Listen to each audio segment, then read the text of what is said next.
Good morning, everyone. Today, we will be continuing our unfair Grim Darkness attempt on Rogue Trader.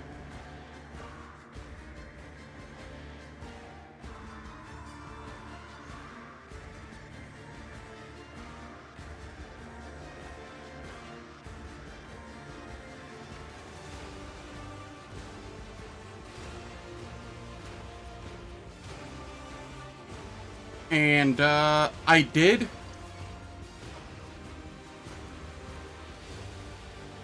manage to salvage the save for Baldur's Gate 3. So, because I have both games running in together now, what I'll do is I'll just alternate days. Like, today I'll do Rogue Trader, tomorrow I'll do Baldur's Gate 3, until I die in one or win in one. And that is just how it will be. Alright, I'm not going to read all of this right now. I read it through on my first playthrough. I'll read through important stuff, but just, like, going through the dialogue of people on my ships is something I'm not going to bother reading out loud.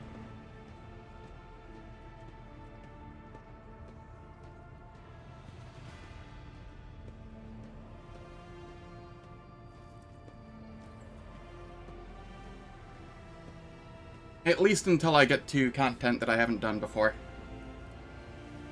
Then I'll start reading everything out loud again.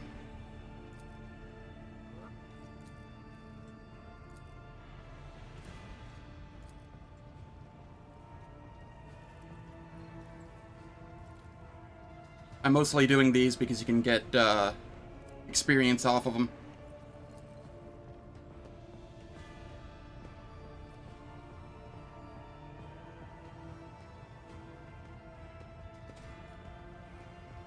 Alright, let's see. Yeah, sure, why not?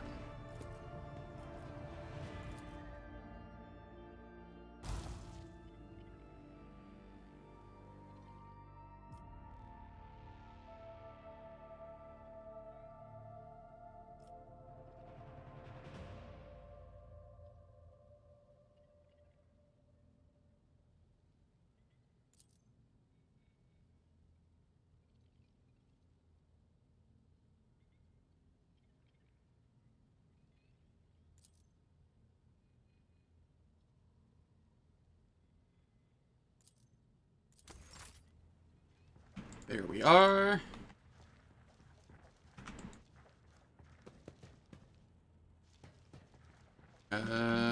Where is... It is this way.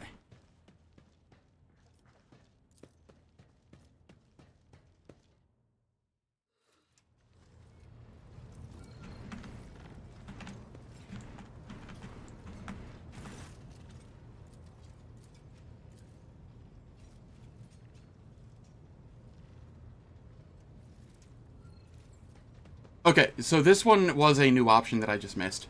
Just so you're aware, Treasurer, in the past, my duty was to ensure that the governor of every world under my watch paid the tithe without fail, and even the smallest shortage was punished in a full accordance with the letter of the Lex Imperialis. Lord Captain, I swear on the Golden Throne that your treasury is sacred to me. I take pride in keeping records of any and all transactions, and I'm sure that even you will find my scrupulous financial chronicles to be to your satisfaction. The factotum speaks with passion and dignity, but my stern gaze still causes his collar to darken with sweat in a matter of moments.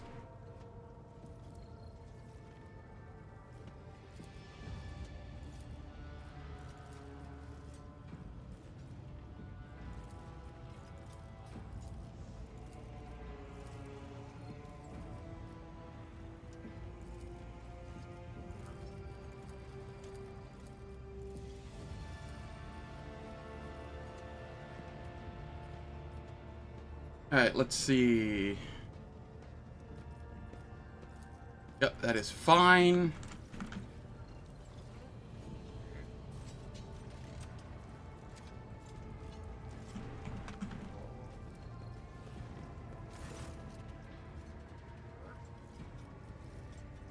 Um, What are you talking about, Lord Captain? I asked her about her abilities. Have you ever been to Terra? Look, Lady Theodora couldn't care less if some eggheads measured my brains or not. It's not about the seal on your forehead, get it? It's about what's in your gut. If it's rotten or not. My gut's stronger than the adamantine on this here ship. And my implants are better than the ones they put in you on your Terra. If they weren't, I wouldn't have lived as long as I have. Where do you come from? Lyra, an outlying world in the Heathen Stars region. In the Coronis expanse, the deeper you go, the less visible the Astronomicon gets, and the less people know about the Imperium. The arrival of a rogue trader is the best thing that can happen to a world like that. The very best. Tell me about, Lyra. It's an out-of-the-way planetoid between two faint stars. On Lyra, a dozen local tyrants fight over 5 measly continents. But they use everything they can to win, from poison to psychers. I haven't been there in many years, but there's nothing for me to miss. Trust me. But here on the ship is a different story altogether. I saw more wonders in my first year serving Lady von Valancius than I'd seen in my whole life on Lyra. Like my first journey through the warp, I was in bed for 3 days. I felt like supernovas were exploding in my head. I only found out later that I'd gotten off easy. Just through the bulkhead in the bay next to mine, a whole team turned into... Look at me rambling on, Lord Captain. Pay no attention. You never finished your story about the first time crossing the warp? It wasn't like it was a very fun trip, Lord Captain. But look, if you want to be entertained, I'm the woman for the job. I'll entertain you with one of the stories from my collection, no problem. But if you want to hear about the time I melted everyone in the bay next door, well, I just don't really want to go into the details on that one, all right? What did you do before you came to be on the ship? Oh, I embroidered wall hangings in honor of our national heroes. I did the same thing I do here, Lord Captain. Divining. Our rulers prized the ability to see into the future. Every psyker that could be found was worth a small fortune on Lyra. There's no such thing as a peaceful life on Lyra. People like Is there me not? were especially sought after. They'd pick psychers up wherever they found them, buy kids off their parents, even just abduct them. Take me, for instance. I got taken from my street gang. The older kids sold me when they noticed there was something off about me. The ruling dynasties had schools where they trained us and beat us black and blue. And then they packed us off to serve. Some of us held on for a long time, but others didn't last. Not everyone's as smart and talented as me, you know. Some people crossed the line and were out of commission before their time.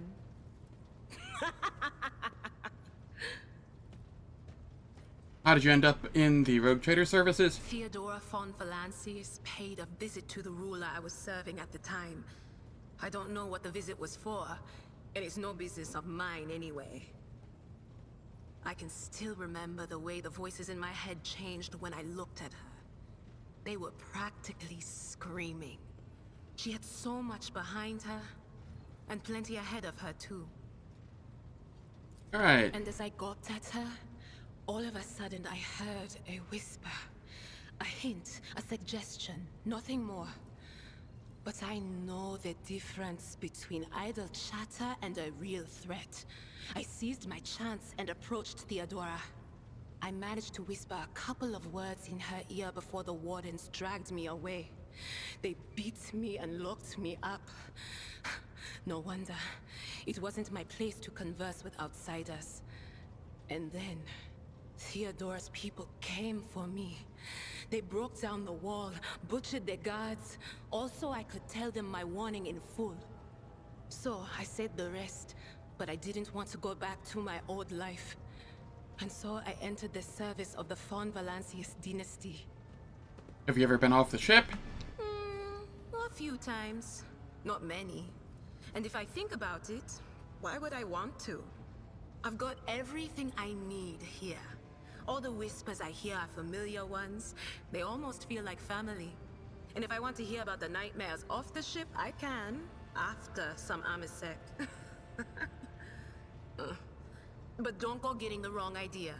If I have to, I'll follow you to the edge of the galaxy. Let's talk about something else. Of course, Lord Captain. Got a new story for me? You bet I do, Lord Captain.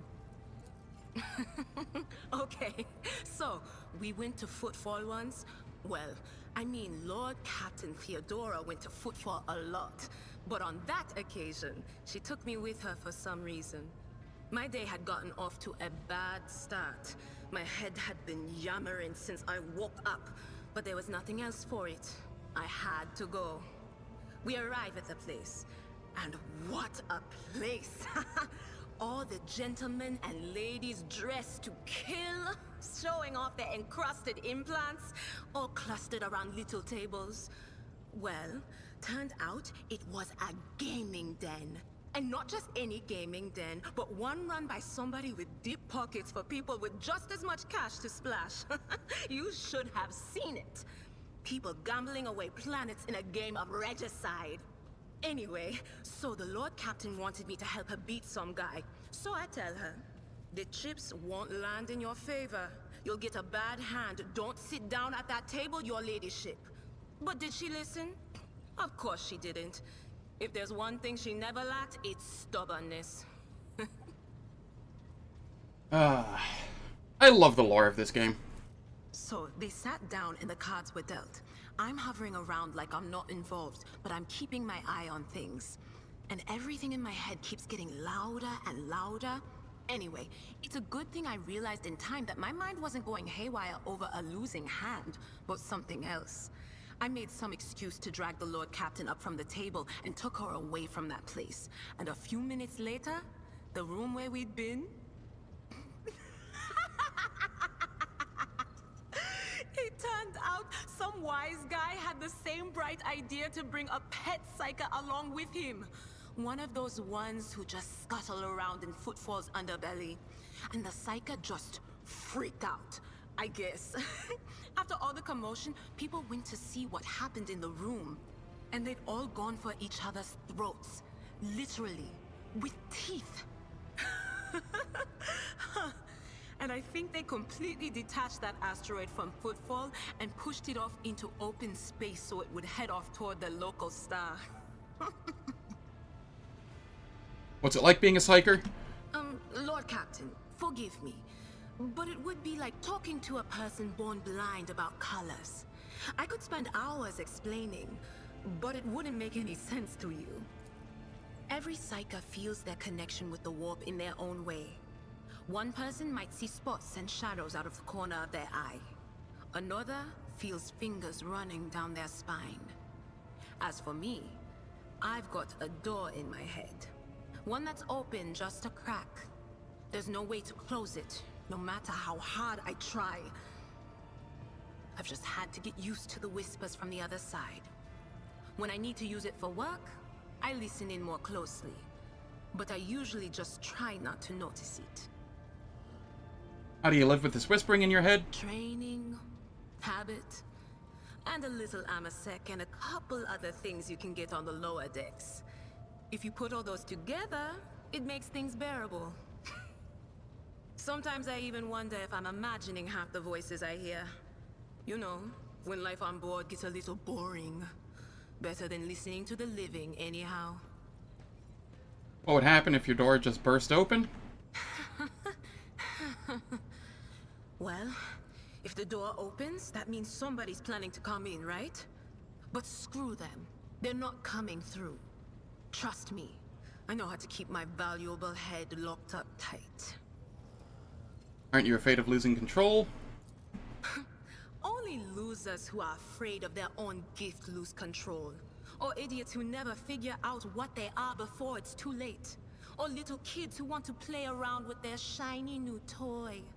If you don't know the limits of your abilities, or you're always bouncing around in your own head, that's a recipe for disaster. Can you see my future? All right. That's what I'm here for, after all. So, I'm just going to lean on that door in my head a little more, prick up my ears, and listen to what the warp's got to say about you. If you'll allow it, I can listen right now. Sure. All right. Let's hear what they're whispering about you. Seek not on firm ground, but in a golden hall suspended in the void. There waits a child without kin, but with a name blind to truth. She draws the brush across the canvas and does not notice that her palette is full not of paint, but of blood. And with each smear, this well does not deplete, but fills and fills up to the brim. One thing is clear. When this vessel overflows, none will remain unstained. Among the blind men and false prophets, a red-robed sage seeks the answer to a question. He does not know that it is not the answer he must seek, but the question that will draw everything into focus. Will you help him, Rogue Trader? But mark that sometimes ignorance is sweeter than oblivion. Alright. A chained hound chases after glimmers of the aurora, but sparks in the scent of oil confound his nose. The chain trails after him. What will happen if you pick it up? Will you become his master, or merely another beast in the pack of his true lord? The glow of dawn bursts forth from its prison. Dungeon walls cannot contain the dark essence wallowing in the dust. A naive cub pushes his nose into a familiar hand, one that holds death in twisted glass. Cherish it or cast it off as a burden. The sword of change has already been raised. What is one more life to it? Okay. I'm sorry, Lord Captain. The voices are going wild. I can't make out a thing. I'll try to rein them in, somehow. But for now... Did you know Theodora von Valencius well? None of the officers knew the Lord Captain well. Not even Abelard, and she was always closer to him than anyone else. She told me from the off if I ever listened to anything in the warp about her without her permission, I'd be going out through the airlock. I'm not an idiot, so I never stuck my nose where it didn't belong. Only when I was asked.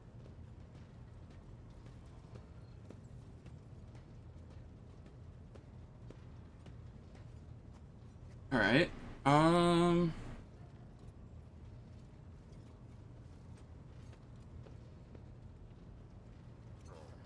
of the officers knew the Lord Captain well. Yeah. It's hard to wrap my head around the fact that she's gone. Lady von Valancius gave me everything I have. She opened the stars to me and the paths between them. I still think I can hear her voice. Things are strained between you and Argenta, isn't that right? The little sister is afflicted with her own set of voices. Ones that whisper to her about corruption and heresy. The silly girl doesn't realize that if she wants to find the source, she needs to start by looking in her own head. I must take my leave. Of course. Always at your service. Whenever you need me.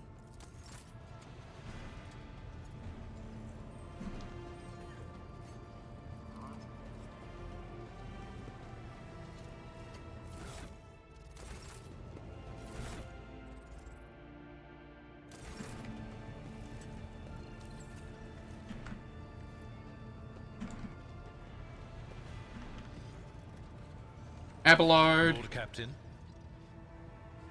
Let's talk about things that may be useful to me as the Rogue Trader. A noble aspiration, Lord Captain. I am ready to acquaint you with all the particulars that interest you. Outline the situation in the Cronus Expanse for me. What do I need to know and keep in mind? This is a topic for an official briefing, not a casual conversation. but I will try to answer succinctly. And if you permit, in my own words, the Coronis Expanse is considerably removed from the heart of the Imperium. This means that local warp routes become useless within months. Established pathways are regularly subject to attacks from all kinds of rabble. And in the only major port, the Imperium's frigates find themselves moored alongside pirate vessels. Until recently, the Coronis Expanse could hardly have been called a region of the Imperium. The situation has changed with the arrival of the Lord Inquisitor, but not by much. This place operates under its own rules, you see. More radical, so to speak. But ones that allow for a non-standard approach where there is a promise of victory. The Coronis Expanse is considered rogue trader territory for a reason. Only rogue traders have sufficient military might, audacity, and the rights granted them by the warrant to survive the leap into the unexplored part of the Expanse, and in the event of a successful outcome, to hold on to whatever they manage to capture on the frontier. Who are the main players I need to be aware of in the Cronus Expanse? In the first instance, you should treat official representatives of the Imperium with respect. The Expanse may be on the fringes, but it still numbers among the territories of the Golden Throne. The arrival of the Lord Inquisitor has turned the Coronis Expanse into a less wild and uncontrolled region, to the regret of some individuals who had grown inured to the local lawlessness. Rogue traders such as yourself are also servants of the Imperium. They have been accorded special rights and powers. They wield immense authority within their territory, and they enjoy absolute respect in other parts of the Expanse. The most powerful of them are Caligos Winterscale and Incendia Bastal Chorda. Tread carefully when dealing with either of them. Ah, that's Chorda. I'd been pronouncing it Corda.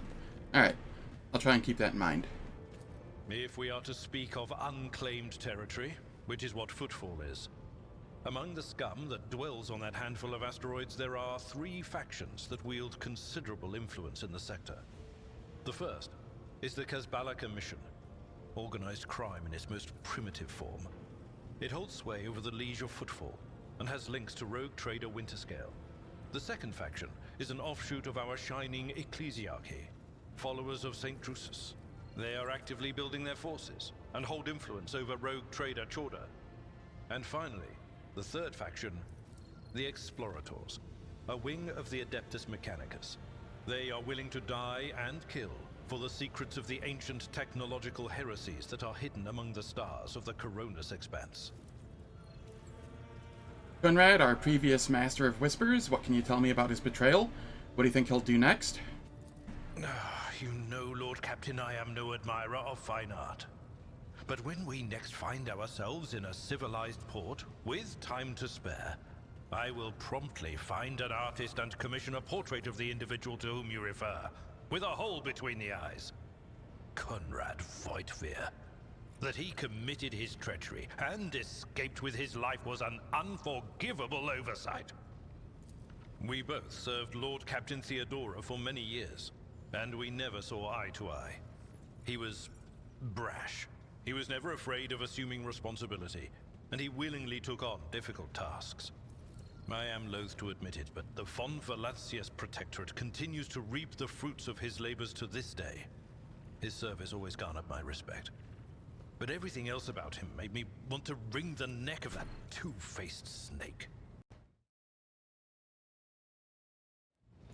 If you are taking comfort in the thought that we will hear no more of Conrad, prepare to be disappointed. You thwarted his plans, his meticulously plotted and nurtured treachery. He is sure to attempt to strike at you, and he will use his contacts and knowledge of the Protectorate to do so. The only question, Lord Captain, is whether you will be able to anticipate his next steps. That is all for now. As you wish, Lord Captain. I'd like to know more about my seneschal. As you wish, Lord Captain. What would you like to know? Tell me about yourself. What were you before you became Theodora's seneschal? I used to be an officer in the Navis Imperialis. No, used to be is not quite right. It was not simply a job. It was my calling, the essence of my life. I was proud to serve Lord Captain Theodora, but in my heart and mind, I'm still an officer of the Imperium. I met Lord Captain Theodora on a mission where the Imperial Navy was providing reinforcement to the rogue traders' army on one of the frontier worlds. Our acquaintance was not easy. Working with people outside the Navy hierarchy has never been my strong suit. It was to my great surprise then, that after the mission's completion, I received a referral to leave my service in the Navy and join the rogue traders' personal council. It was a difficult choice for me.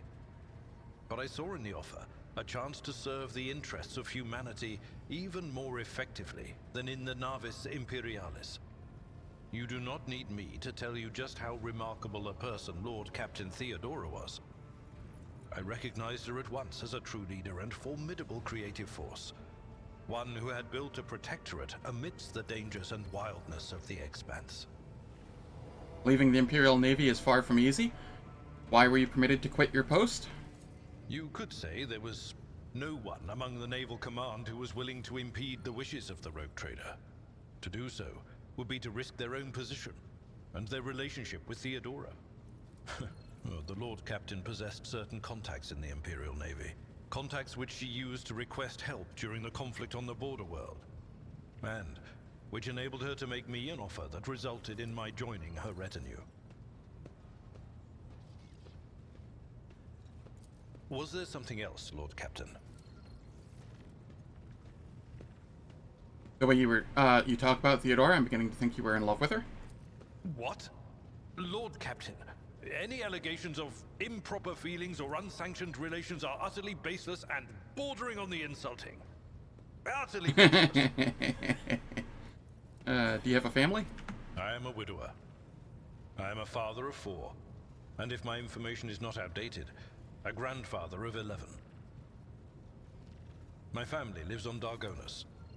None of my children express any eagerness or aptitude for serving aboard ship, and I would hardly have insisted that they follow in my footsteps.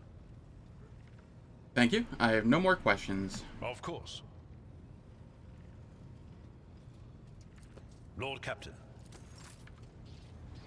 Alright, let's see here. We have the Voxmaster. Let's talk with them. 65% fellowship, huh? I succeeded. Nice.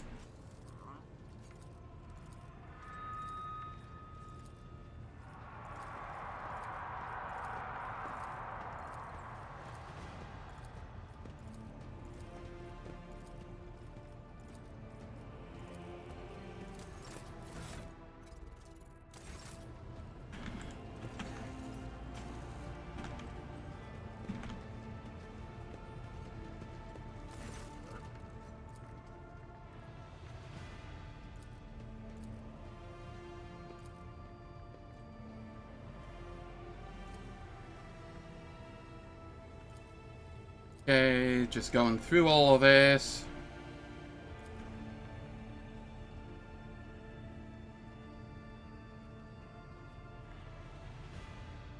I'm merely sharing an observation. Nah, on the contrary, you're the first person on the bridge who's not tripping over themselves to lick my boots.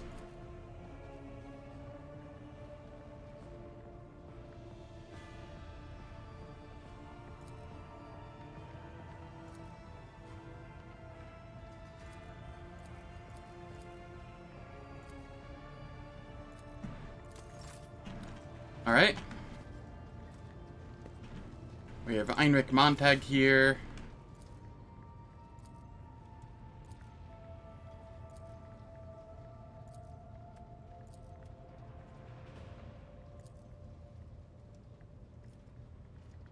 I take the cigarette from Heinrich and draw a puff. Why not?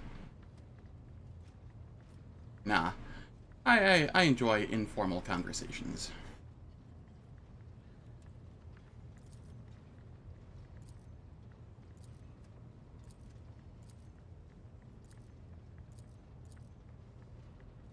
Sorry for your loss, Heinrich.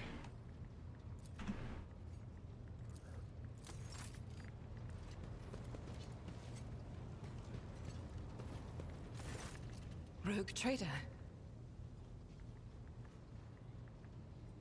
Tell me about the Adeptus Sororitas.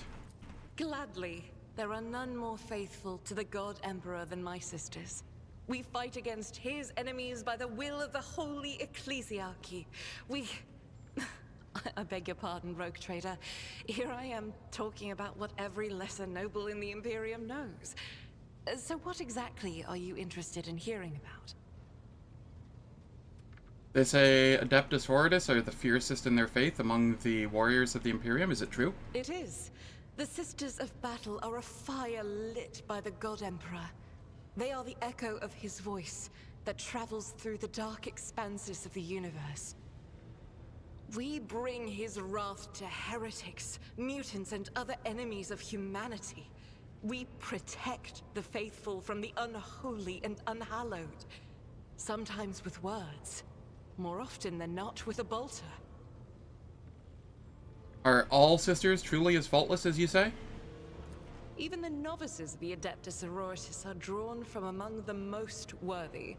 Those who have taken the vows and become a full-fledged sister are the best of the best, tested by trials of body and spirit.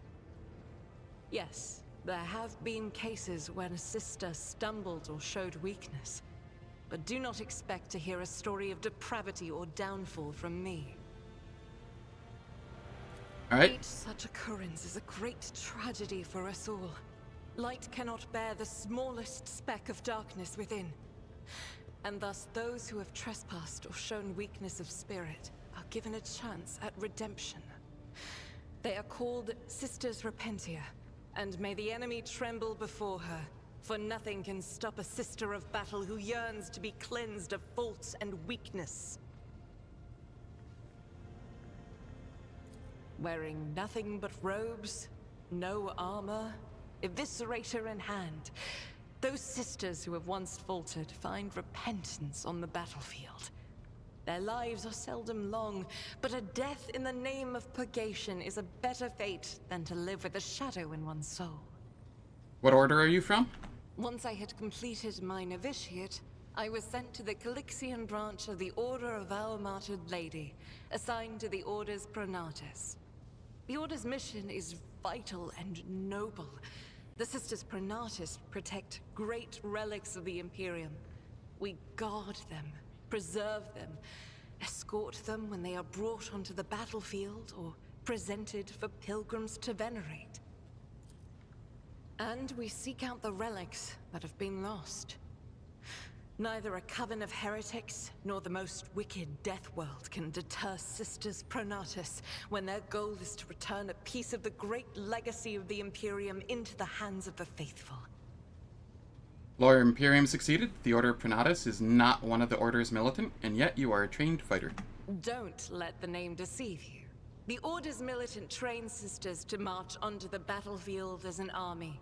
That does not make sisters who belong to the non-militant orders timid and helpless. Both the solace-bringing Sisters Hospitaller and the enlightened Sisters Dialogus know how to greet enemies of humanity. Their dialogue with heretics is usually quite short, with the last word being a bolter discharge. And my order has all the more reason to be known for the martial prowess of its sisters. We are the keepers of the Imperium's relics. What would become of our blessed hero's legacy if the Sisters Pronatus could not protect it? You said you belonged to the Calexian branch of your order. What brought you to the Cronus Expanse? The Order sent me to Footfall. My undertaking was to assist the local priesthood of Drusians in caring for a sacred reliquary that had been there since the time of Parson Mr. Wayne, the station's founder. Are there any other members of the Adeptus Sororitas in the Cronus Expanse? None that I'm aware of, but the Sisterhood's orders are many, and can operate independently of one another, sending their sisters wherever their presence is needed as deemed by the Ecclesiarchy. Perhaps somewhere in the Lord Inquisitor's retinue, may his path be blessed, my sisters perform their duty as we speak. I wish it were so. Even a single evening spent in joint prayer and training would bring me joy. I have no more questions about the Sisterhood. Should any more arise, keeping them to yourself would be imprudent. It is a Tell me about virtue yourself. to take an interest in holiness. About me? I am the Emperor's daughter and his servant. What else is there to tell about me? How did you end up on Theodore's ship? I first came here when I found myself in need of passage from Footfall to a remote planet. But I imagine what interests you is not that first journey, but rather what brought me aboard prior to the cultist attack. That story is complicated. It just so happened that I made a mistake. In a moment of laxity, I was ambushed by the accursed followers of the archenemy. I was badly wounded. Lady Theodora came to my aid and brought me aboard her ship, where crew attended to me in my weakened state. It all happened not too long ago. I had barely recovered from my wounds when the cultists struck. Truly, the servants of evil know no rest. There is no place where we can be safe from their machinations. What happened to the people who wounded you? Did Theodore's men eliminate them? Sadly, they did not. Lady Theodora was in a hurry and chose not to stay on the planet. Her people took me to a ship while I was unconscious, and when I came to my senses, we were already flying away. How I pray to come face to face with those heretics once more, and it's bound to happen someday. Is it difficult for you to accept that you made a mistake? It happens even to the best of us. My mistakes are my burden to bear. I'll find a way to atone for them. Where did this happen? On one of the recently discovered planets in the Expanse. No one suspected that it had already been tainted by the filth of heresy. Had I known it beforehand, of course I would have been on my guard. We could go to that planet and deal with the Chaos Worshippers. The path to that planet was lost. All the knowledge is gone, along with the previous navigator. It would take immense effort and resources to rediscover the route. The heir to the Von Valanci's protectorate must have plenty of other issues to deal with right now.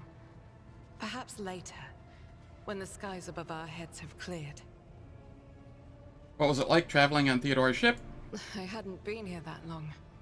Just one journey from Footfall, and the other journey, the majority of which I spent in the confines of the Medbay. I can't tell you much about the first voyage. I was more focused on prayers and ruminations than on the people around me, or the journey itself. During the last journey, Seneschal Viserion stood out for me. He came by several times to ask about my health.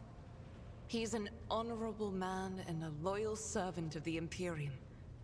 I think he is as meticulous in his inspections of the logistics systems as he is in his inquiries about the health of the occasional sister of battle aboard the ship. But not all of Theodora's people have earned my trust. You know who I'm talking about. There is no place for Adira Tlas among the God Emperor's faithful. I'm surprised there not? he wasn't in league with the cultists. And I'm equally surprised by how deep heresy and treason run in this place. I'm glad we all made it through that dark hour. May the day that follows be bright. I don't have any more questions, thank you. As you wish. What is it that's keeping you in my... Nah. Yeah, what is it that's keeping you in my retinue? The ship was targeted by heretics, which means that my presence here and the assistance I provide to you are my sacred duty. Sooner or later, I will likely have to return to Footfall to protect its reliquary. But for now, I wish to remain a part of the Rogue Trader's crew. It pleases me to have a servant of the Golden Throne in my crew. May the enemies of the Imperium tremble before our onslaught. So they shall.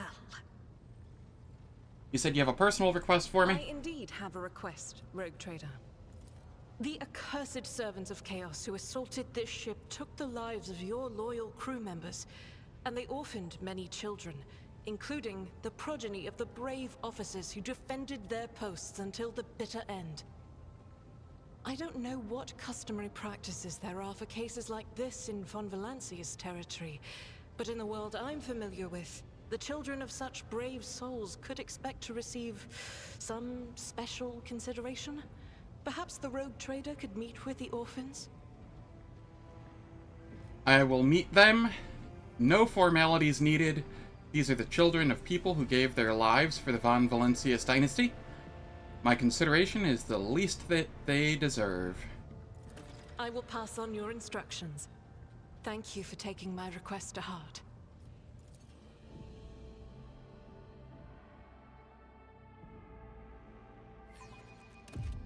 Alright.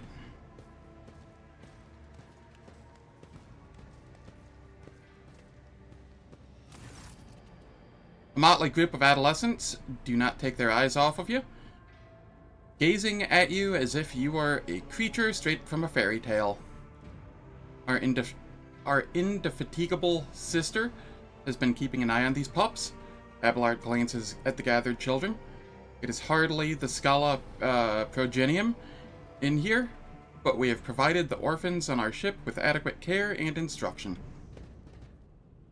Argenta is standing to the side of the group.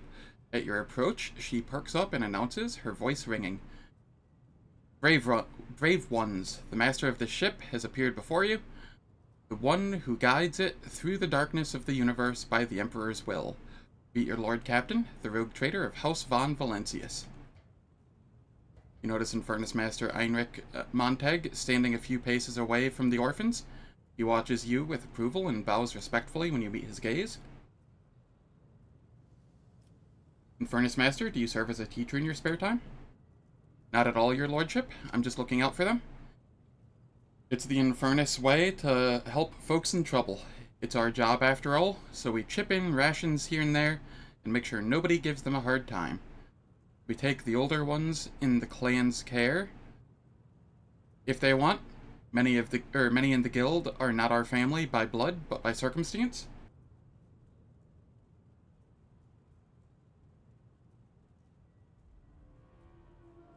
Alright, let's see here. I, the rogue trader and lord captain of the ship, speak to you now. Your parents gave their lives for a just cause and brought honor to the Von Valancius banners and those of the Imperium. I'm proud of them, and I believe that you will become their worthy heirs. The teenagers hang on to your every word with bated breath. Only a few at the far end of the row seem sullen and not particularly impressed by your speech. One of the scowling visitors with a thin scar across his face tosses his head back and says bitterly, "So what? Why should we care? Our friends and parents died in their dozens for you noble lot, and you just give us speeches?"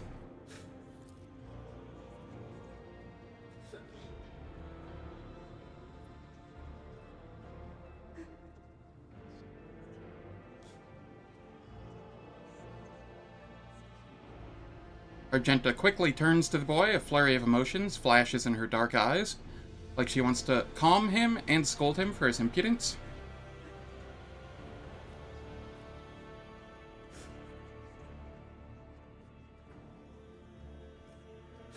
If you have anything to say them without fear. I will listen.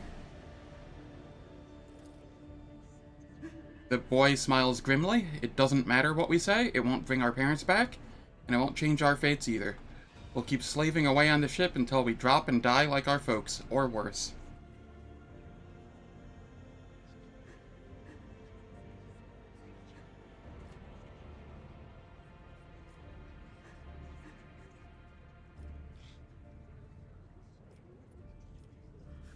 I'm gonna go with one here. I understand your grief and dismay. Your parents died. It's not an easy thing to go through, but they gave their lives for the truth, for the good of the whole ship, for the Imperium.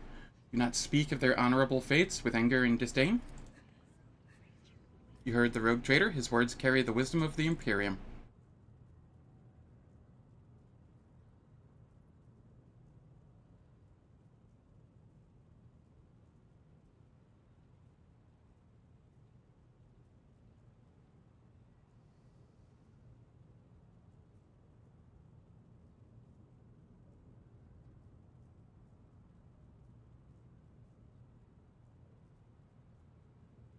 It's hard to say whether or not your words have left an impression on the boy, but he nods slowly, then he catches himself and gives you an awkward bow. Abelard gives a sign, and servants immediately emerge, carrying packaged treats with Von Valentius emblazoned on the wrappers. It appears that the Seneschal came prepared for any contingency.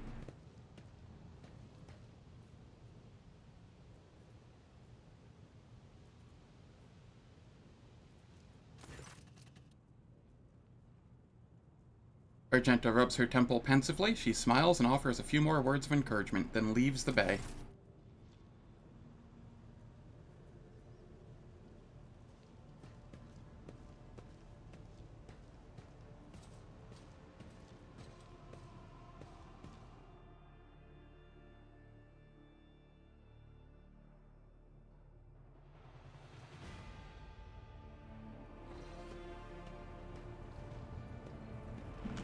Alright.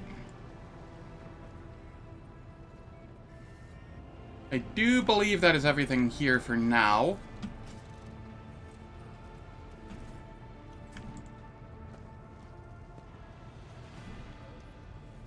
Oh, right.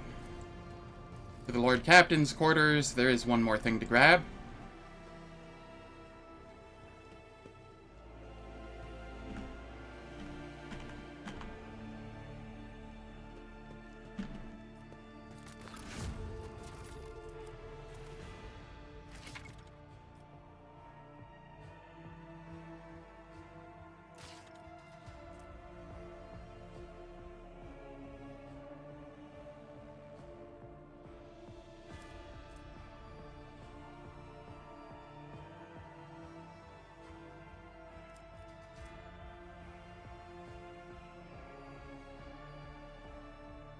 Alright, I like the composite gloves.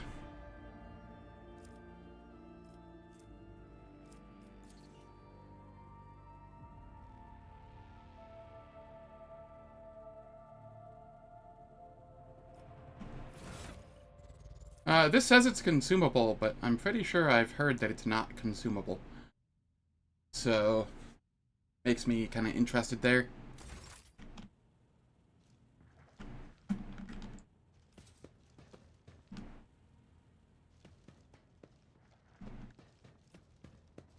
Shame I haven't, I wasn't playing for the other rewards that were available, time-limited, span. Is what it is, though.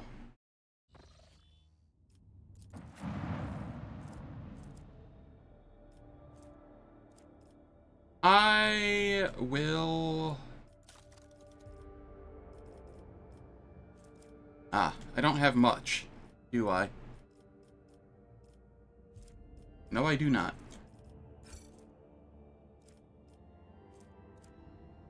Alright, then I shall head to Eurac V.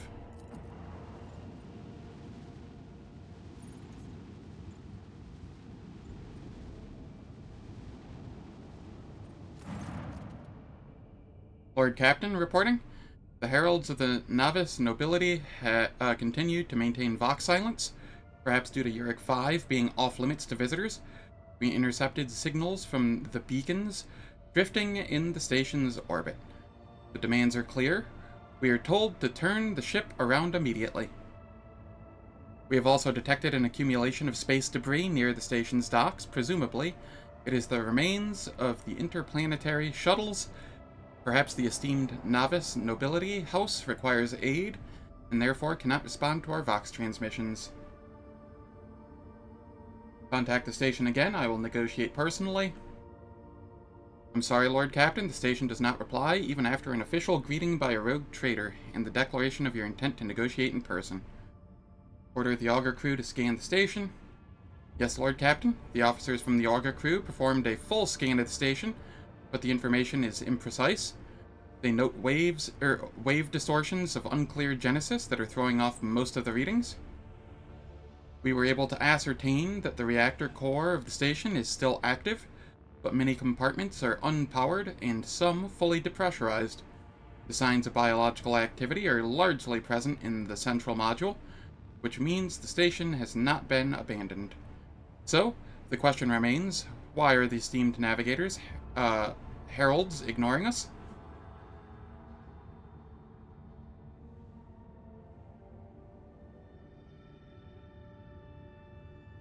Order the crew to commence docking with the station. Affirmative, Lord Captain.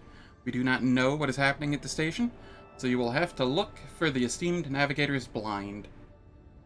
Dock safely, and may the God Emperor light your path.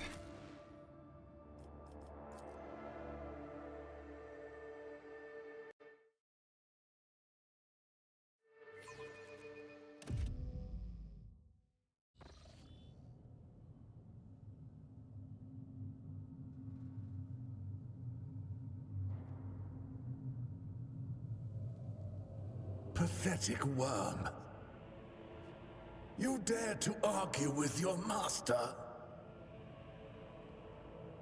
It was not you whom I swore to serve within these walls. My lips are sealed. Confess. What was the old man's last command? What are you planning? Give up, Keeper. You have lost this battle. Again. We're getting nowhere with these ones, sir. Permission to execute them.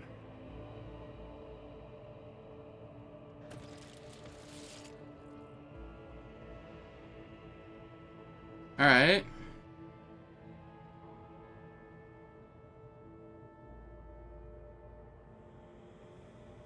R.I.P. them.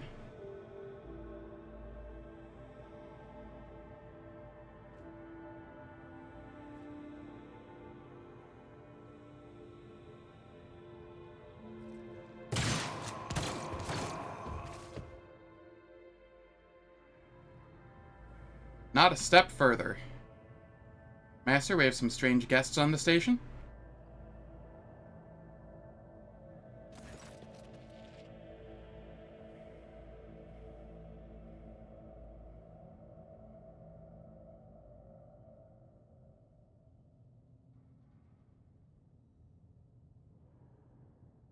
A tall man with a gesture stops you with a gesture when you approach. Blood is trickling down the pearly scales of his weary face, and not just his own blood.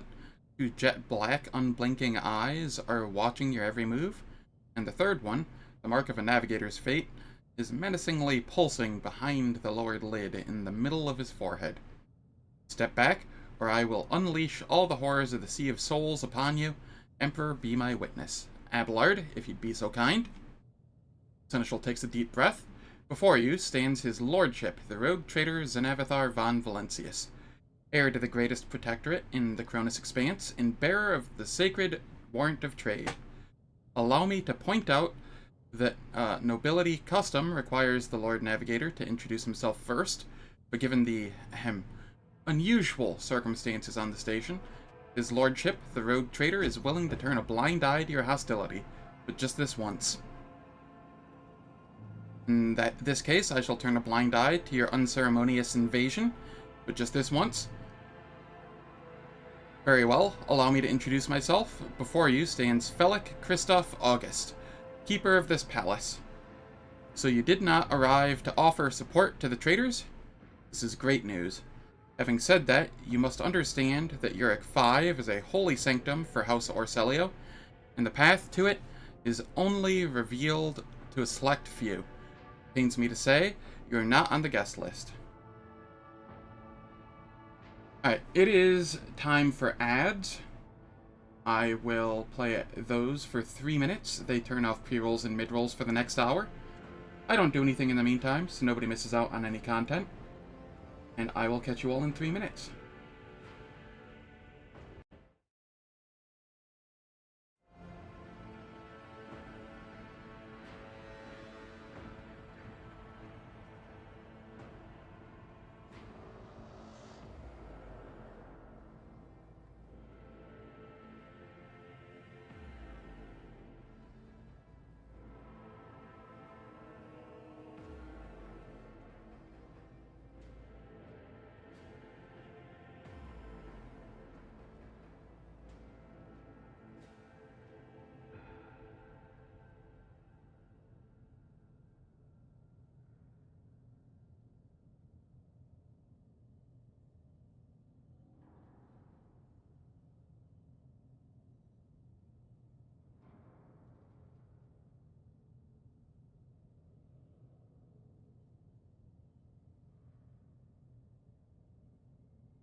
Alright, the ads are finished.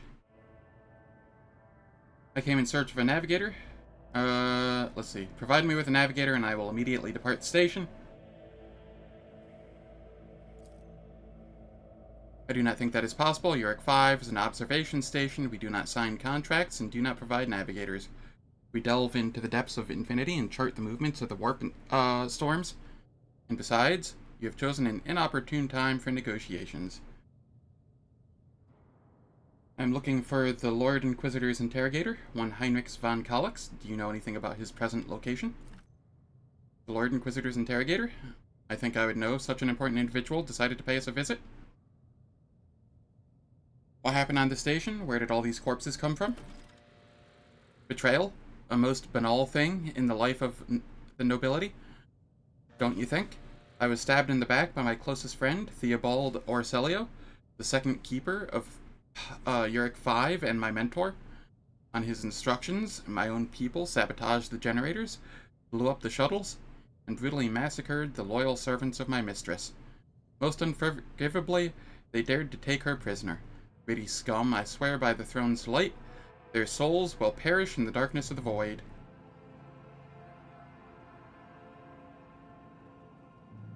Bellic falls silent for a few moments, then furiously slams the end of his staff into the floor. The madmen have captured Lady Cassia, and are now torturing her upstairs, while we are idly chatting down here. Help me rescue her, or be gone, but waste no more of my precious time.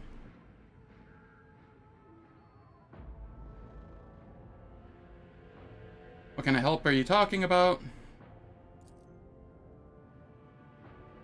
I would never ask for such a favor under different circumstances, and yet Lady Cassia's well-being is above all. I haven't got many people left, and my wounds are too deep for me to act with precision and swiftness. But you may actually succeed.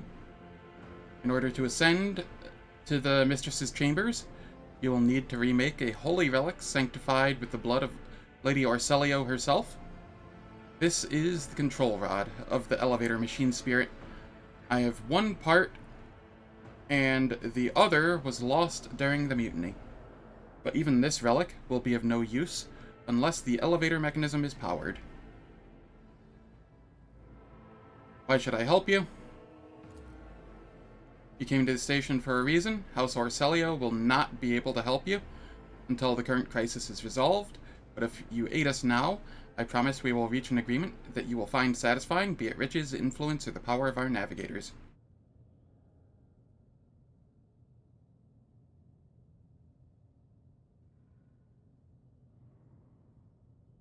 How do I remake the control rod? I have a phylactery containing the mistress's blood. It needs to be taken to the laboratory, which is located behind one of the reliquary doors. The most ancient of sacred mechanisms will help rebuild the rod. The tech priests ceaselessly performed the rites of appeasement so that the machine spirit would serve the house in its time of need. The fateful hour is now upon us. How am I supposed to power the elevator? The station's main cogitator is situated in the guard room. Just enter the correct command sequence, and the sacred mechanism will do the rest.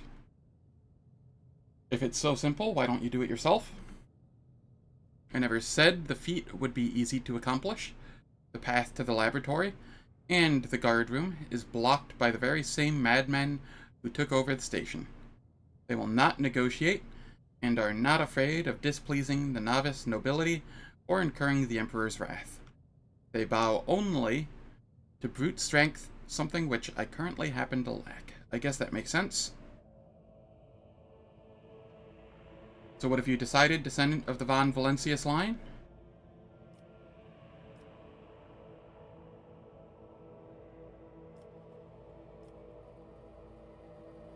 It will be an honor to save the Lady Navigator from her woes.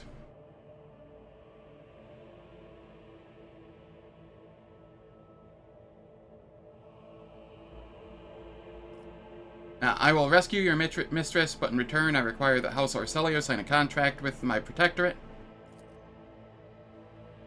So be it. Hurry, the mistress's safety is all that matters. But should you fail, our arrangement is finished.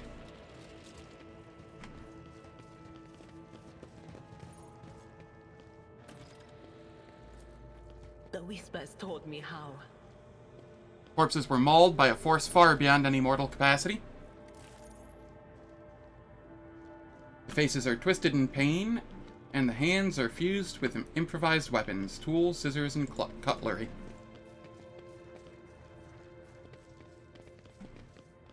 We have goods here.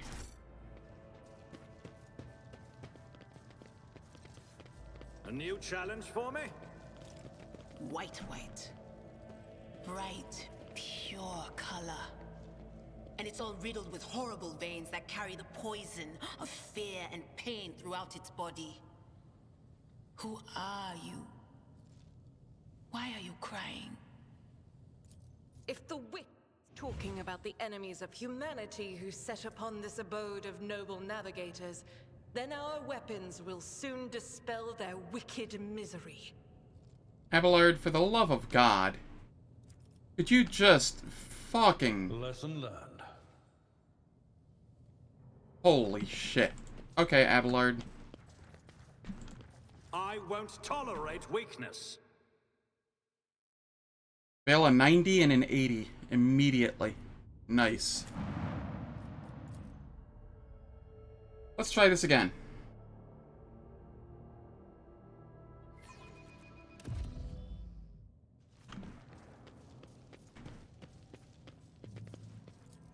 Compared to naval service, that was barely a challenge. An expected result. There we go. We got the XP. Nothing's impossible for this old officer. What is that?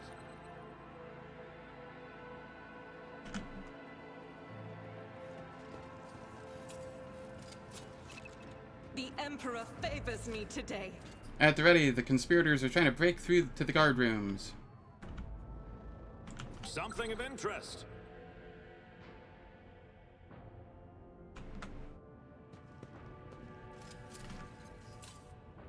I better myself through my service. It's about time.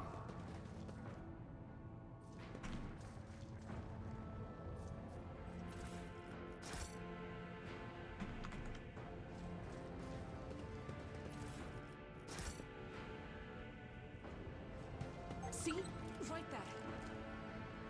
Stand firm, we must not let the miscreants defile House Orcelia. I hope this didn't trigger combat from here. It appears it did. Gross. And you'll die quickly. Purge them.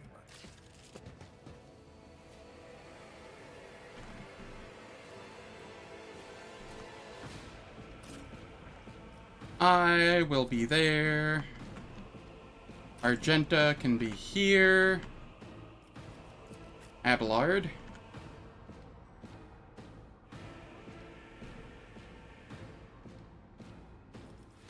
Argenta can be here. Abelard. No? Okay. I can be here then, and Abelard can be here. And Adira can be here. Actually, I'll throw her there. Follow my lead. Nice. Break their morale. If they can just keep hurting themselves, I'll be happy.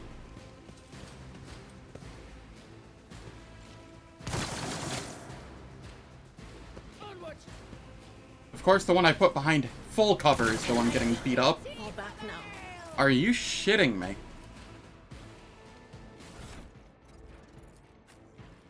She has high dodge and is behind full cover and is almost taken out already.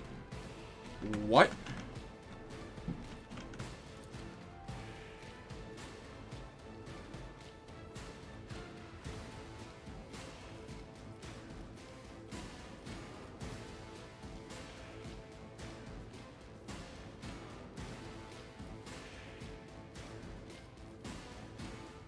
Faith without deeds is worthless. Doubt is for the weak.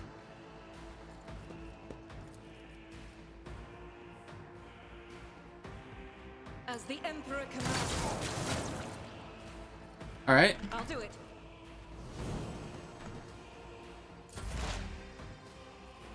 Here, I need you to forewarn What? Abelard. Was that you? Or... And then if you can move to this.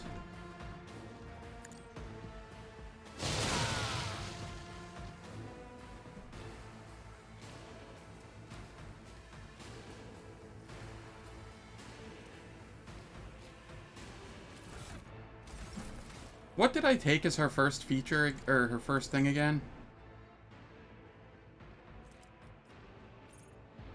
First psychic power used each turn increases Veil degradation by 2 points less. Gotcha.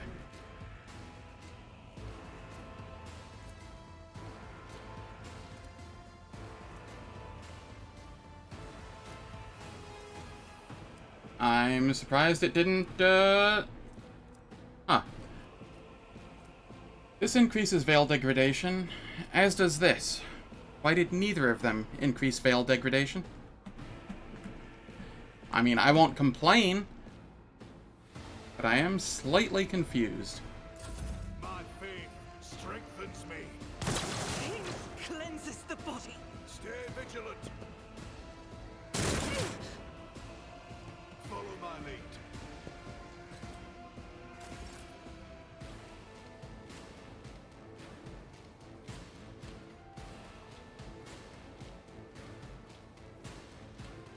Alright, I'm gonna have to switch over to this.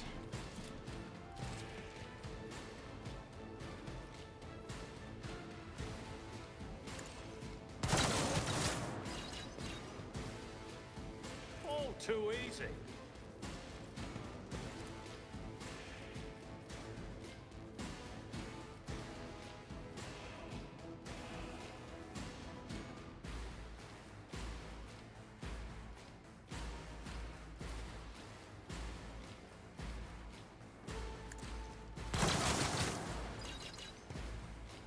Man, I am not doing a lot here.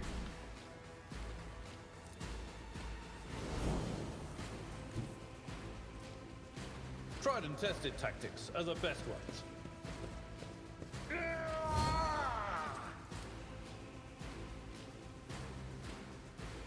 Alright, I can rush up here. Did not get all the way, that's fine.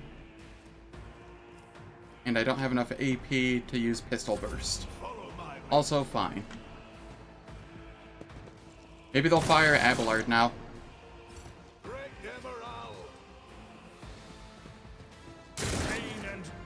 Yes. Fire the guy who won't take damage. That is the ideal.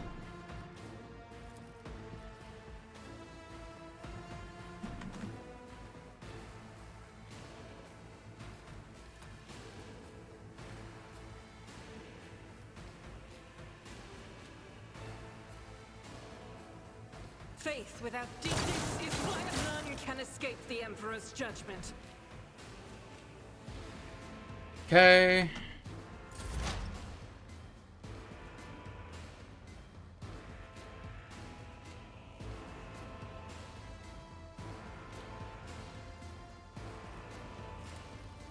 I shall forewarn myself. This gives dodge and parry increase. Yeah.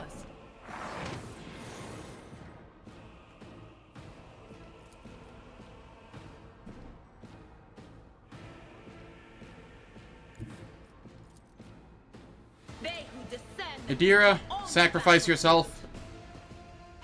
Farewell. I've never felt pain like this. Weapon at the ready.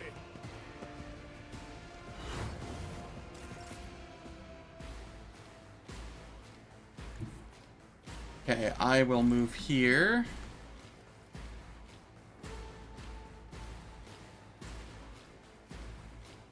Already done.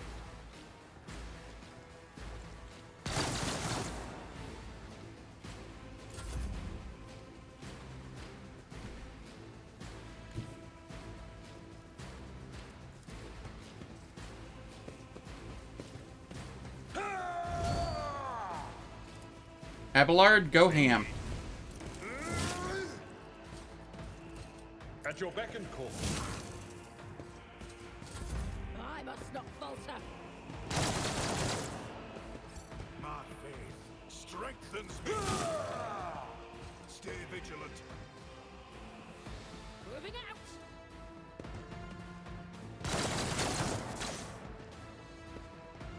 They're doing more damage to themselves than I'm doing to them. It feels like. My ears are For the glory of the Imperium. And you know what? I'm kind of okay with that. As the Emperor commands, I act. Doubt is for the weak.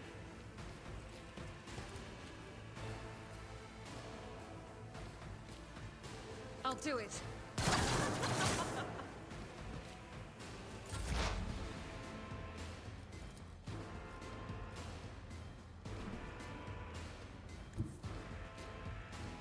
I know what is to come. Alright, and then we forewarn Argenta. Follow my lead. just a minor setback. Break them around.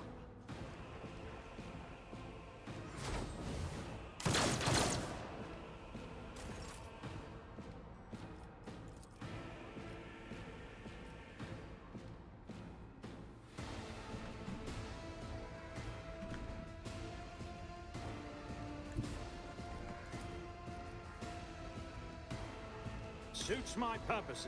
Yeah, that'll be fine.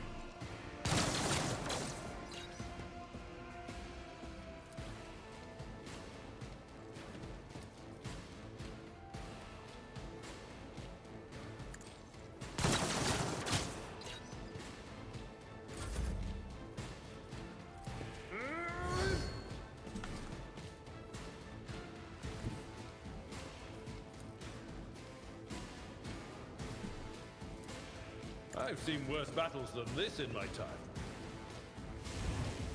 One view at a time. I will do And my then we slap this one. And Abelard will win us this fight. Weapon at the ready.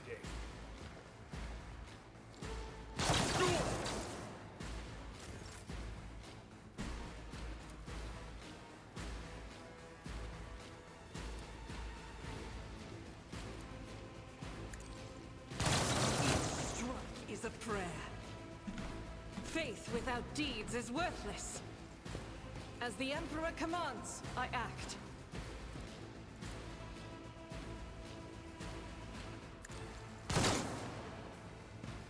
We tried. That's fine.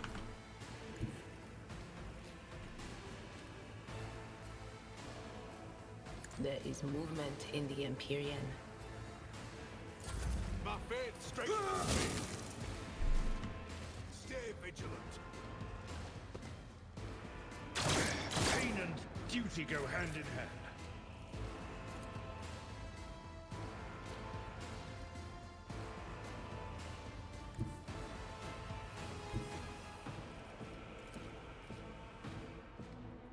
$26, $26. My tactics are flawless.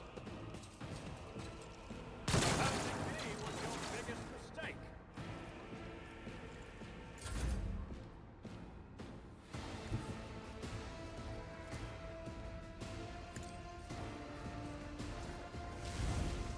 At your beck and call. There we are. Brace yourself, Abelard.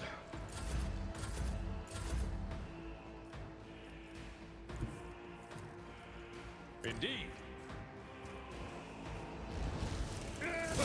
Reduced to dust. And Abelard carries, yet I again. say a little bit of humility never hurt anyone. I help others better themselves by wholeheartedly humiliating them at every step. None shall stand in my way. Alright, what do we have here? A Ripper auto pistol.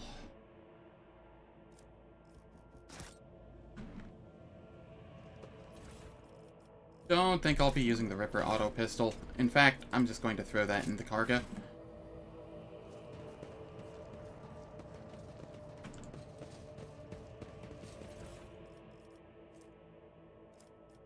crappy auto pistol.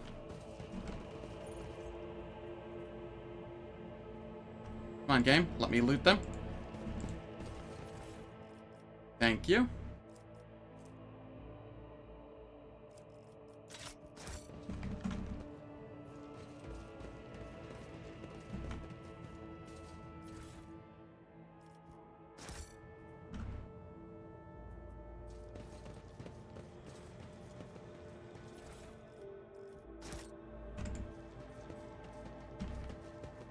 Follow my lead!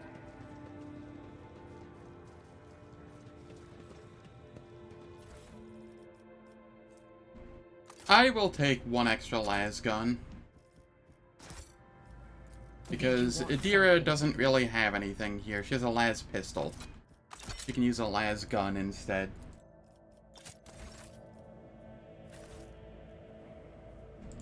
And then here, there's goods to be had. Excellence matters. A new challenge for me. We're gonna go heal up. Compared to naval service, that was barely a challenge.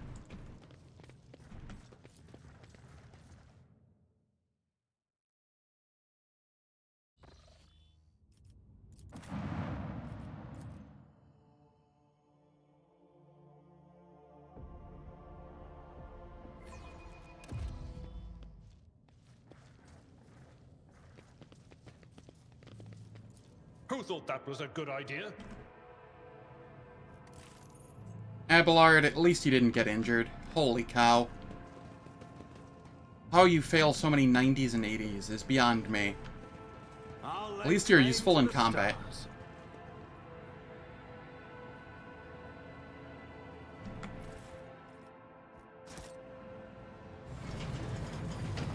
We need to investigate.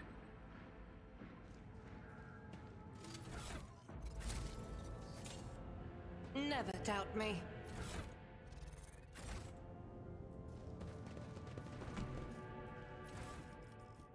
Damned warp. If we'd been in real space, I'd have... Spare me your wailing, witch. Every voice that sounds in your mind is a whisper of the archenemy.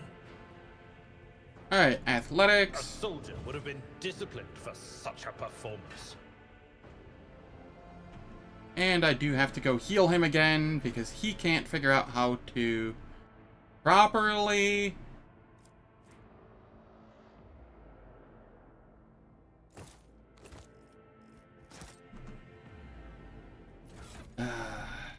He can't figure out how to properly roll on checks. Like, consistently awful. 25, 35, 30... Okay, you can wear these for the moment.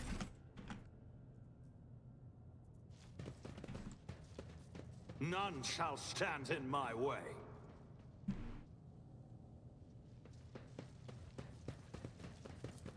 Experience. Nothing matters more. No, I'm pretty sure your dice rolls matter more, because you can't seem to land them for shit today. I'm gonna start referring to you as Old Man Jimmy Jama.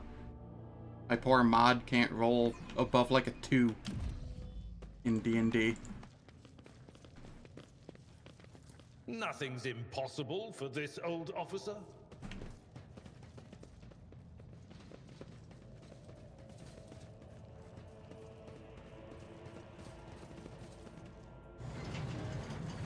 Victory awaits!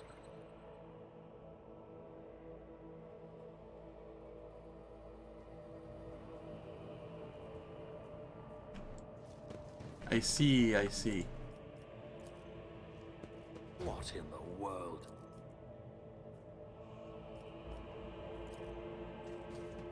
An expected result.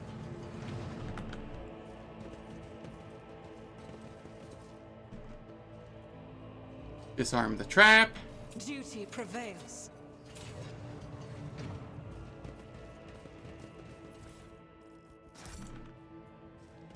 I won't tolerate weakness. Did you hear the screams? Move. Sir, are you alright? We can't hear anything?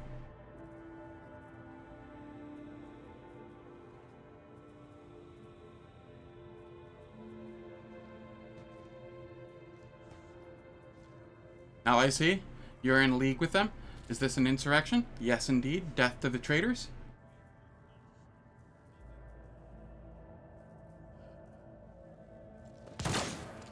Sir, what are you doing? Get a hold of yourself.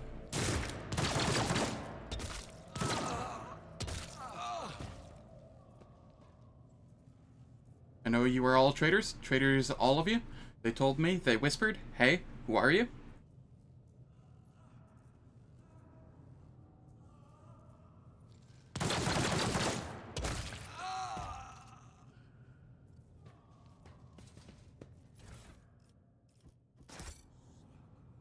Follow my lead.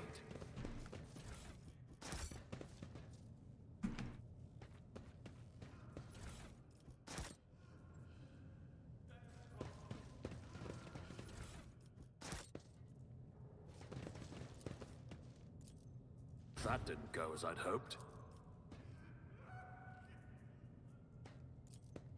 Compared to naval service, that was barely a challenge. I did fine. Cool. Grab all of the loot. Here we have a long lass and a carapace chestplate, which is light armor. I will take that. And I will wear this. It has the same armor without the dodge penalty. Argenta will wear the long lass.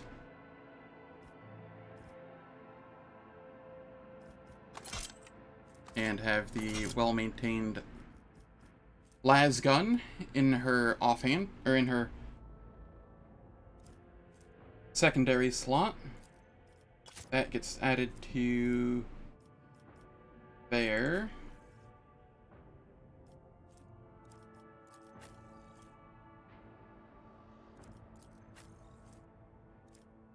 Oh yeah, Seneschal. You can wear that.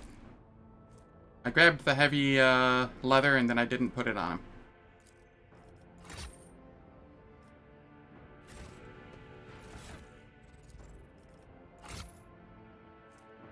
And then this decreases target's dodge by 5%, does not stack. You can wear that for the time being.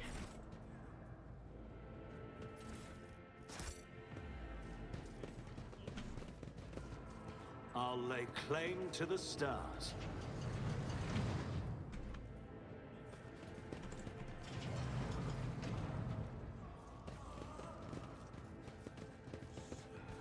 Uwe. Uwe is a good servant. I'm restless.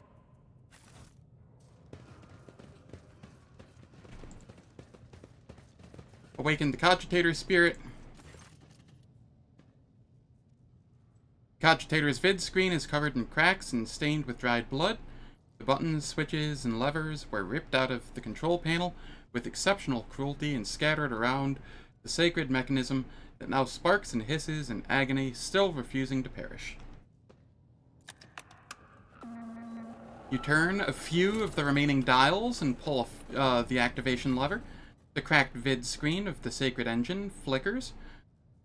The cogitator's insides emit creaks and groans, and the lumens oscillate at random. It takes a while, but eventually the machine spirits do grant you access to the cogitator system. Request data on the station's navigators. Tells us that some are alive, some are deceased. Child location, upper chambers, biometric parameters, rapid heartbeat, elevated body temperature, stress level exceeds the permissible limit. Status, unknown error. Attention, calming procedures advised. Attention, upper chambers inaccessible. Error, the control rod is not present. If the rod has been misplaced, immediately contact a station keeper or the novice laboratorium custodian. Examine the log.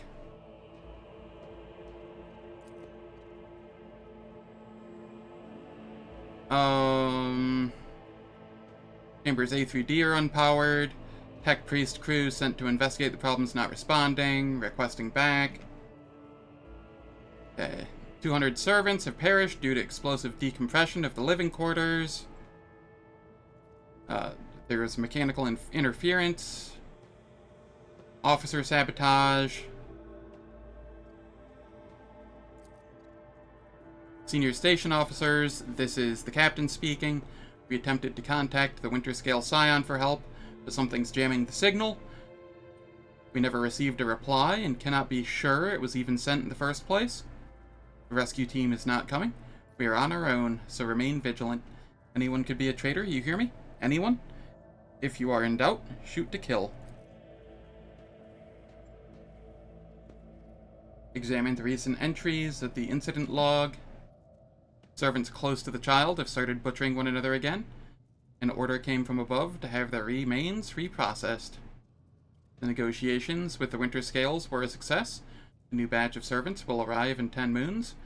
Escort them to the laboratory at once.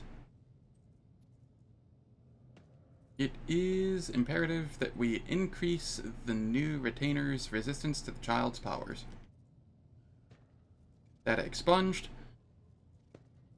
Examine the station's docking log. Identity confirmed. Region Aranto or Celio. Date of visit classified. Reason for visit classified. Date of departure classified. Examine the security and life support logs. A bunch of warnings. Unable to access the station's docking system, energy regulation system, etc. View the encrypted data. Required access level. Security captain or above. Current access level. Senior security officer. Tech use. We succeeded. Nice. We easily bypassed the restrictions imposed on the sacred machine. The Cogitator's overloaded processors were unhappily.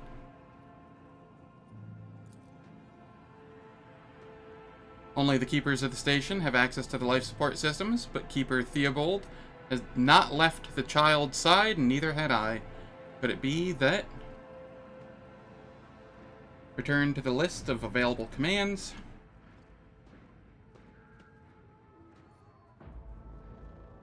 Switch to the main chamber controls. Open all doors on the level.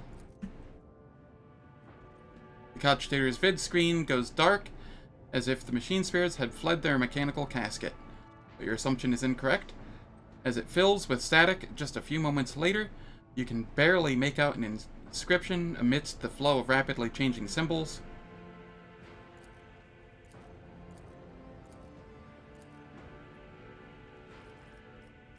We're just opening the doors.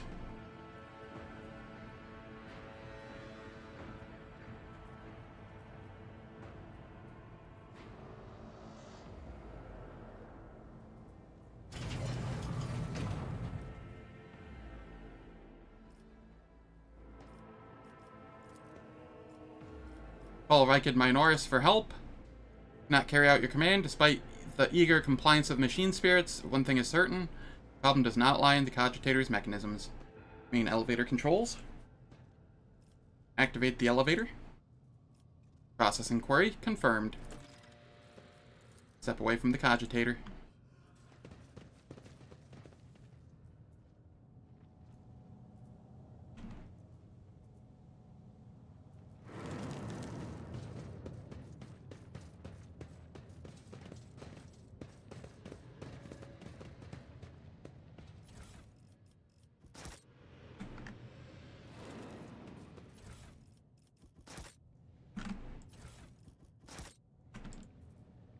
None shall stand in my way.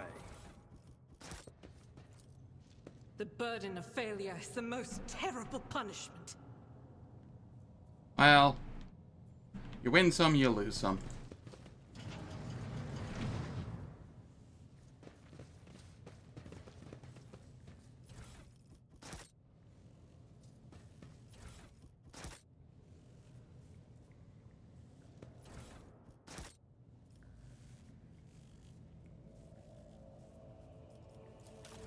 Transducer, we throw this in there, we close. grab that, and then we throw this in there. Close, and then we grab that.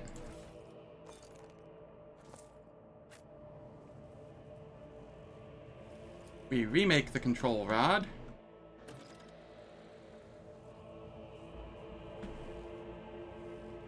And then, here, I'm gonna look this up real quick.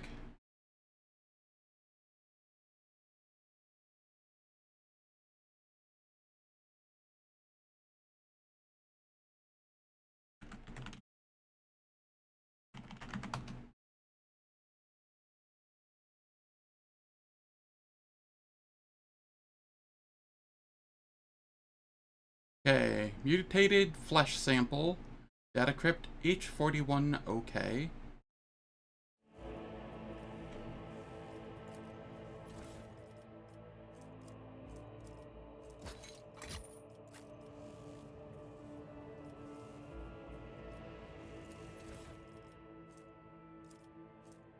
H41 OK.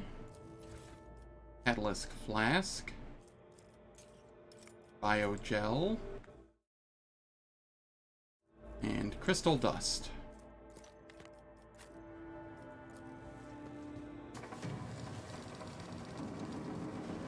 Something of interest.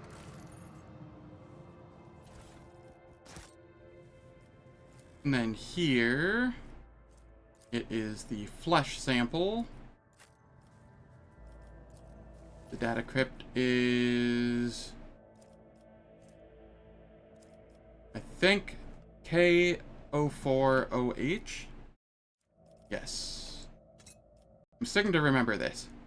Unidentified acid.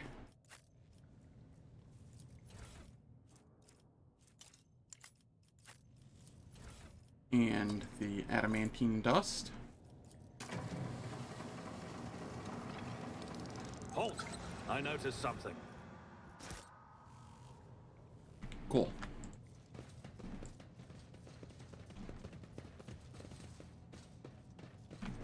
Victory awaits. Hey, how's it going, Kyo? Hope all is well. The Emperor favors me today.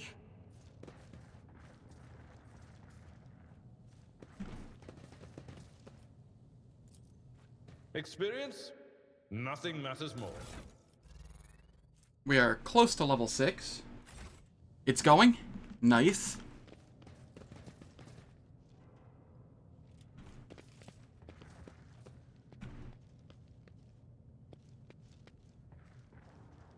Alright, time to talk with Felic or Celio and prepare for a rough fight. You dealt with the threat and powered the elevator. Well done. I trust you brought the activation rod as well.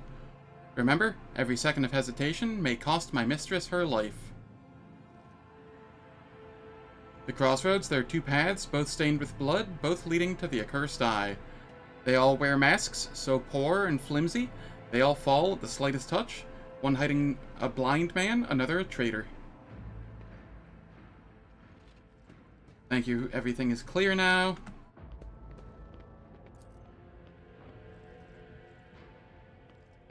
I have many questions regarding what happened on the station.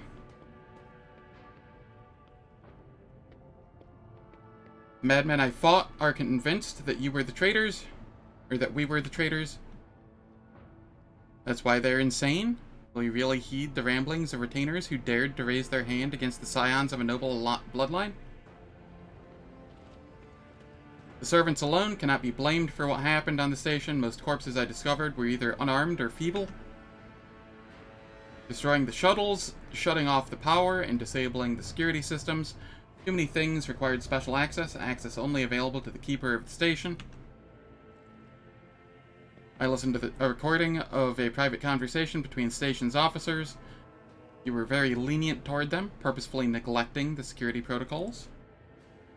I saw the security captain's report. Only the keepers have access to the station's systems, but Theobald stayed at his side the entire time and could not have initiated the self-destruct protocol.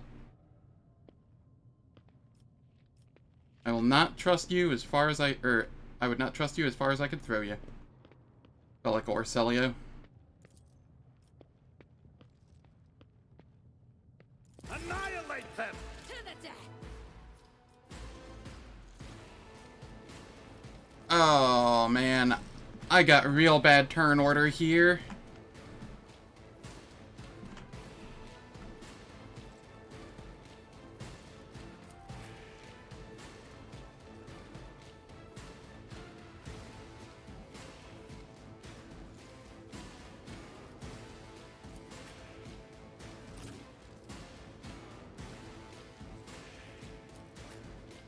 Abelard, you can be up here.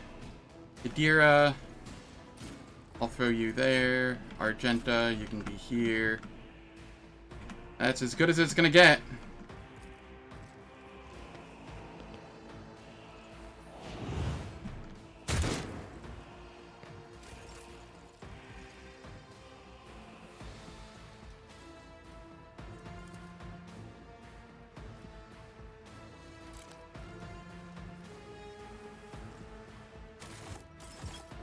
Uh, 14 to 20 compared to 6 to 8 with how many shots? 4? Yeah, the sniper rifle just does more here. That does suck.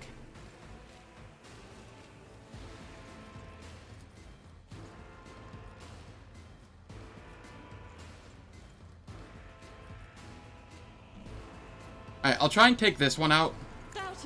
It's a low chance. Unless we crit. And then it's a high chance. As the Emperor commands. I'll do it.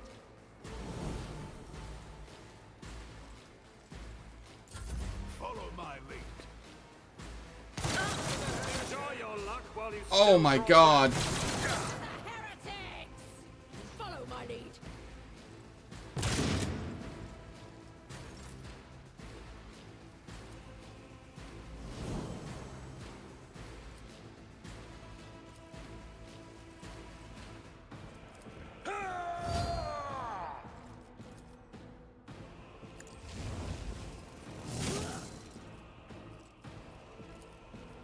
It will be done. Yeah, there's just no good cover here because they're on all sides.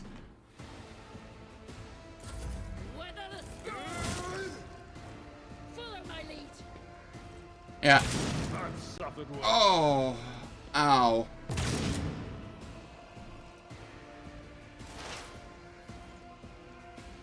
Idira.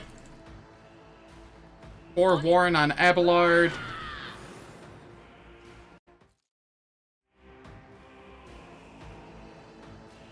And then you can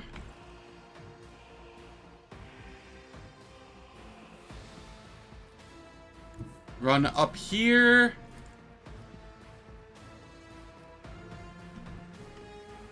No.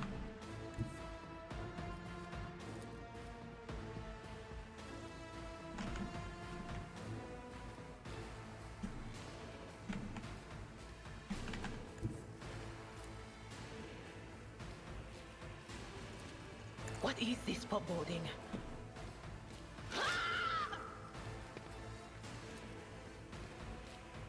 11 to 25. Will do. Shit. I don't have enough points to do my thing now. Whoops. That's fine. I guess we just do this.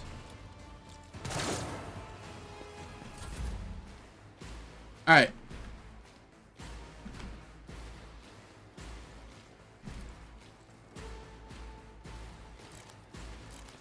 We switch over to the shotgun.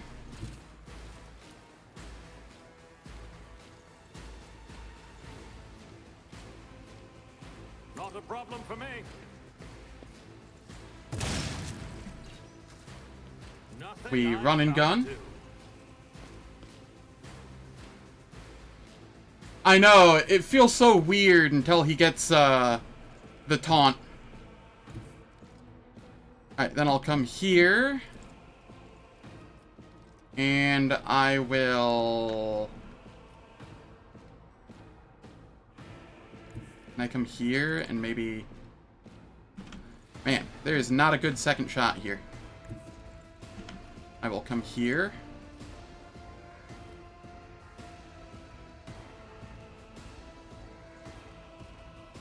Already done. Good enough, I guess.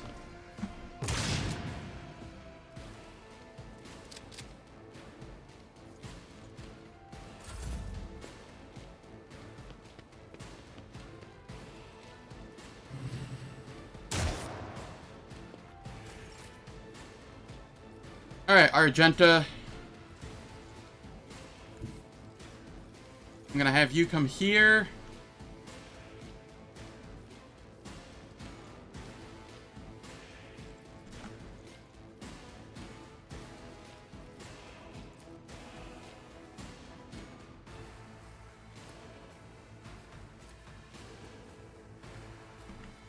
And then I will have you God, Emperor, shoot at this one. Be the fire in my heart.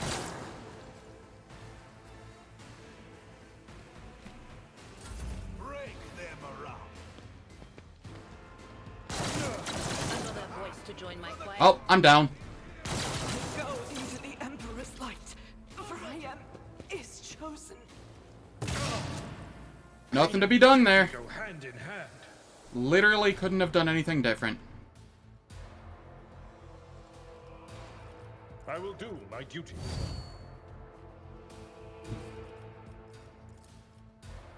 My I place is shall...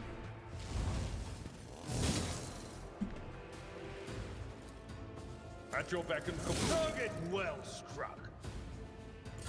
I must not. Moving out.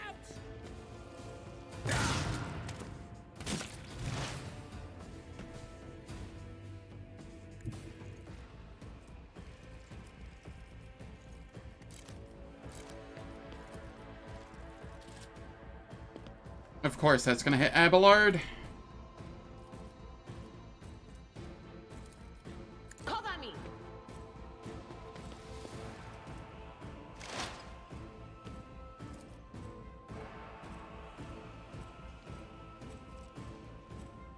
Anything else? What an unfortunate turn of fate.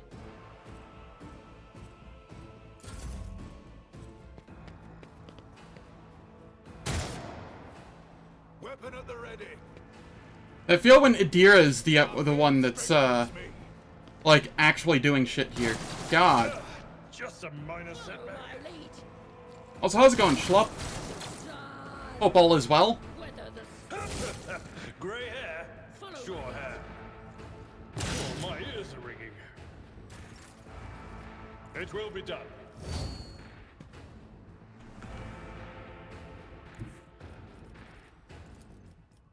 Victory is imminent. Idira can take this one out. I will do my target well struck.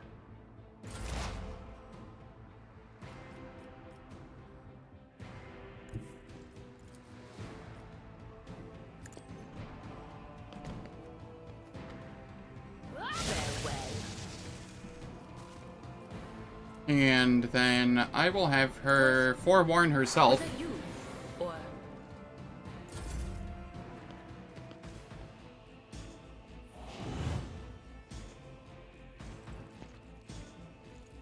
onward!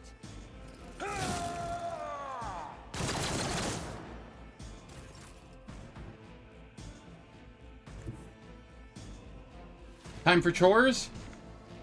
But you said everything's fine. Those don't add up. Nah, I'm just messing. I hope chores go well. Or at least quickly. A tactically sound approach. At your beck and call.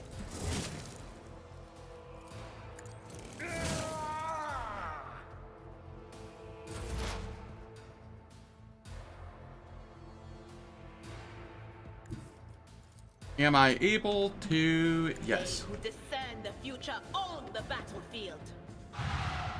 What an unfortunate turn of fate.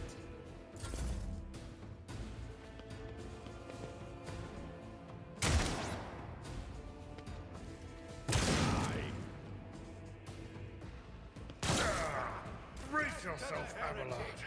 It will be done.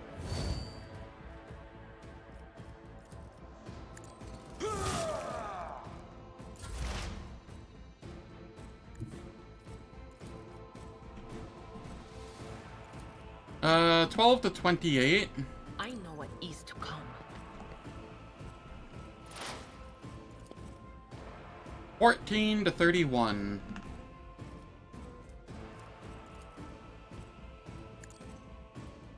Be gone. There we are. Idira is doing work.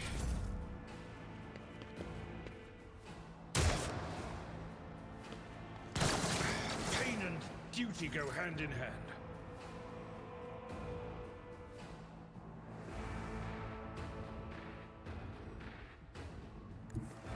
Follow my We come here, we endure, we charge, and then we slash.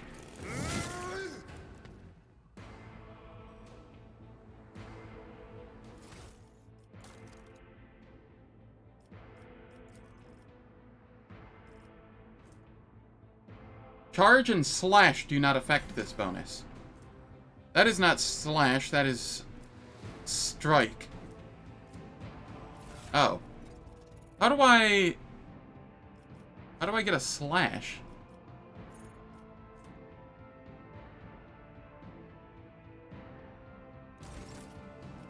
Because I don't think he's getting the bonus from...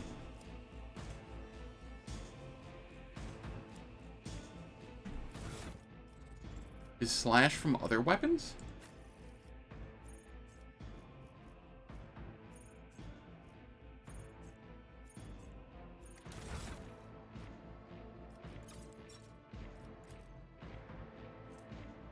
No, that's strike as well. That's also strike.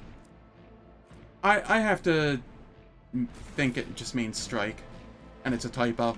I don't know. Because I can't find slash anywhere.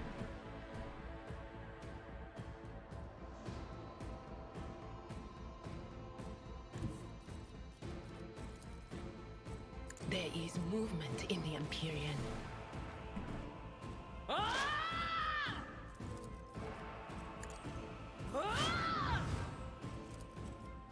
On it.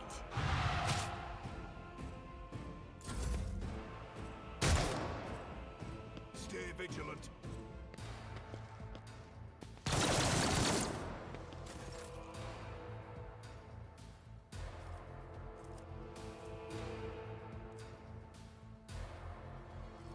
It will be We done. endure. We come back here, then we charge. I will do my duty.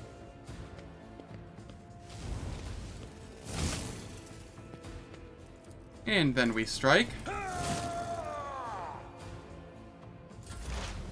momentum. What is this foreboding?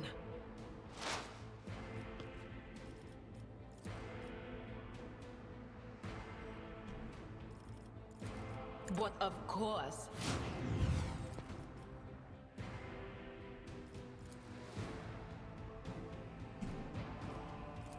Anything else?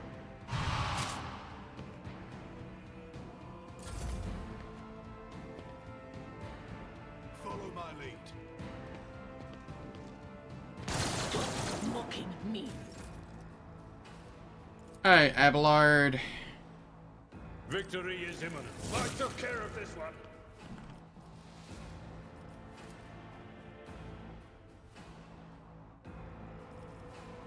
It will be We done. endure. We'll rule the Daring stars breach. themselves.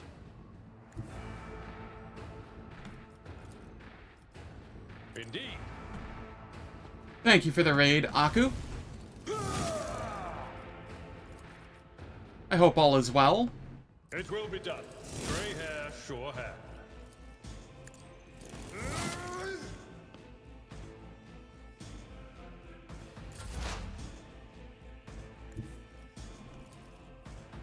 Cover me.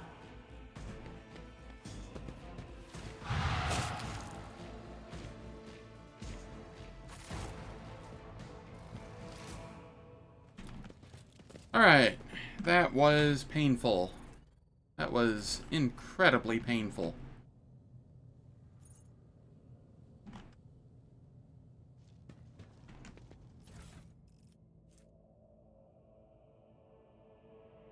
Ratobi pattern lasgun. Is that better or worse than the lasgun here? It's going pretty good. Thank you for the raid.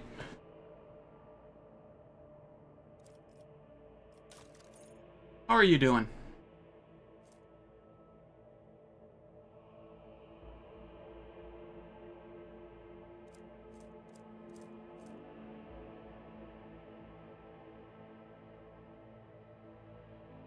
Alright, so it's essentially the well-maintained long last without the armor pen.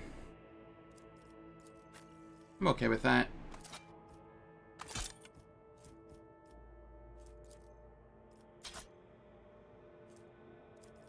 And then we have a Mars-patterned sword here, which is just better than his chain sword, I do believe. Yes.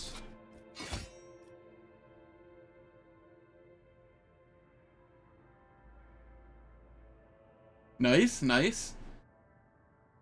Enjoy your dinner.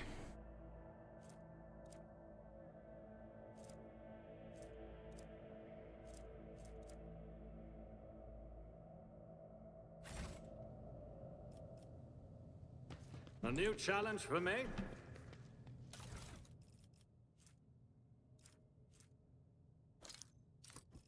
We take that. We take that.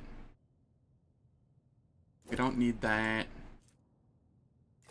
I don't think we need this, but I'll take it. And then we don't need the stub revolver.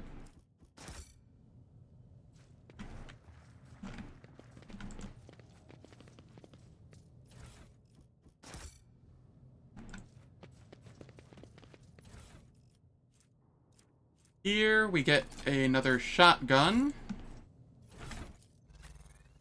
which is nice. We can have that as her secondary to the sniper rifle instead of the well-maintained long las gun, which means I can actually just throw that on me.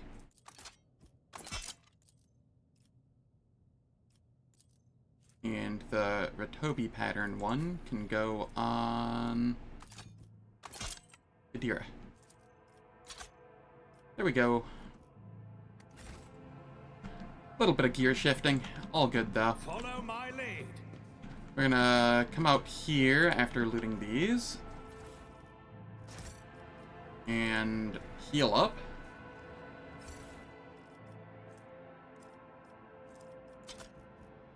And then we shall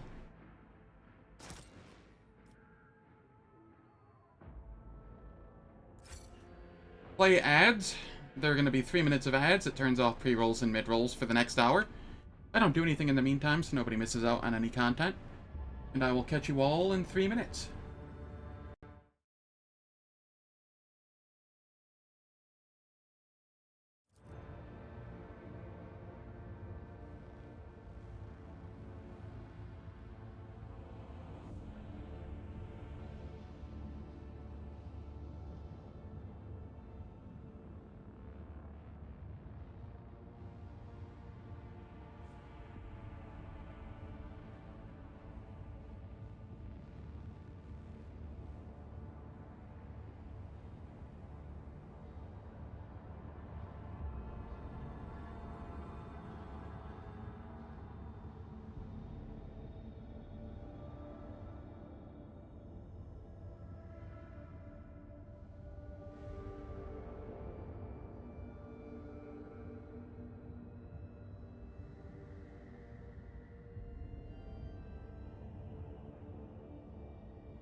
The ads are finished. And I shall continue on.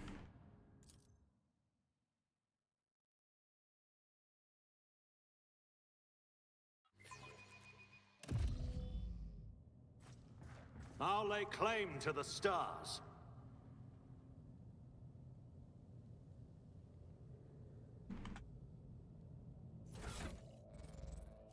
Here... Who has a similar logic to me? It does not have a helmet. You. You can be my logic person for the moment. Meanwhile, I will gladly take the 5% chance to hit, 3% critical hit chance.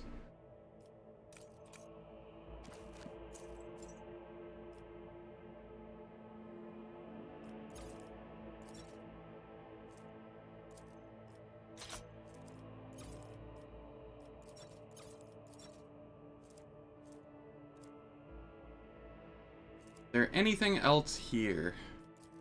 Abelard, I'm going to give you this. Argenta, you get another one as well. For now.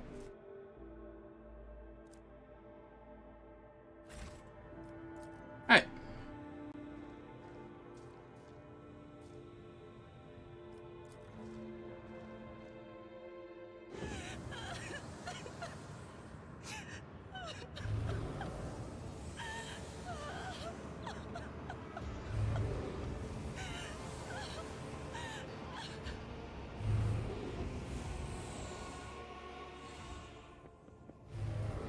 The pale figure with unnaturally long limbs covers her face with her hands, which are deformed with talon-like nails.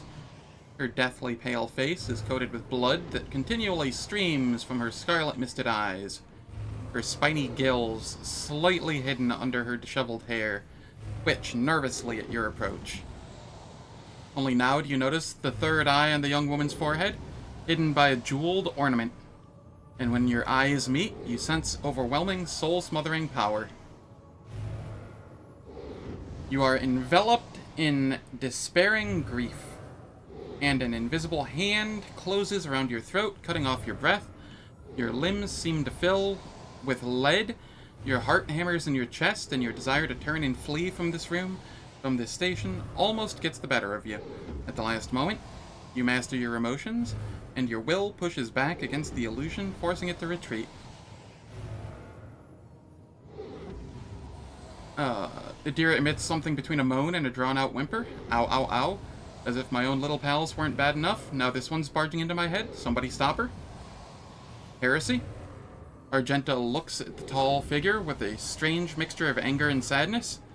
Then she lowers her head, and her white hair veils her face.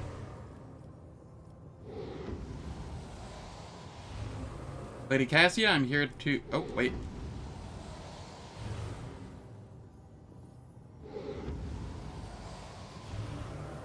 I know why I'm here, and so I will stand strong against any illusion. You direct all your attention inward, to your heart, currently shackled by another suffering. Under the gaze of your burning inner eye, the despair and pain begin to dwindle. The darkness in your soul dissipates, the lump in your throat shrinks, and you discover that you are standing in front of a bizarre creature. A young woman whose tears you seem to have dried along with your own.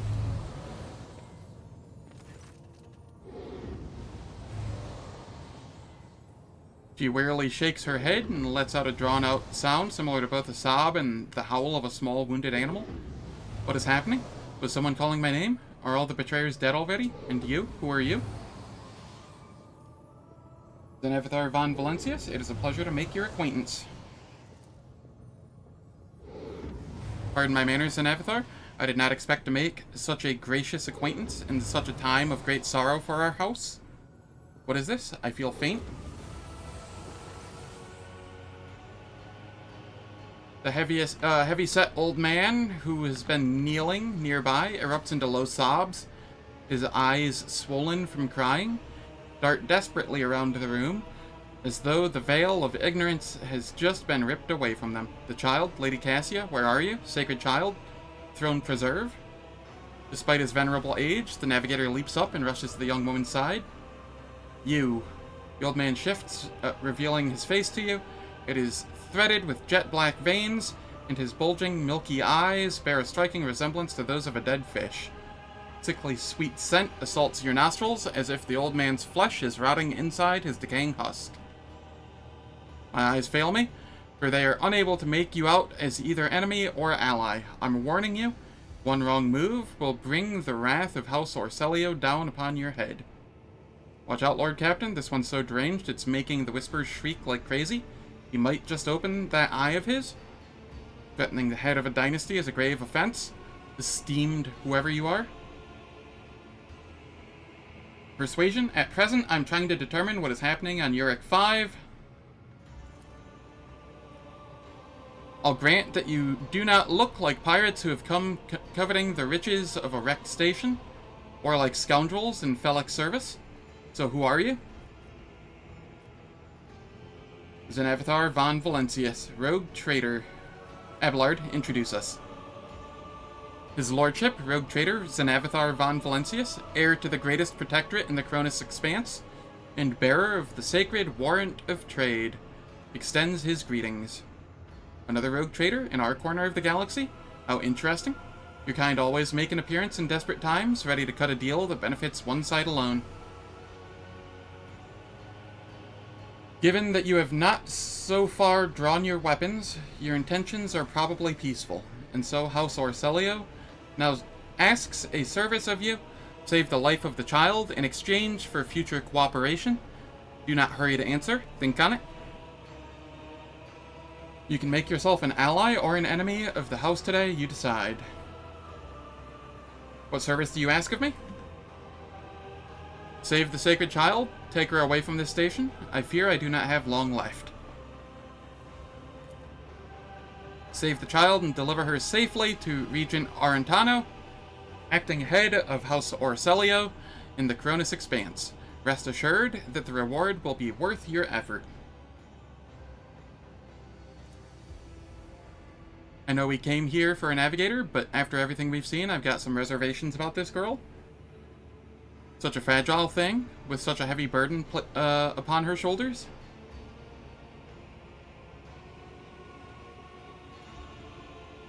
You're talking as though you expect to die here. My service to the house is coming to an end. The wounds Felic inflicted on my flesh will never heal. I'm dying. Raise the throne, slowly enough to see that the child is taken care of. There is a Medicae on deck on my ship. No, I am the keeper of Eurac V, and I will perish along with my station. On that note, I have other matters to attend to. I want to know what happened between you and Felic. Nah, I already know what... I'm going to go through that, but... Felic is my wayward student. He came to Eurac V as a callow youth. I personally mentored him and entrusted him with the care of the child. He was like a son to me, but he proved to be just another traitor. He sought to steal our most precious treasure, the heir of our house, our sacred child, to revel in power with others like him, casting our house into the abyss, pervert the centuries-long traditions of our family. You can see the fruits of his villainy for yourself. He decided he was not bound by his duties to the legacy of the greatest of our novitors, Tisiphone Orselio, who led our house to prosperity for countless years. Foolish boy, the renegades clouded his mind. They sought to seize control of the dynasty before the sacred child had come of age and taken up the Novator's throne. I believe I've made my decision. Cassia shall come with me. Good, that is good, but do allow us to say our proper farewells.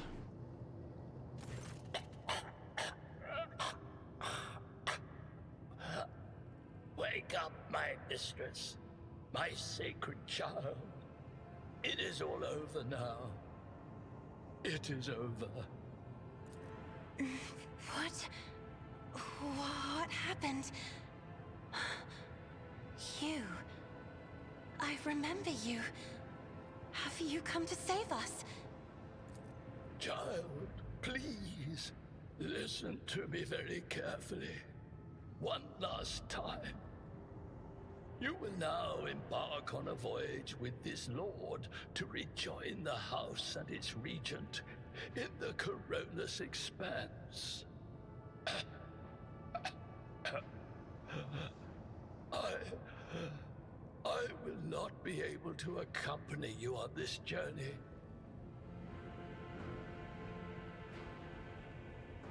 Alright. No, not you too. Don't leave me alone in this violet-brown haze. You're coming with me. Your mistress is giving you an order. Do you hear me? Mistress, I fear this will be your only order that I dare to disobey. I am the keeper of Eurac V, and alas, I have less than a day left in me. Allow me to serve you one last time and honor my final duty to House Orselio. I will remain on the station and destroy the secrets it holds. Oh, Theobald.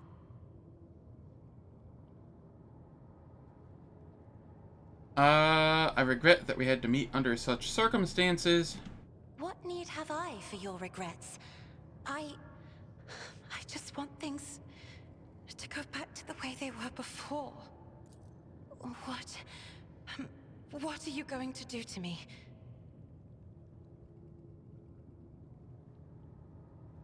Lady Cassia, I, Zenavathar von Valentius, rogue trader of the Imperium of Man, offer you my protection and grant you shelter aboard my vessel.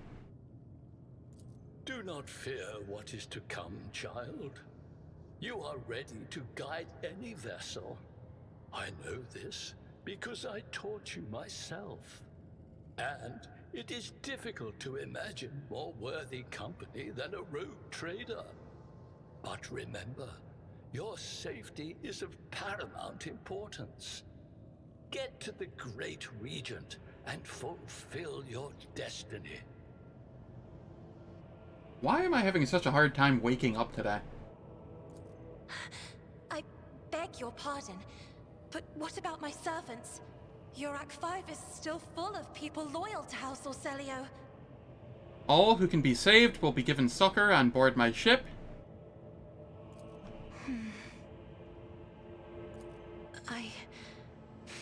As a Lady Navigator of House Orselio, I accept your gracious offer of protection. Please, take me to your vessel. I can no longer bear the pain of this place. Alright, everybody levels up.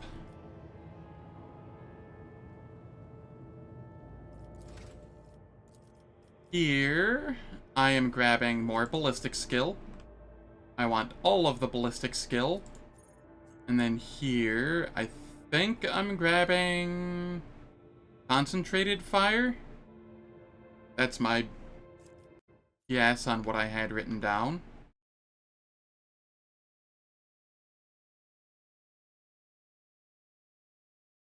Yeah.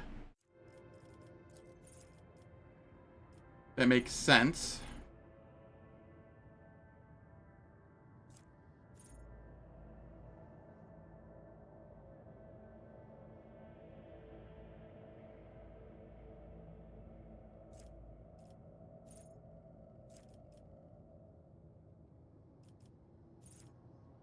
This will make my shotgun shots do way more damage.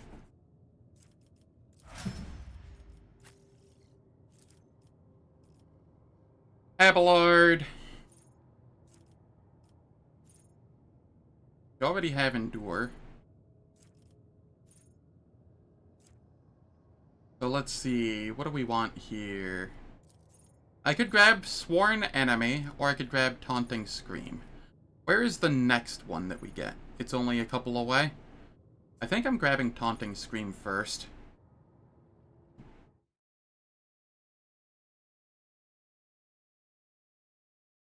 Let me check here real quick, though.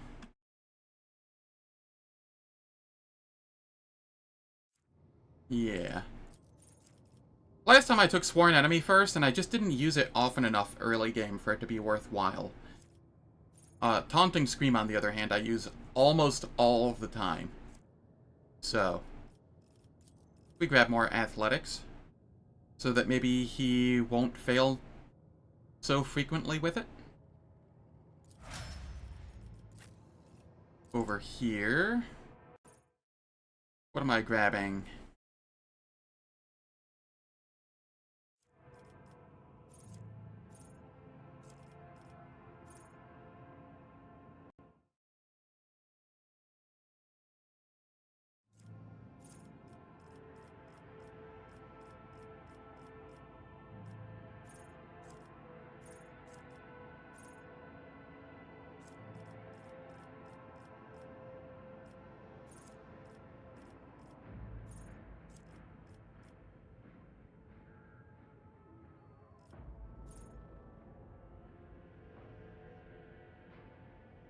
I can go with weak body, weak soul.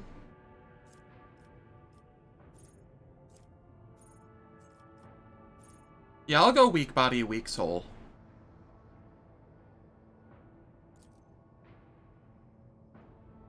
Lowering the toughness and willpower of enemies is nice.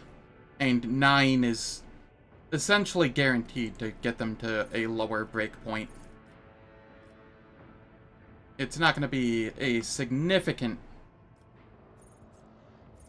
loss for them, but that's fine. We go more perception.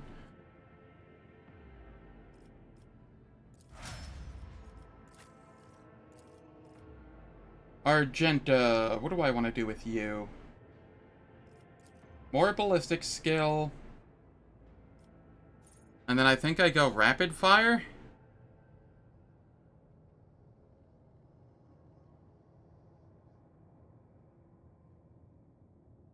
I think.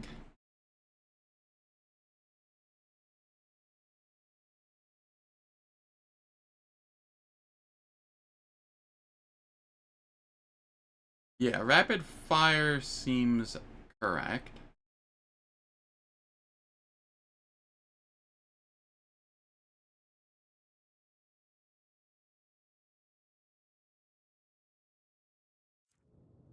And then I can take, like, dash or concentrated fire later if I want to on her.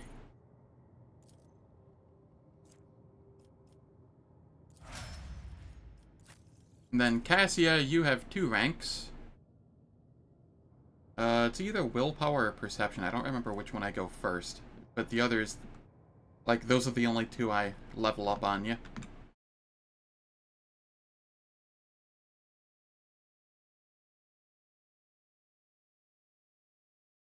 We're going willpower first.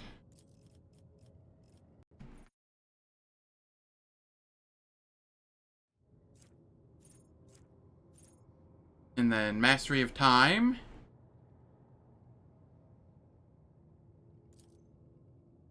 Then we go...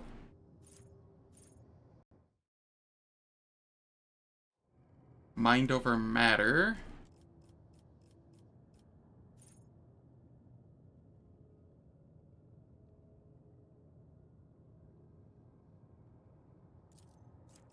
And we go more willpower.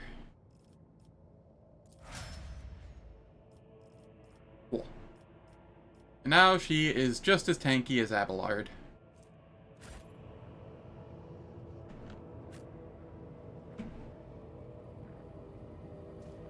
None shall stand in my way.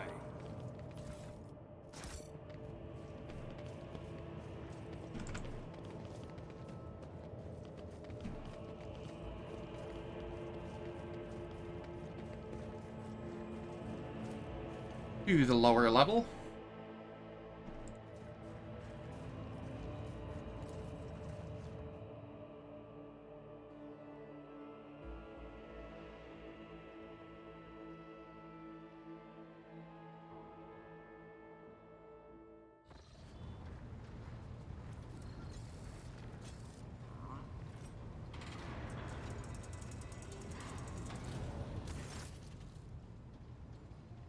Lord Captain, Lady Navigator, welcome aboard. The Sanctum Navis has been prepared for the communion ritual, but if the Lady Navigator wishes to rest in her quarters first... Your heart starts beating furiously, your breaths come short and choppy, and your fingertips tingle unpleasantly. You notice that Vigdis is shivering slightly, and the crew are glancing around in puzzlement, searching for the source of the sudden wave of unease. Without even looking at the Vox Master, Cassia waves her away. First, I wish to speak with the rogue trader. Leave us. Of course. When you are ready for the ritual, please let me know.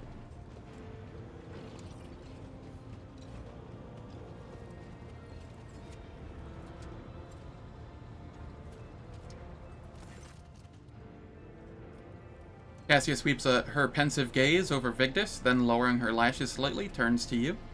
What did you wish to speak about? After a few seconds' hesitation, Cassia lets out a small exhale, and then raises her pointed chin. I have not yet thanked you for saving me on the station. My thoughts were clouded with so much mournful ash when Theobald's heart stopped, but you acted honorably, and did not exploit me in my wretched position. And for that, I am immeasurably grateful.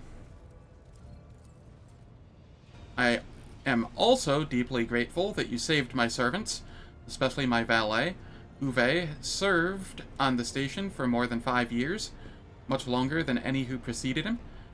He knows how to properly attend to me during journeys through the Imperium, and what to serve me for breakfast.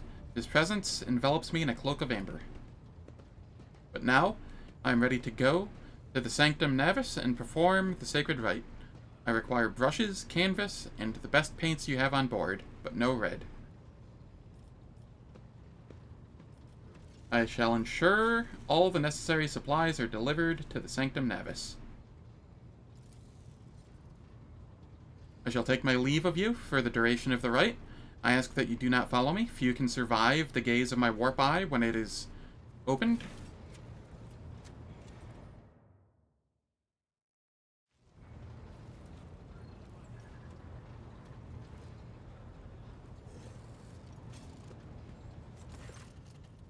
Lord Captain, I will oversee the open channel between the Lady Navigator and the bridge, and may the Emperor's light help us all.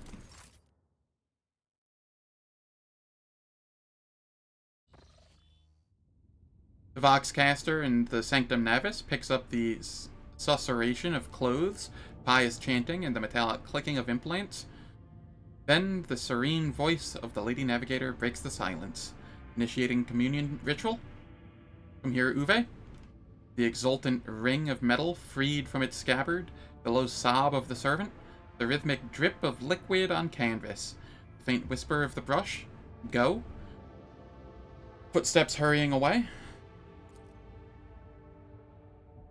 I see violet vortexes lashing an ocean with a million flails, and umber shadows spinning over the surface in a fiery dance, the storm rising above foaming waters.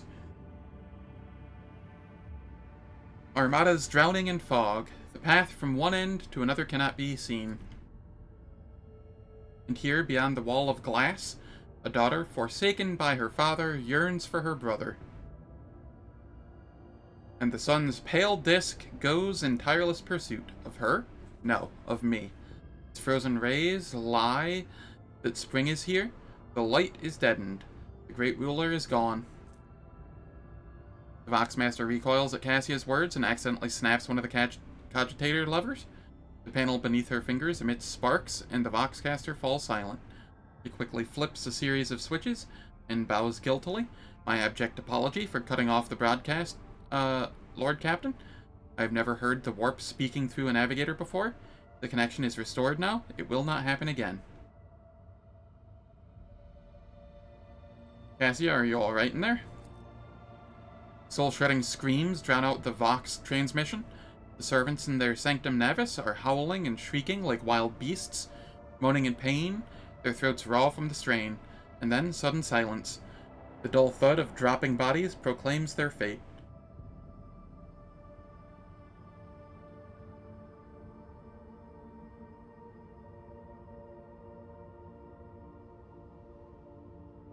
Sorry, had to sneeze.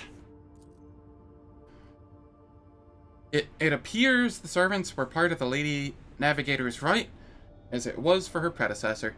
I will arrange for the bodies to be removed from the Sanctum Navis after the ritual, or what is left of them. Rogue Trader, I fear I have unfortunate news. Endless blackness has spread across the canvas, dividing what should be whole in two, and my sight cannot glimpse the light of the Emperor as clearly as before. I cannot turn around. My brush only draws me onward. The way is blocked. You hear a heavy exhale, rustling fabric, and metallic clicking. By the Emperor's grace, the ritual was successful. Your vessel's temperament presented a challenge. Cold steel grip did not allow me to breathe freely, even for a second. It was as if the depths of the ship housed not only machine spirits, but something other. Now I will retreat to my chambers to recover my strength. Send for me if you have need of me. Lord Captain, congratulations on acquiring a navigator. Please spare me a few moments of your time, as there are several matters that require your attention. First of all, I wish to report on the condition of the station, Eurac V. Had you opted to begin your visit to the Rykad system with a different destination, the station could have become critically unstable. Fortunately, the decision to immediately visit the representatives of the novice nobility bought us precious time. We can either focus our efforts on disassembling the station and procuring technological components for our own vessel, or attempt to save as many valuables as we can. I will take the profit factor, loot everything from jewelry to the very last manuscript. As you command, Lord Captain. With your permission, I would also like to remind you that we are still looking for an Engine Seer Prime. Both the vessel and its machine spirits are in desperate need of oversight by an experienced tech priest. We are also missing some crew, and much more importantly, we have not yet located Heinrich von Kallix, the right hand of the Lord Inquisitor. Now we know for certain he was not in Eurac V, so we should keep this in mind when making any future plans. Thank you, Vigdis. This will be all for now. As it pleases you, Lord Captain.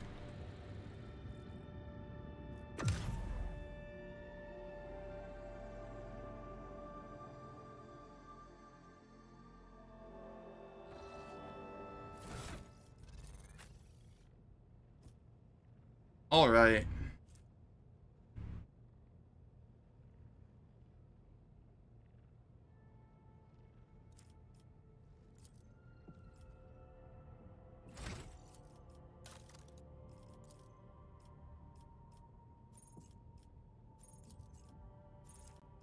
So let's see here.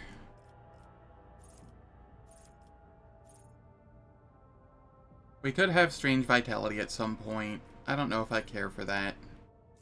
Like, I want it. I just don't think I need it early.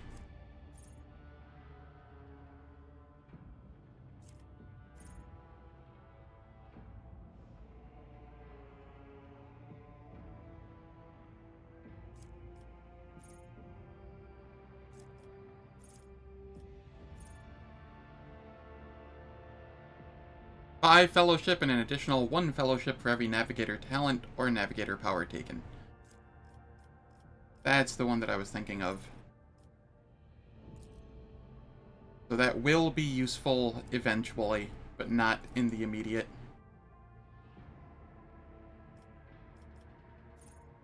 She has persuasion there.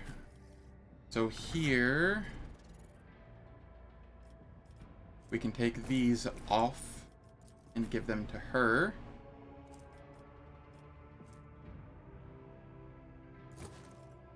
As she has the highest persuasion there. She also has the highest awareness. And what do I have here? I have Lore Imperium a little bit. I have Demolition.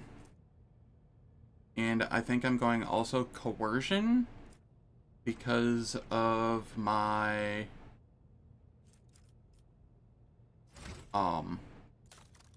features.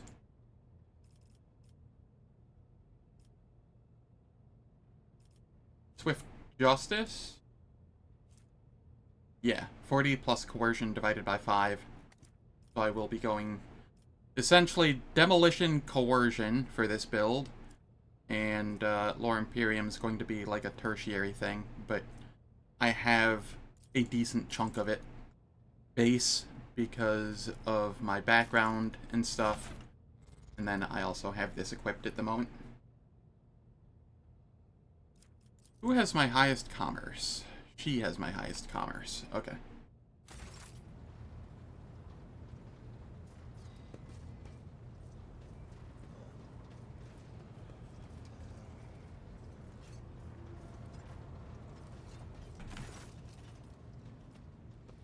Order the shipping and transportation of some goods. Okay, we have Thunderfang here.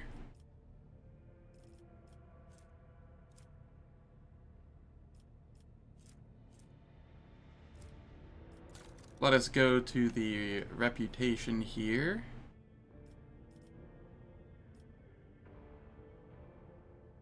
Heretic trophies. That sells for a lot here.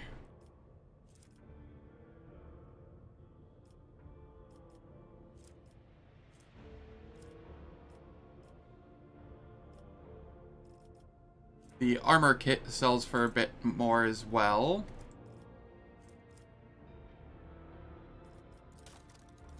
Cargo.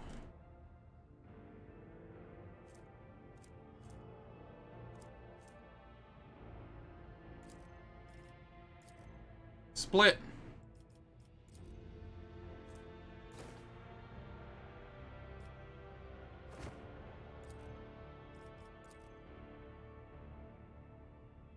This is a 105%. I would like to... Do I not have another armor type?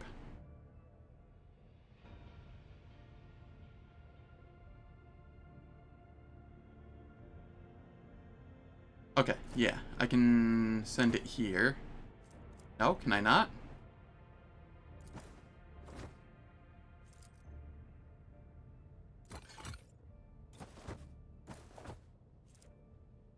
Why am I not able to... Do I have to be in my own cargo thing here to do that? Type in descending order.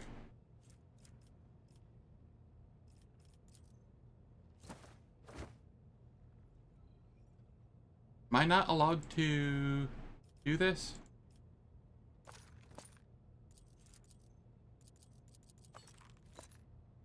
Apparently not.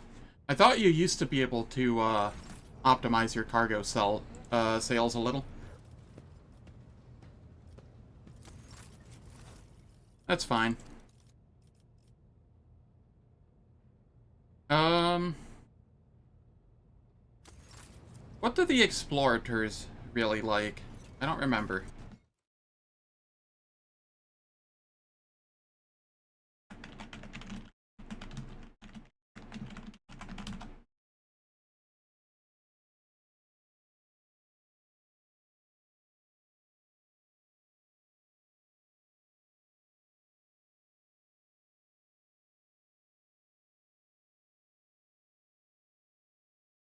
Alright, so they like...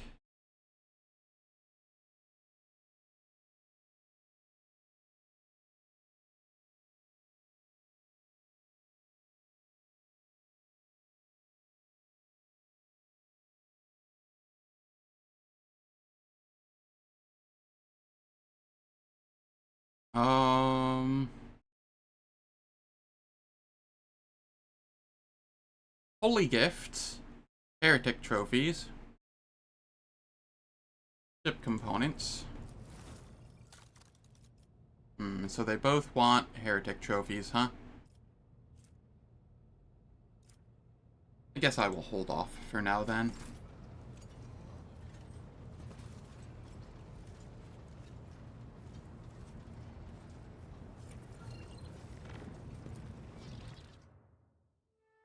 Now we head to the prison.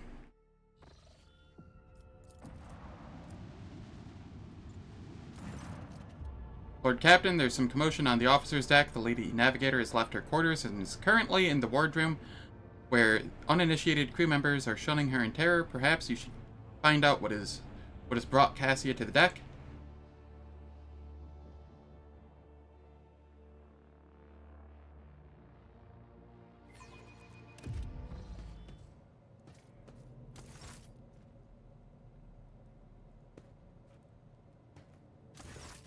Lord Captain, my apologies. I did not notice your entrance. It pleases me to see you adjusting to life aboard the ship. Compared to Eurac V, your ship is a boundless world of unfamiliar hues. And yet, the abundance of bright colors can at times be wearisome on the eyes. The bridge and the decks are so clamorous. In my search for a place of quiet, I was fortunate to come upon this islet of serenity filled with rare tomes and practically devoid of color.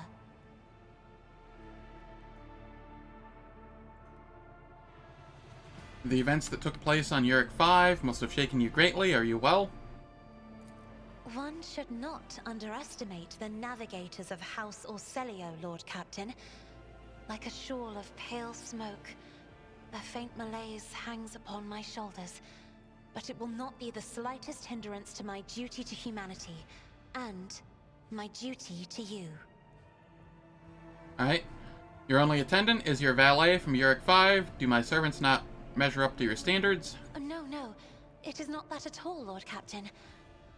It is just that Uwe is quite capable of carrying out his duties by himself. He is well accustomed to my whims and preferences. Cassia cringes ever so slightly, adjusts the adornment on her forehead, then awkwardly hides her clawed fingers in the folds of her clothes. The unnatural appearance of navigators often becomes the topic of gossip among lowly servants and officers alike. It is unsurprising, then, that Cassia prefers the company of one who is used to how she looks. I hope that you have had ample time to calm yourself and your no. I'm gonna say, point to the book in Cassia's hands. I see that you're fond of reading. Oh, this. I found this fascinating read on one of the shelves. And I must say, it has caught my eye. Its every chapter is written in verse. I find it so beautiful and enrapturing. Eurac V had a vast archive of its own, of course. Although most of the works within had to do with scholarly disciplines of some sort or another. Only in my sparse moments of respite was I allowed to escape into the pages of more embellished works. Alright. I don't want to say this. There are people on this ship who are far more But I was impulsive forced and dangerous to others, and far less devoted to the God Emperor than a herald of the Navis nobility. But I did not need your words to see the shades of umber unease that whirl around your subjects whenever I am near. Were I not acquainted with such a reaction, I could have found their behavior and your question just now insulting. Lord Captain, would you kindly explain to me why you are pestering me with these questions? Inquiring about my mood and my needs, showing an interest in the books I am enjoying. You are behaving as if you possessed a shred of fellow feeling for one such as I. I beg your pardon, Lord Captain. That was no way for a navigator to conduct herself. I am beginning to think, Lady Cassia, that the feelings I have for you are far more complicated than common sympathy. Lord Captain? So many colorful sparks are flaring to life and dimming all around you. It is a veritable ocean of emotions. There are so many of them that I can barely see the pure white sincerity of your words. Please forgive me. I cannot even understand myself right now. Your words and attention have reminded me of life on the station, of Theobald and Felek. I do not understand. They were merely the keepers of Eurac V. So, why do memories of those two make me feel a strange heaviness here? At the same time, I find myself overwhelmed with new excitement and anticipation. At last, I have set foot outside my familiar walls, and into a world that I have only seen before in the pages of books. Your ship alone is a treasure trove of remarkable artifacts and curiosities. And just imagine the things that await beyond, but... my delight must seem childish to you, surely. In your heart, you must be finding all this quite amusing. I would not dare make fun of a lady's feelings, especially not one who has captivated me since I first set eyes on her. Words like that, Lord Captain, could easily be misconstrued. You should familiarize yourself with some of the works in your library to learn the appropriate manner of conversing with a lady. She struggles to maintain an expression of polite indifference. Cassia covers her burning face and swiftly exits the room.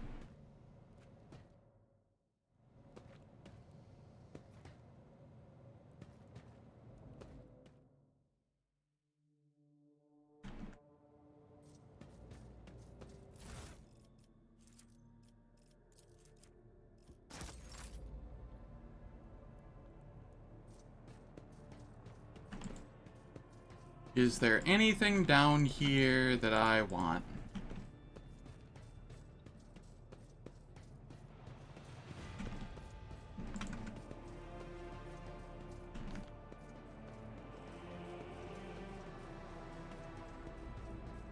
No? Okay.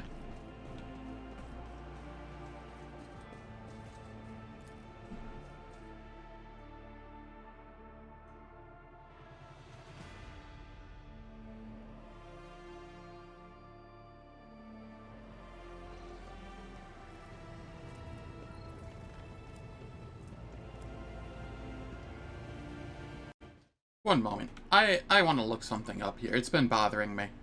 The whole defensive stance saying slash and charge, don't break it. But there only seems to be a strike in the game.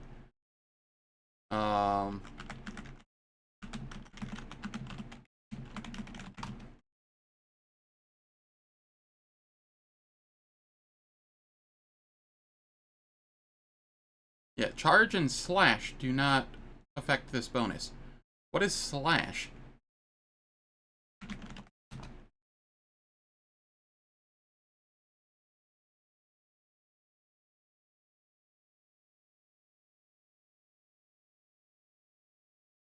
Ah. Okay, okay. So strike does affect it.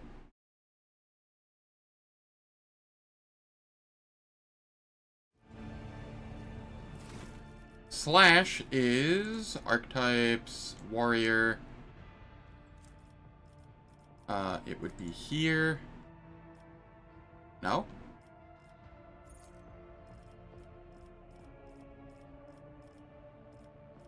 Am I misseeing something here?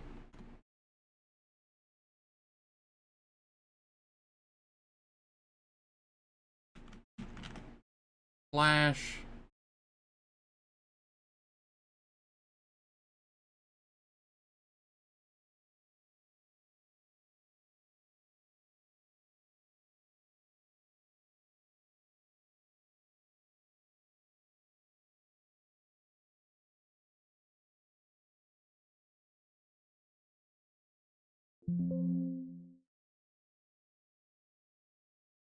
Ah, okay, it's from Breakthrough.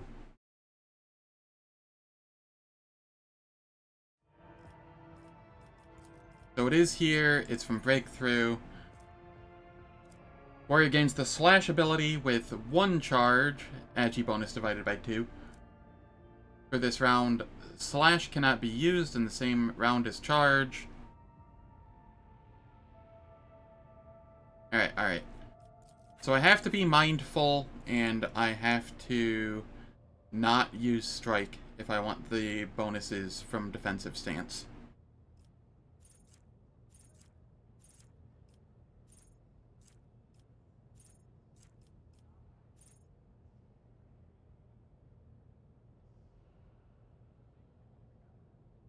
Yeah.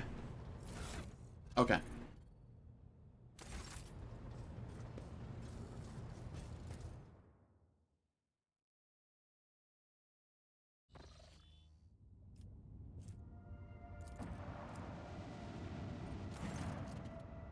Lord Captain, sorry to disturb you. It's pandemonium outside the bridge gate. One of the officers seems to be demanding an audience with you in person. I think I hear Master Wersarian's voice. In any case, I wanted to warn you in advance.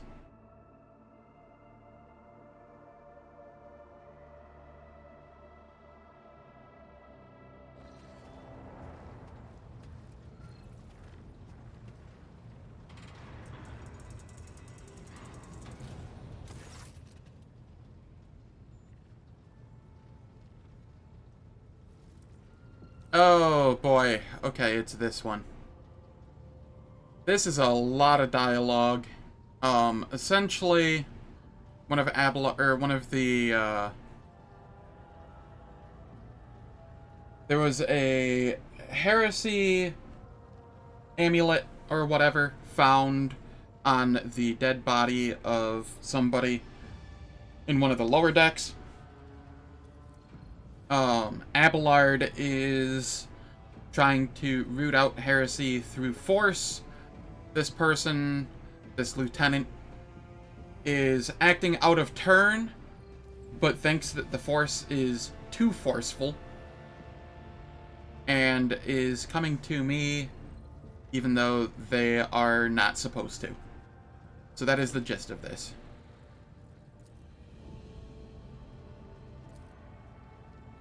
I will listen to what you have to say. Speak, Lieutenant.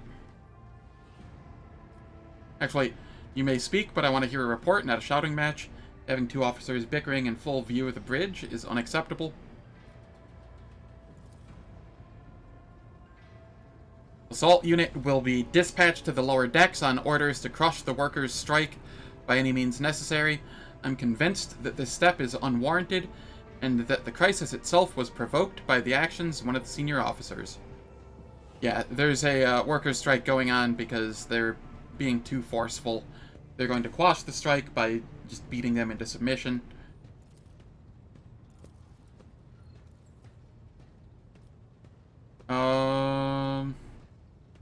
Insurrection on my ship, yeah. How did this all start? Where does Seneschal Wersarian come into all of this? Beg you to hurry, time is running out. Abelard, what do you have to say to all of this?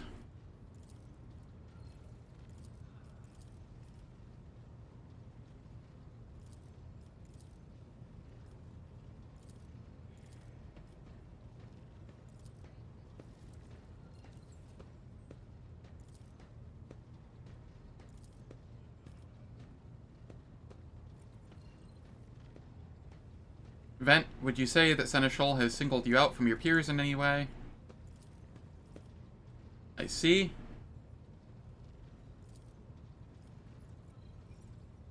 I will go down to the lower decks and deal with the problem personally.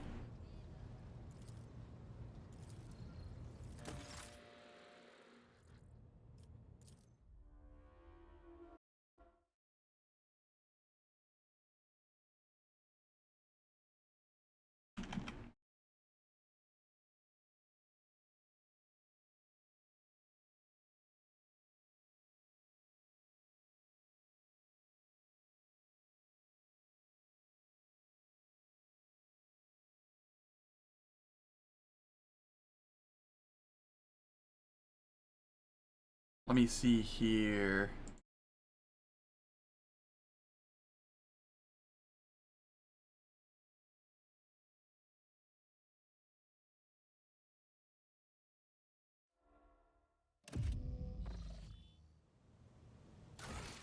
What is this? Dark Echelons.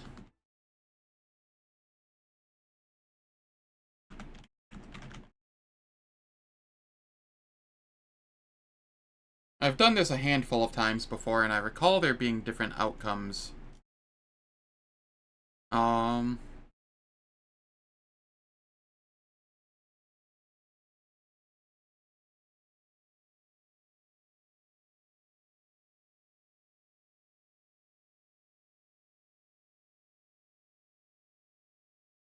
Let's see.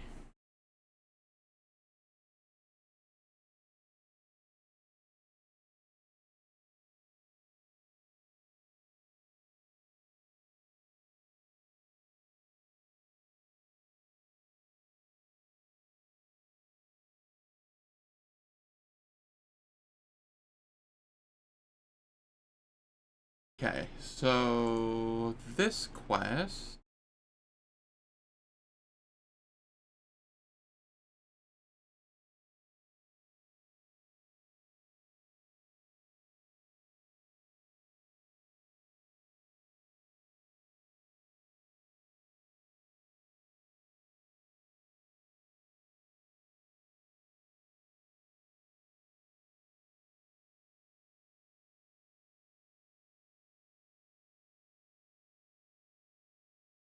Okay, okay. So I just have to be a little careful here.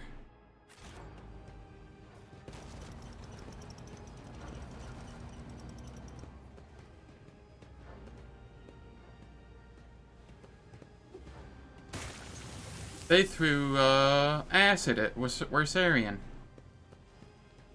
Abelard. Did you hear? They were shouting your name.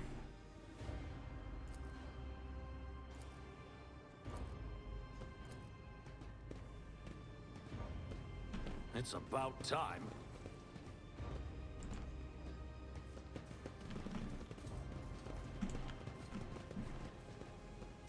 We need to investigate.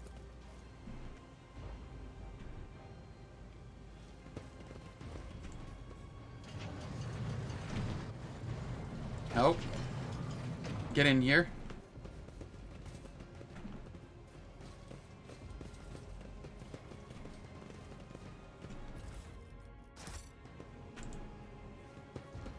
Victory awaits!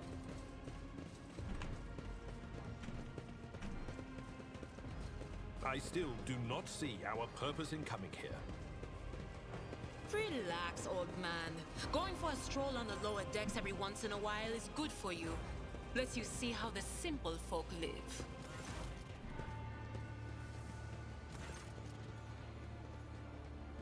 Okay, there's a heated discussion going on here. Jocasta is her patience is wearing thin.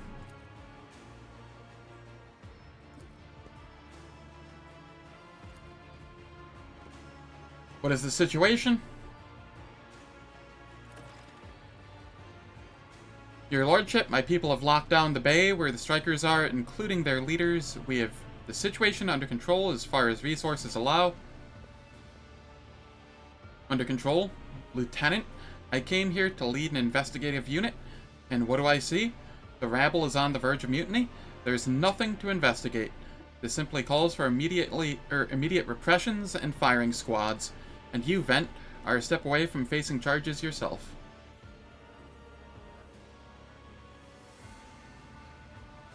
We encountered some locals on our way here. Their conduct was outrageous. They even tried to throw things at us. People are getting desperate, clearly. They saw the assault unit and decided they had nothing left to lose. I mean, I apologize, Lord Captain. It is outrageous. I'm sure the people simply didn't recognize you. It wouldn't have occurred otherwise. We will deal with them once the current situation is resolved.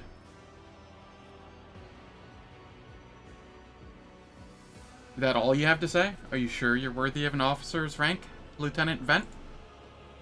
Forgive me, Lord Captain. I will take steps to ensure that such a thing does not happen again. I want to speak with strikers. Right you are, Lord Captain. Allow me to wish you good luck.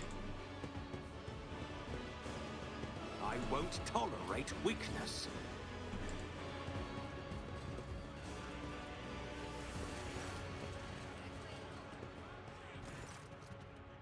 Alright, and I shall start this conversation after the ads.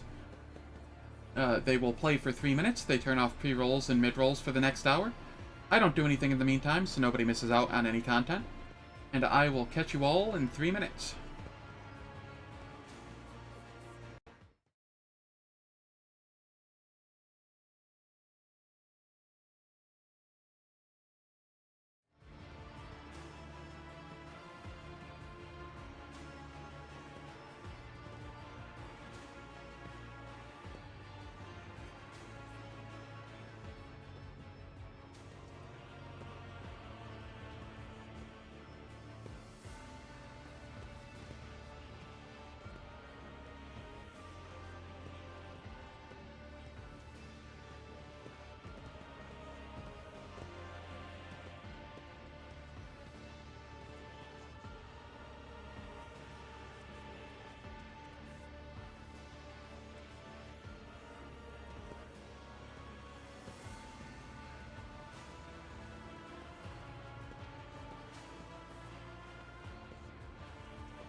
Alright, the ads are finished, and we continue. Dozen pairs of eyes stare apprehensively at you. The people before you are typical inhabitants of the lower decks. You take in their simple clothing, crude weapons, and faces that display varying levels of mutation, from the barely discernible, to the strange, to the outright grotesque.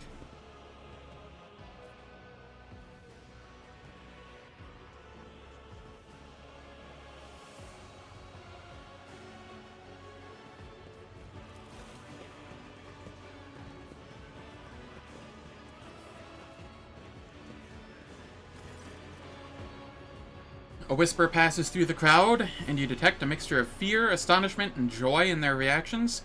Finally, 3 people break away from the crowd, an elderly woman and 2 men. These must be the leaders. They bow clumsily before you. Lord Captain, you have come down to us. Tell me what is troubling you. Why are you striking? Striking? That's news to us, your lordship. All we are doing is asking questions, saying what we think. Shut up, Rivet. Here's the deal, your lordship. Your damned enforcers are all over us down here. They say they're looking for cultists. One wrong word and they're reaching for their batons.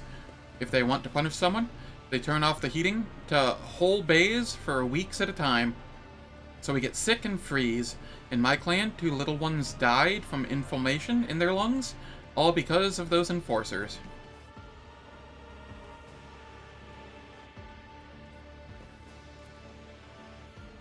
It's all true. Vent is the only enforcer officer who stood up for us.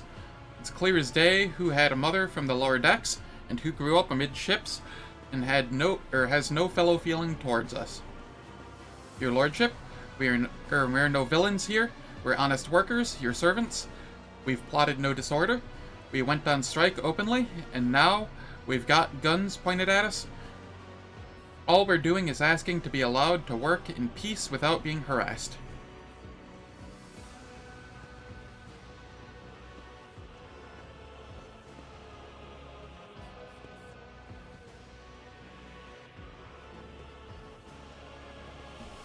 The persecution started apropos of nothing, you say? I was told that one of you was found in possession of a cultist amulet, and that there are heretics hiding here? A cultist amulet? What's that? The gewgaw they found on the dead drunkard? If it was something evil or forbidden, we sure didn't know. The enforcers just said they were looking for heretics among us, and anyone obstructing their investigation would be punished. But how could there be heretics here? We know our own people. There have been no new faces around. Definitely not. And if there were, we'd be the first to report them. And as for this amulet, or whatever it is, they took it off a dead body. There are no cultists still breathing in our sector, that's for sure. But when that fight broke out, some enterprising folks looted the bodies, the boots they came back with. Nobody's ever seen or tread these decks in boots so fine, I can tell you that. It seems to me these cultists have better commanders than us.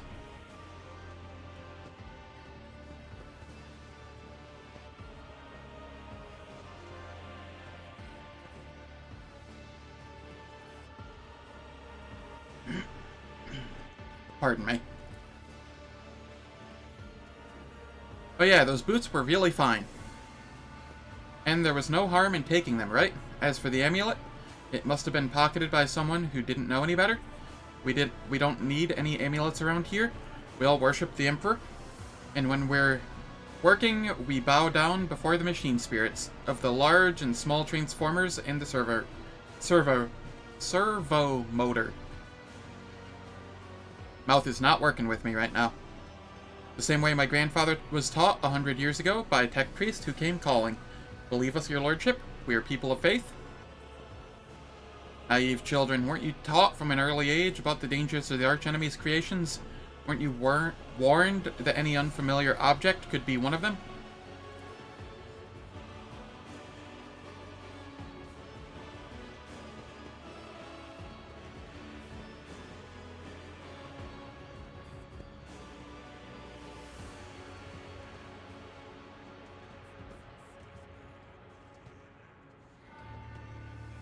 We were told, Holy Sister, but it was long ago. The last time we saw a confessor in our sector, it was just after I'd had my third little one. That is regrettable, but you cannot lay the burden of leading a righteous life on the shoulders of the Holy Fathers. Who will you blame when beasts crawl out of the amulets you stole from the heretics? The Holy Father who was not here, or the scavenger who brought evil down on himself and his neighbors?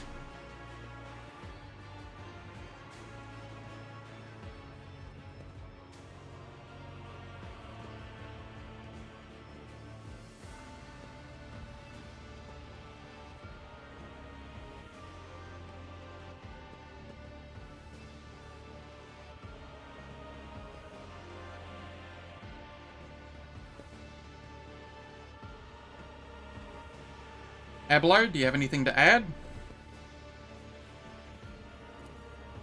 I authorize the use of all necessary measures to locate Chaos Worshippers hiding in this sector. The specific steps taken by the officers were not reported to me. Nevertheless, I am certain that their actions were justified. Cultists are no drunken stevedoers.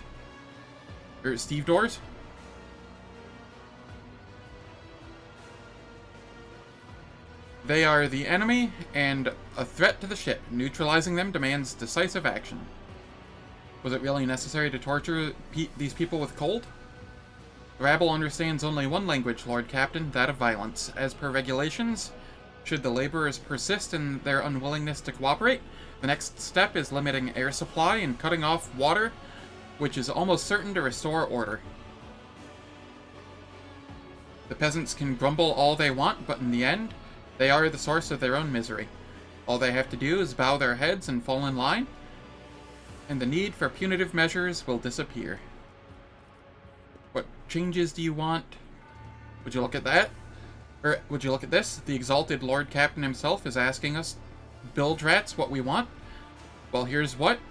We want you to rein in your damned enforcers, to quit turning off the heat, and to stop battering everything that moves. No, that's not it. We want the enforcers gone from here, and we want to be armed. Give us arms, and we'll govern ourselves. We'll defend ourselves if these cultists do show their faces. I've been leader of my clan for 20 years now. Getting rid of these club-wielding thugs can only improve things around here. You've gone too far, old man.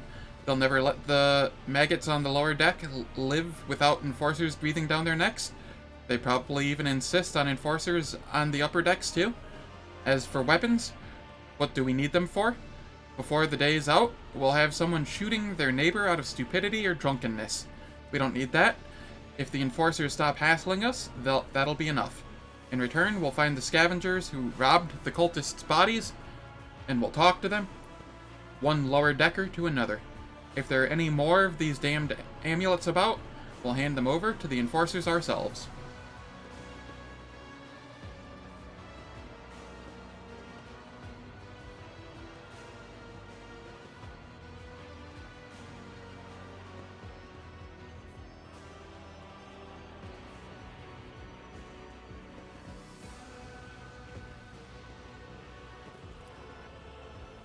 You speak for yourself and your clan, and I'll speak for me and mine.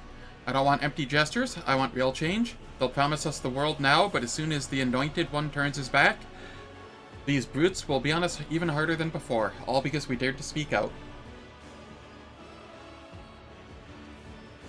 The tall worker's eyes dart between the two arguing leaders. Every few seconds, he opens his mouth as if planning to agree, but each time he falls silent, simply making a few vague noises of approval.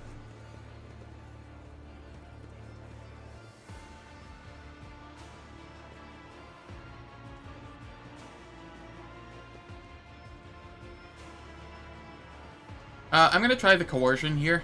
Spreading anarchy on the ship is the first step toward embracing chaos. Putting weapons into untrained hands would be even worse.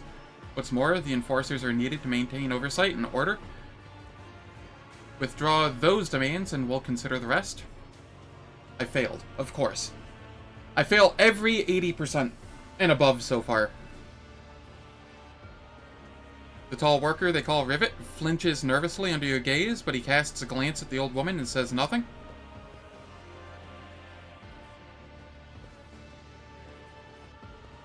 I don't like seeing the clans of Depot 4 at odds with each other. but I agree with the Lord Captain. I won't demand the disbanding of the officers, or the enforcers.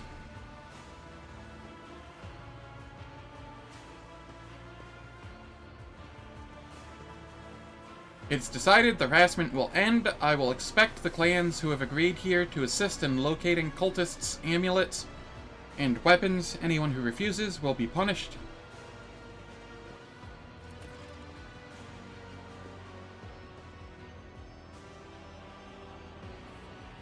The old woman's face pales, but she merely grits her teeth and spits on the floor again.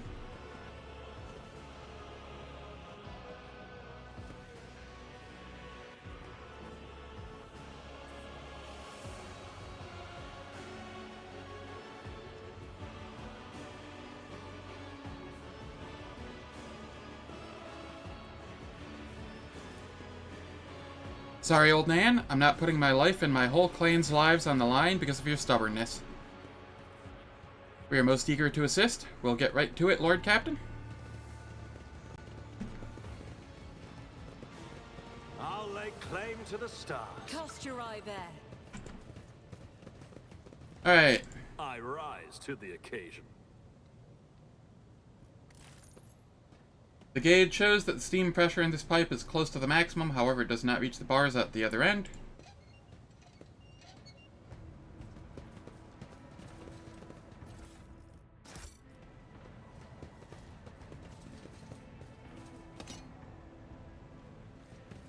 Now I get to figure out this puzzle again. Follow my lead.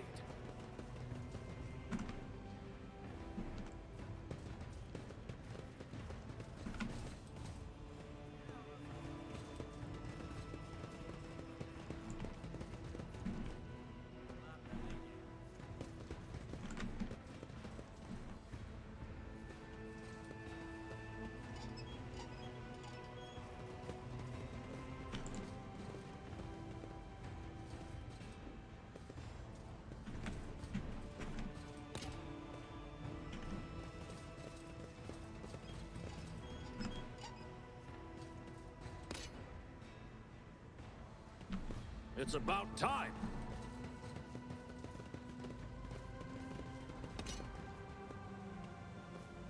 All right.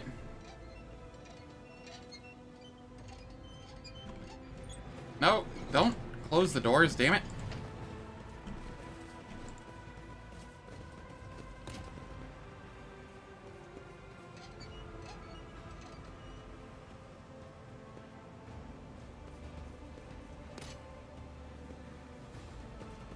Alright, we're almost there, I think. Challenge for me?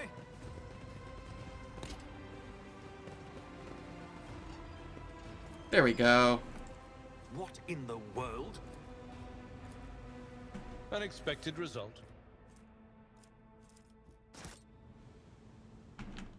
Cool. And now we can leave.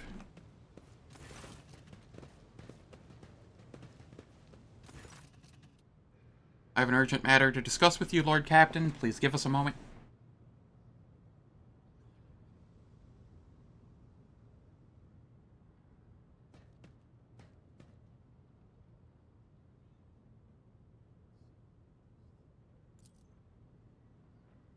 Well, are you pleased with your investigation, Lord Captain?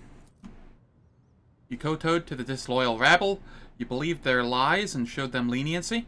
Next time the ship is attacked by cultists, that rabble will welcome them in with open arms and allow them to wreak whatever havoc they like, because they see you as a weak leader. Is that how you see your future at the helm of the Von Valencia's Protectorate? Do not speak to your Lord Captain in that tone? I'm obliged to speak thus. Who else can point out your errors and offer you counsel?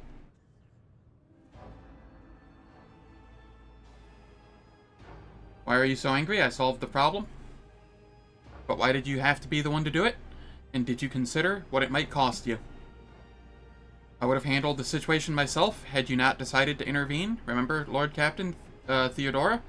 Do you think she ever set one slippered foot on the lower decks? No, she did not. Such matters were left to myself and the junior officers, while she dedicated herself to her grand designs for the Protectorate. as any true strategist and rogue trader ought.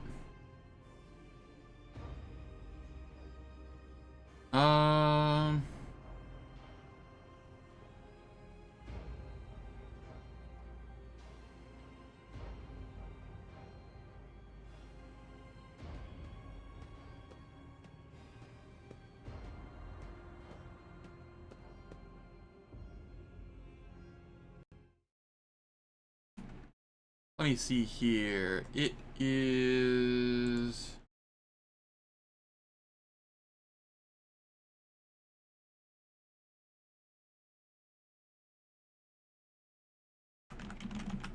This is the choice that matters.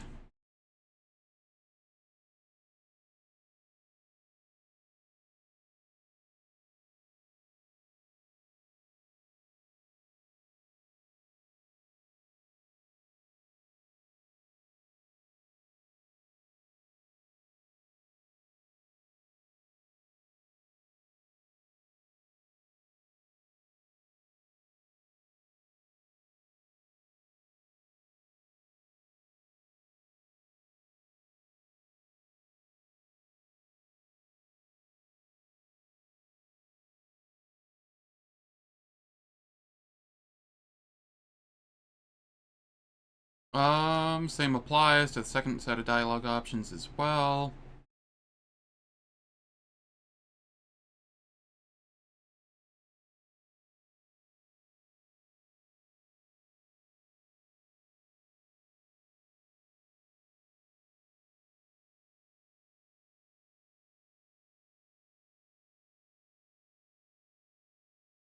Alright. I shall choose option 2. I would be only too willing to trust in my seneschal and not fill my head with such matters, but the situation had spiraled out of your control, Abelard. You're right, at least as concerns junior officers making complaints directly to you. And I lost my temper, Lord Captain, and I believe I ought to explain myself.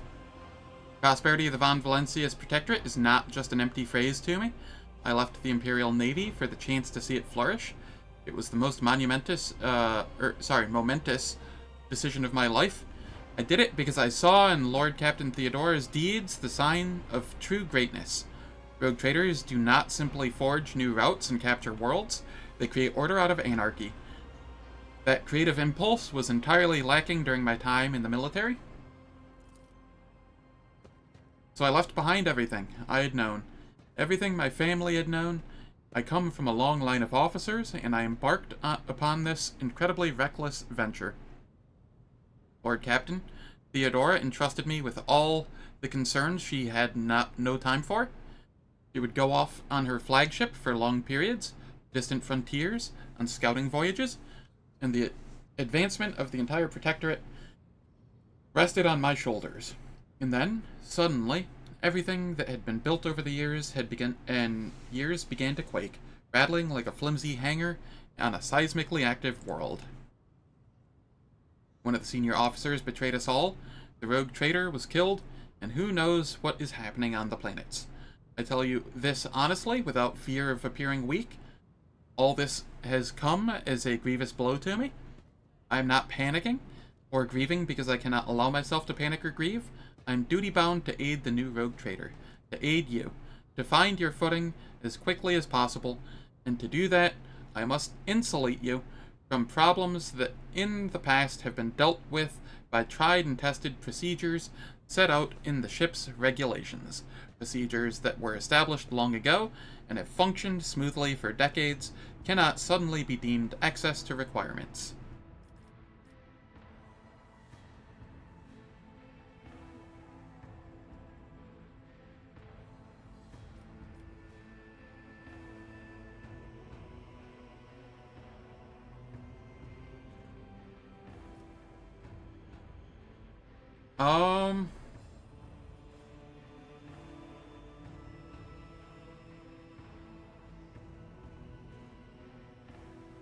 I will go with, I understand, but you need to learn how to respect me as your Lord Captain and Rogue Trader. Accept it and start living in the new world a world where Theodora is gone, and where you and I have new decisions to make. Yes, Lord Captain. After a moment's silence, he adds, looking at you with interest, "Your resolve is admirable, and demonstrates strong leadership. I shall remember this moment, should my old habits ever begin to creep back in. And now, please, let us leave the lower decks. If the rogue trader desires to stretch his legs, there are far more suitable places."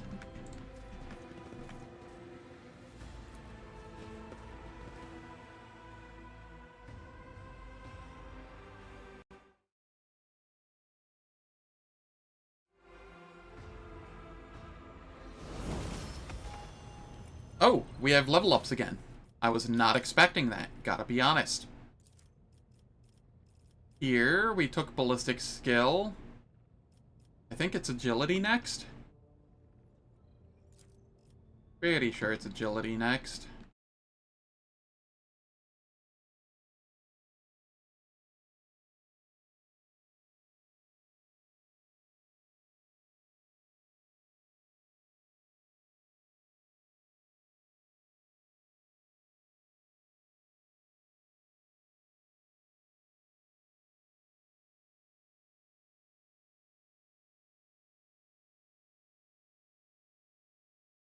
I have written down perception. Why? Why do I have perception written down?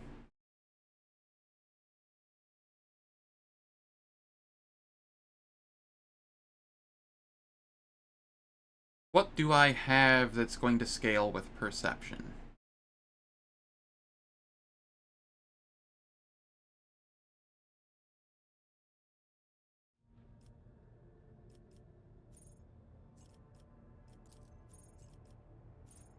Rapid fire does not. Concentrated fire is ballistics.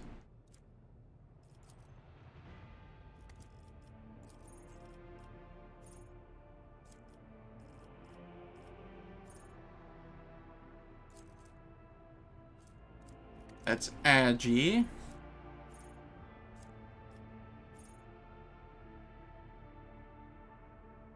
That's demolition.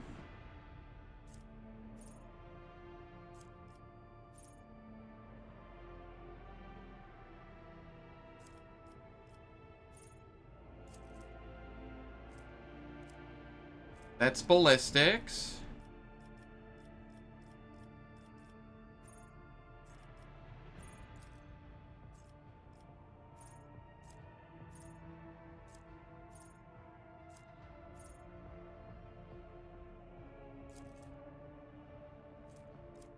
Ballistics.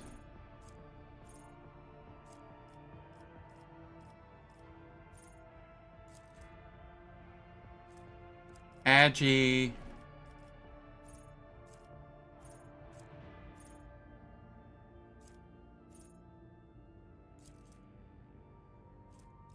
Ballistics.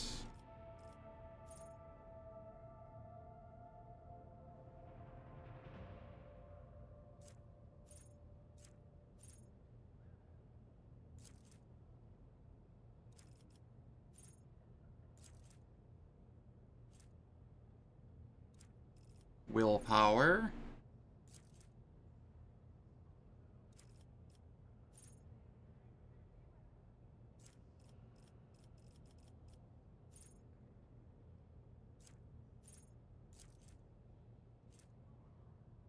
Okay. Armor piercing is perception.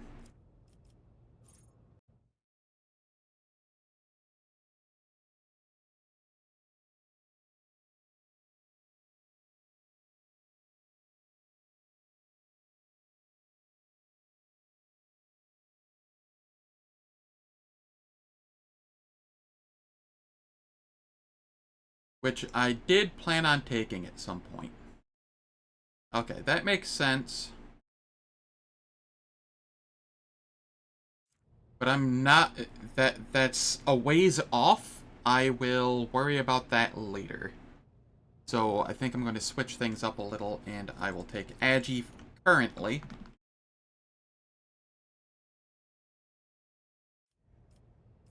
And then Let's see here. Arbitrator can parry all incoming attacks with a ranged weapon. To calculate the parry chance, the Arbitrator's ballistic skill is used instead of weapon skill. The Arbitrator can make attacks of opportunity with ranged weapon that they can use in melee range. Yes. This is nice.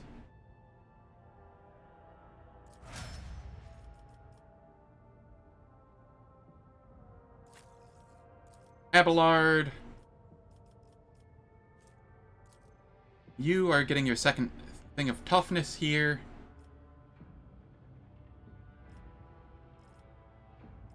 And then... Are you getting ready to... stronger together here? Is that what we're grabbing here?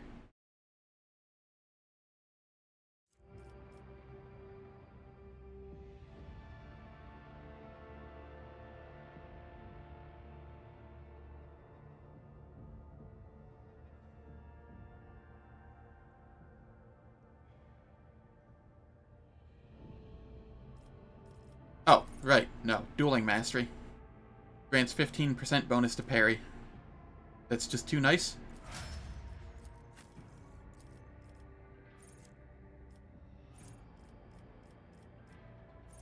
Here, I believe I'm taking Biomancy.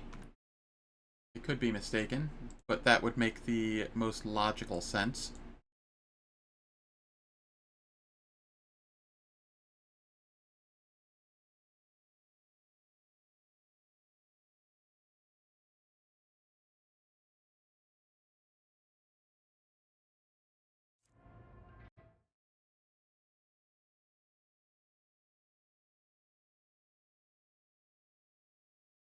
Yes. Biomancy.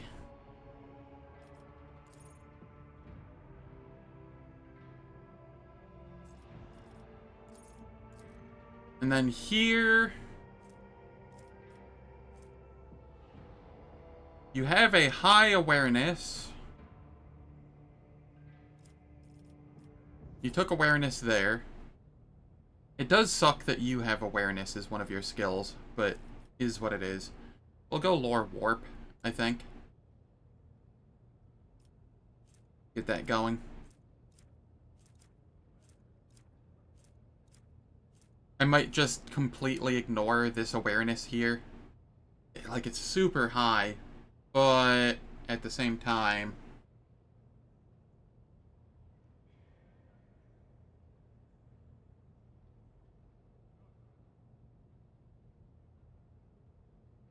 Cassia will have plenty of awareness at some point. So I'm more concerned with Lore Warp at the moment.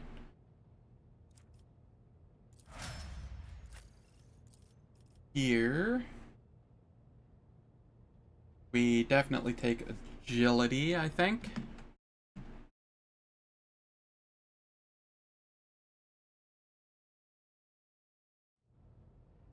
Yeah. Agility, and then Stronger together.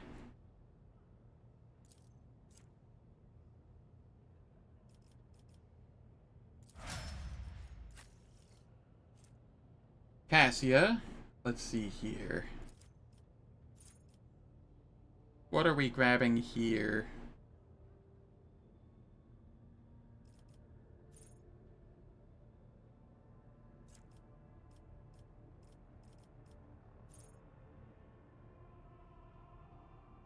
It's either Reveal the Light, Waking Nightmare, or Zone of Fear.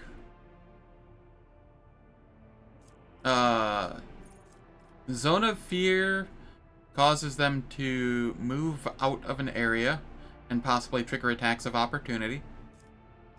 It also opens up Point of Curiosity, which is one of the best abilities.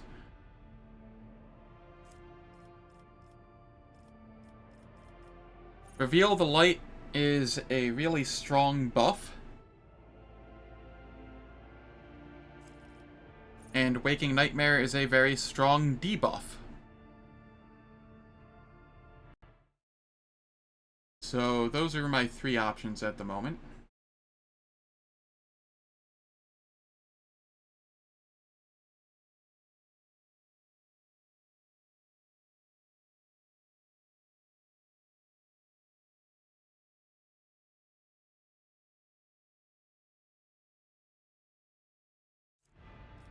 I think I'll go with Waking Nightmare first. Just because I can AoE reduce toughness, which is pretty nice.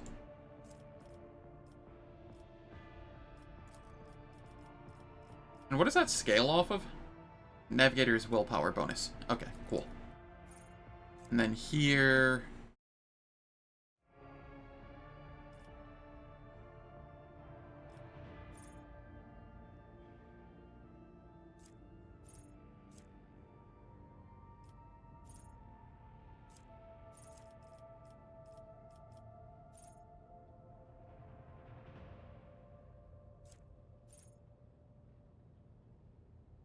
I'll take Pass Unscathed, I think. So that we have higher dodge. Or I could...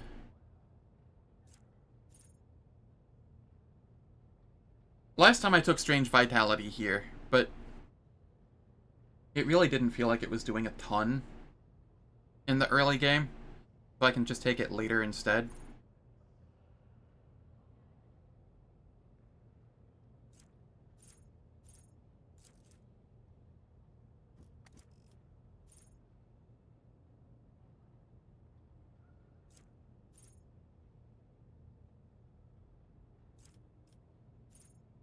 There is...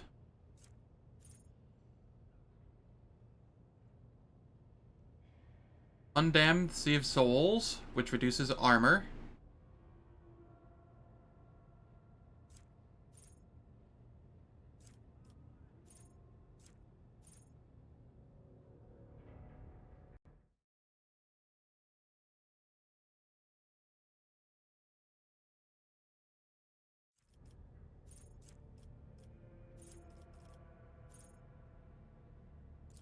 Yeah, I'm going Pass Unscathed. That'll do.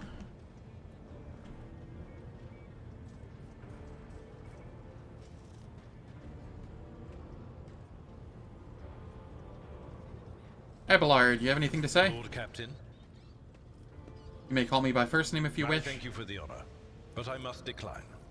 As a former military officer, I believe in the importance of order in all things, including the chain of command. You are the Lord Captain, my direct superior. I am not prepared to address you in any way other than as regulation dictates. All right. Lord Captain.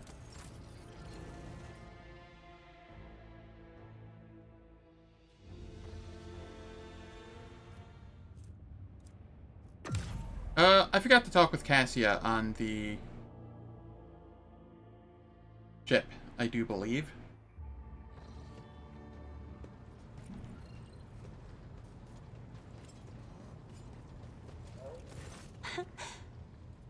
Words cannot describe how boring the bridge is without our stimulating conversations.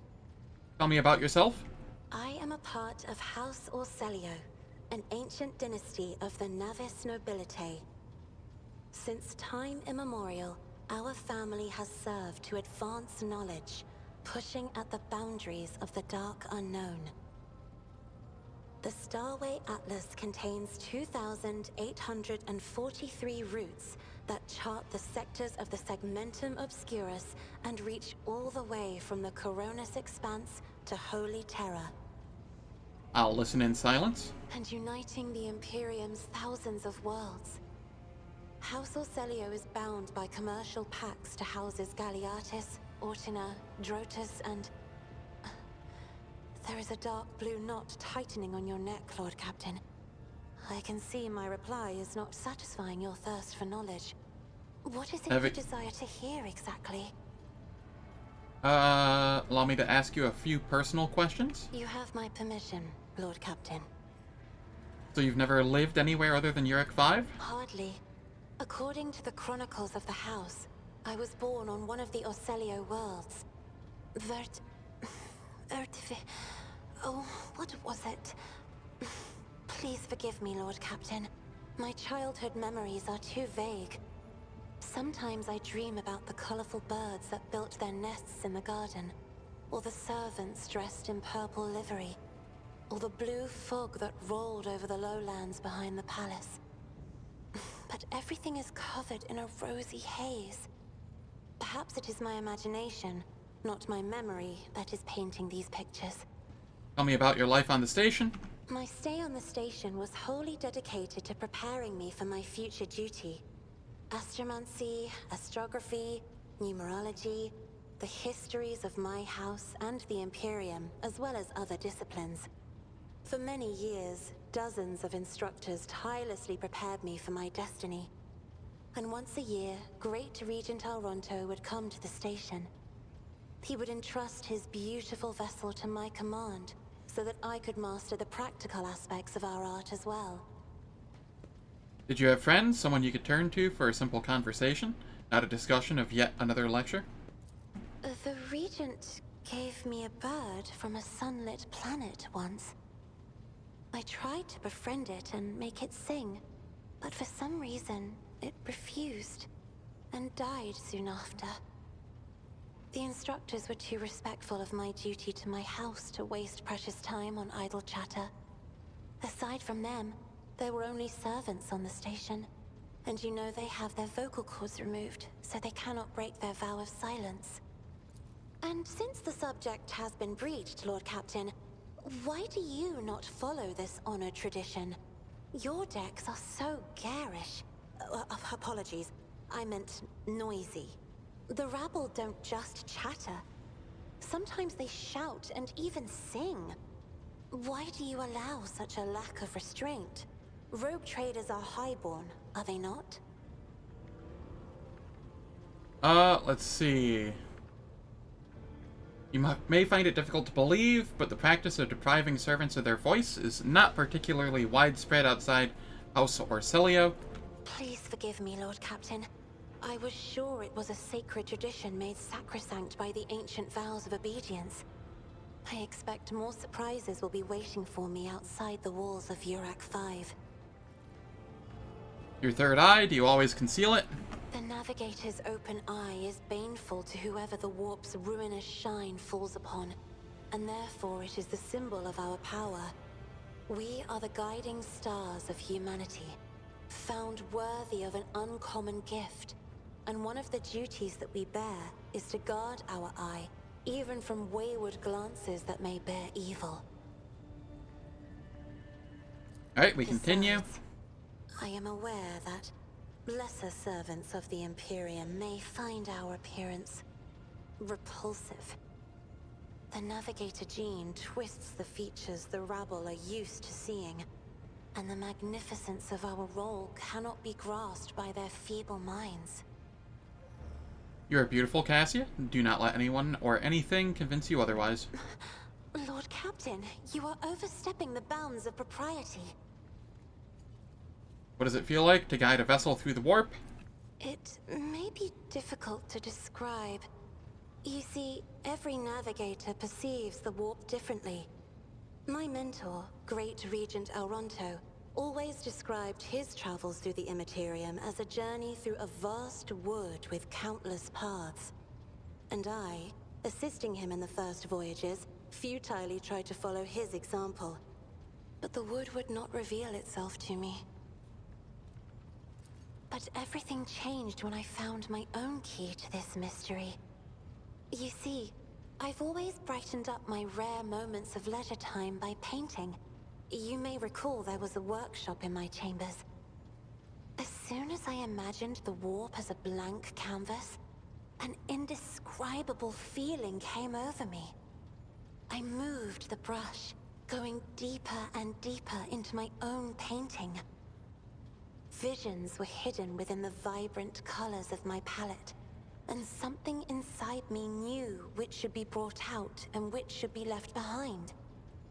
I woke up several days later, after the voyage was safely complete. I noticed that your love of painting is reflected in your speech as well. You associate so many things with, so many images with hues and colors. The Emperor graced me with a gift. I can see inner life in addition to the mundane. You cannot know that a fruit has rotten from the inside until a blade slices it in two. I can see the rot from far away. It roils like swamp mud, oozing through the bright peel. Anger and boredom, sadness and joy. Everything that people shut away inside themselves is revealed to me like colors on the canvas of my world. Why don't we talk about something else? You'll hear no objection from me, Lord Captain. Tell me about House Orselio? As the only voice of our family on this vessel, it is an honor. As long as your questions are courteous, I will answer every one of them. Is the Orselio prophecy system named after your ancestor? You are shrewd indeed. My ancestor charted that route while fleeing the enemies of humanity. They say the Emperor himself was his guide, because the warp expelled their vessel without a single loss. God, I can't wake up today. Unfortunately, the lips of those who relate this tale seep with disgusting green hubris. I think Kalain Orselio was simply a skilled navigator. Take it House Orselio has a rich history. Oh, yes. The navigators of the house came to the Coronis Expanse fairly recently, a mere 208 years ago. Before that, our ancestors expanded the borders of humankind's dominion for the glory of the Emperor, blazing trails to different corners of the galaxy. Who rules the house? Just as a rogue trader stands at the head of a protectorate, a Novator heads a navigator house. It is the Novator who decides where to look for alliances and which path their bloodline is destined to tread. As for our house, the transfer of power to a successor is currently underway. In the meantime, Great Regent Auronto Orselio is ensuring the stability of the house.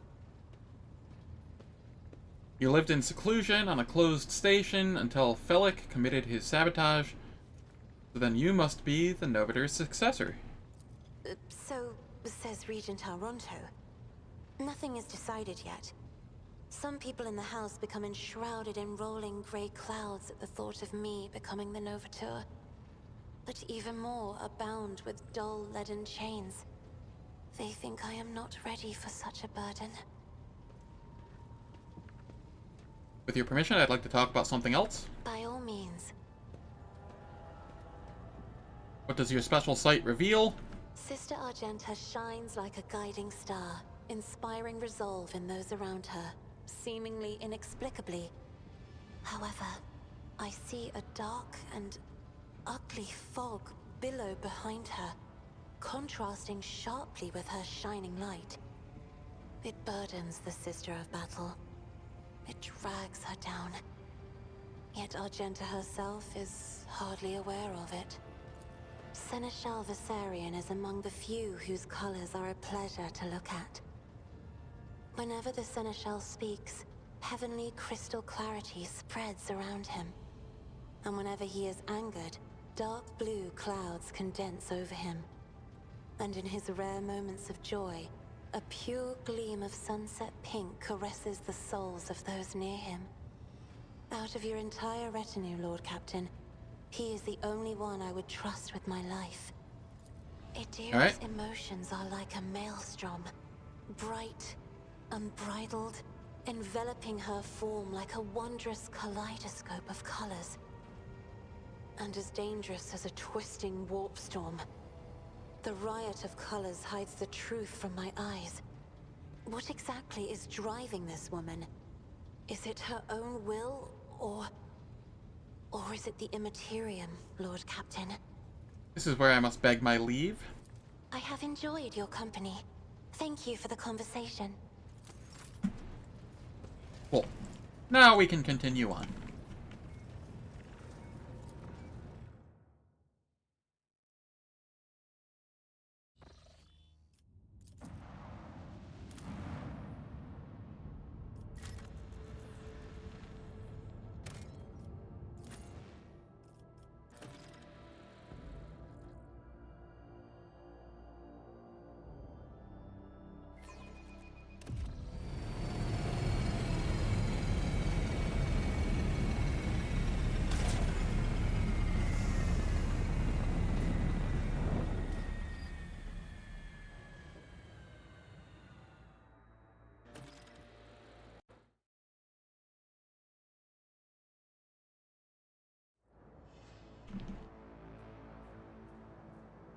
There are goods over here. I won't tolerate weakness.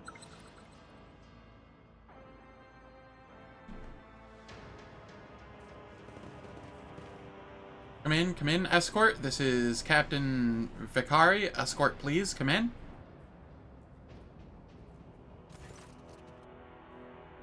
The pale young woman looks at you with a mixture of hope and disbelief swirling in her eyes. You notice her hands trembling as she clutches her weapon. Who are you? Did you come from the planet? Are you reinforcements? Saint's Teeth? I thought you'd never come. Abelard, teach this riffraff the proper way of addressing her sovereign. Abelard glares at the woman, his brow furrowing. Officer, this person before you is an Avatar von Valencius, a rogue traitor. Although you are, from what I gather, a subject of another dynasty, you would do well to introduce yourself with proper decorum. At once, sir.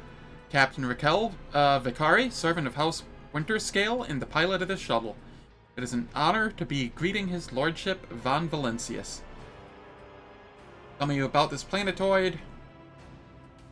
The only settlement on Rykad Philia is a penal colony. The prisoners work in the mines and the domed quarries. They mine sulfur, ceram dust, and sand, which is then melted down, a rather nondescript place, or so it was prior to the current events. What happened here? There's been a prison riot on the planetoid. Sadly, it is being led by the prison warden himself, the Honorable Anethagan Castiglia.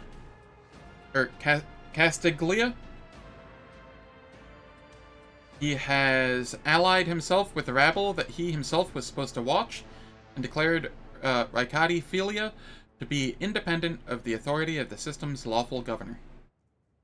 I came here as a shuttle pilot alongside the Honorable Evain Winterscale, son of Caligos Winterscale, rogue traitor, vanquisher of Xenos, forever triumphant over the enemies of humanity. Young Lord Winterscale wished to speak to the warden personally, so he could put an end to his lawless treason. He and his escort went ahead, and I haven't been able to contact them over Vox for a very long time now. Evain. One of his distant younger offspring, yes. That's as much as I know about him, which means he hasn't distinguished himself in any meaningful way.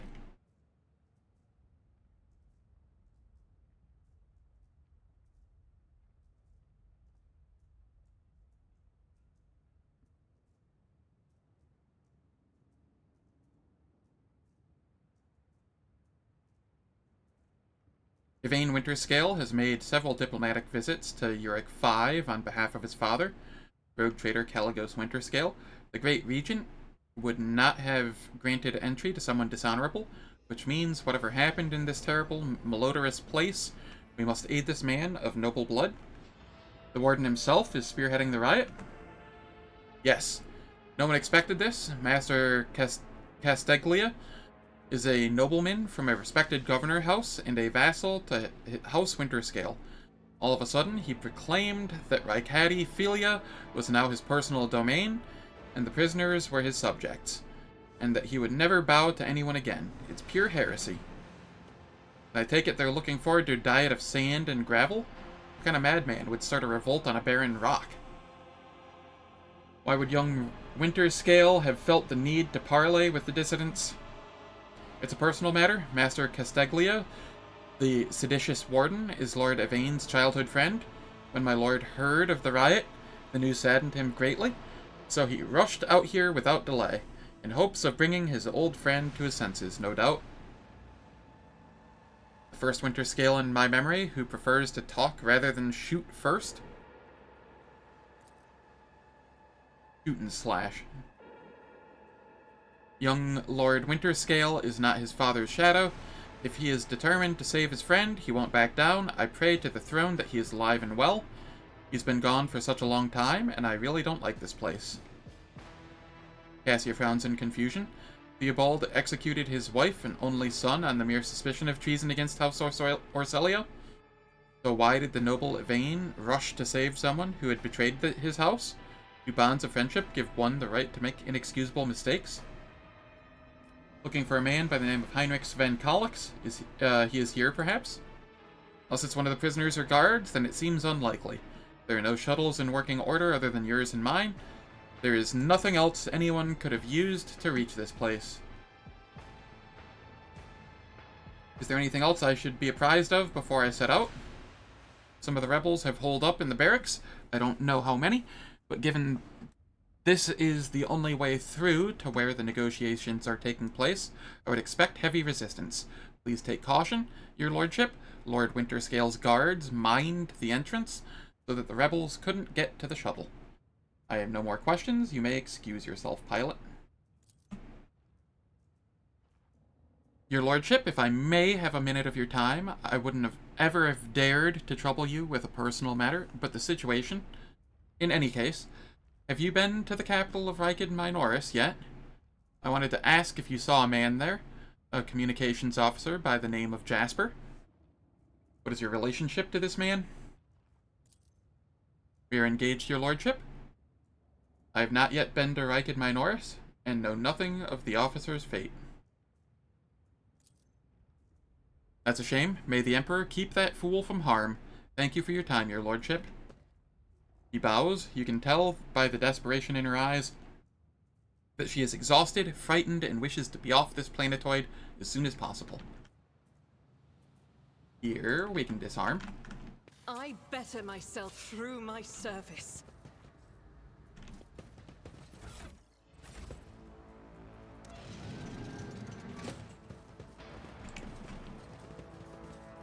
Victory awaits! Alright, so here... Cassia, you have the highest dodge and tied for highest HP. I will place you in the front. And Idira, you can be in the back. I will be here.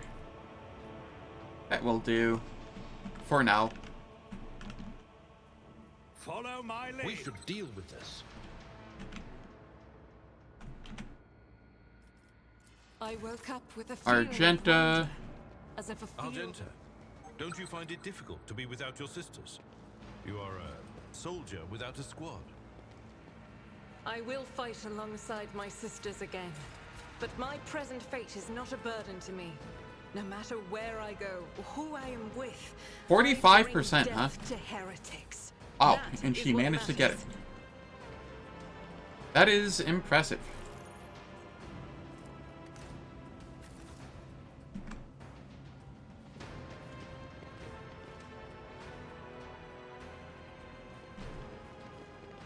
I'll lay claim to the stars. I cannot get in here. But it looks like there's loot in there.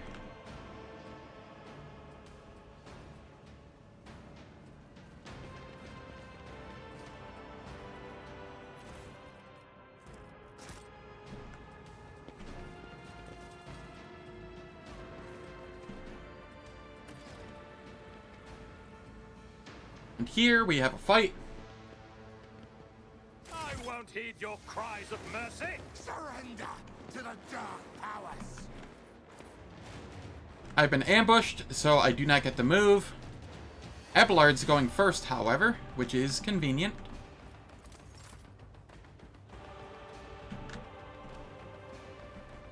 There are people over there, people here.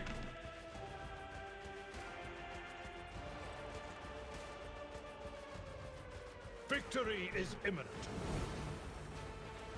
At your beck and call.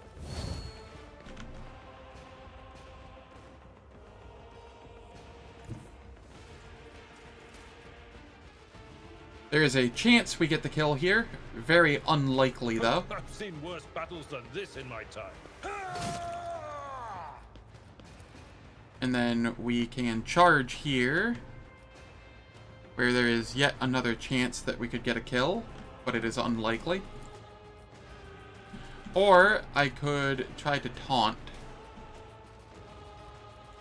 but I'm in a bad position for a taunt, so. Hey, this is fine, probably.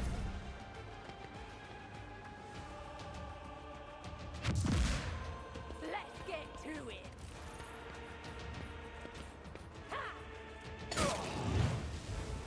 suffered worse.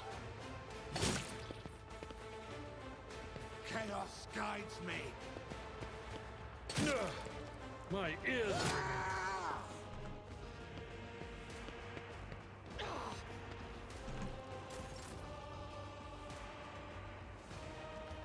Alright, Argenta, you can come here.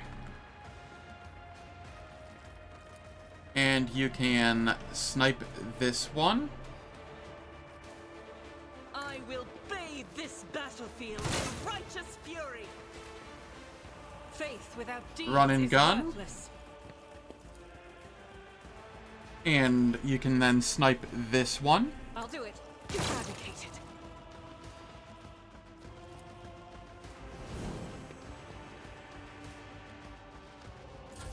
Death to the weak.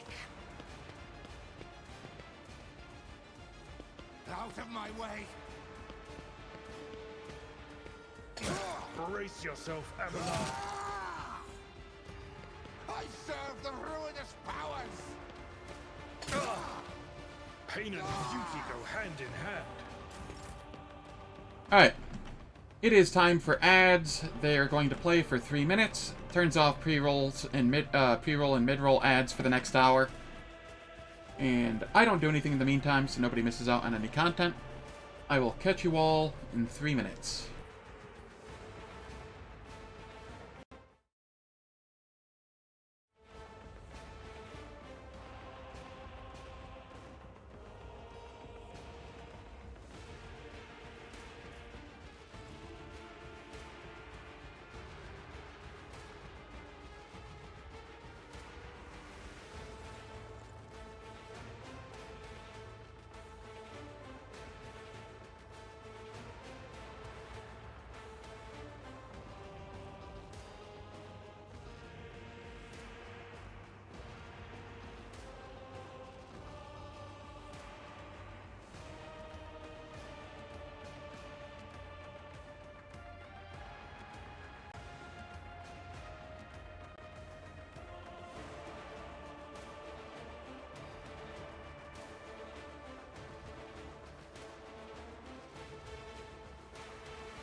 Alright, the ads are done.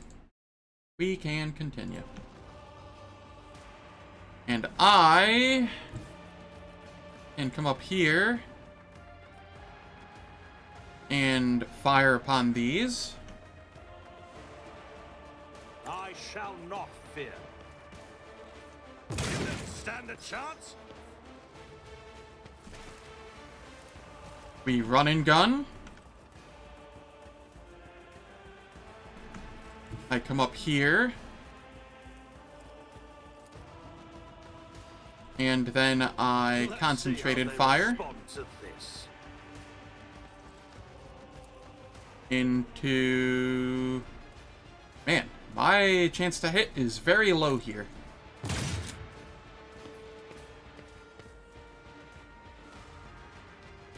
Alright, that's fine.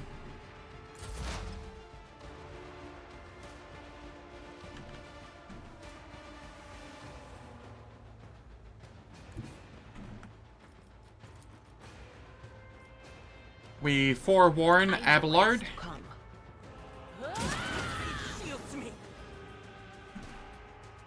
Alright.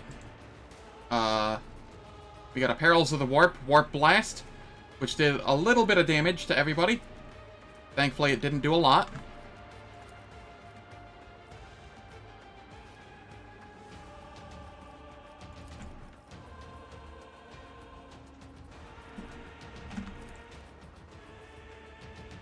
Will do.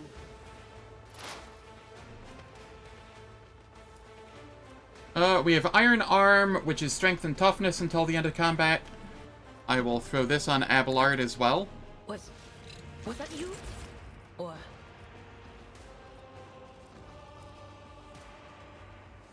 Yeah, that's fine. Cassia, you get to come over here.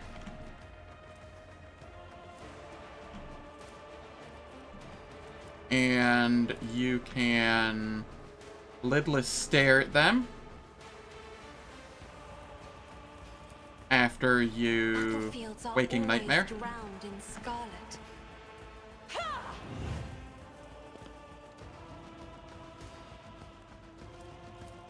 I'm not accustomed to being ordered around.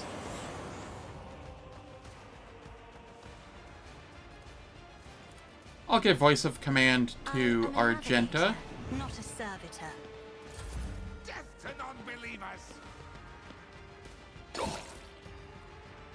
Abelard. It will be done. Endure.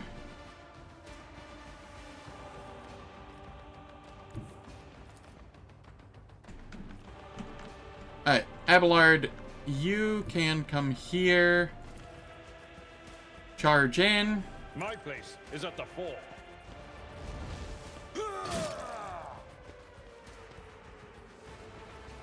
And then you can taunt the three of them.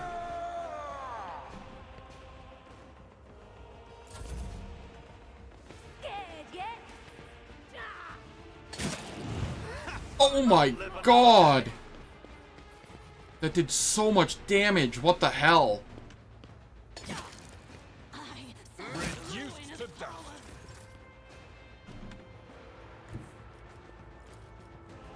Guided by faith.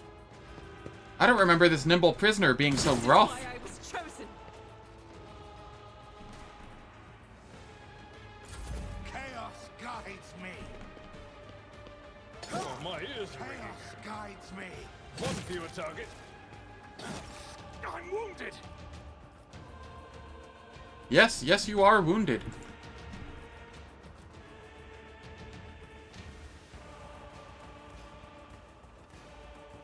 Alright. I will come up here and I will reduce their dodge, parry, block, etc. for a round. Before I go down like a pleb, apparently. All too easy.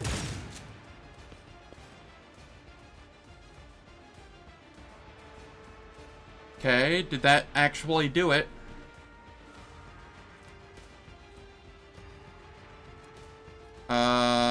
Okay. Dodge, parry, block of targets in its area of effect by 22% for 1 round, regardless of whether they were hit or not.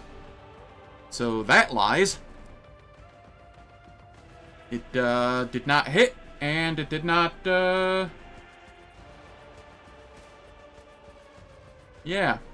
Well, that sucks.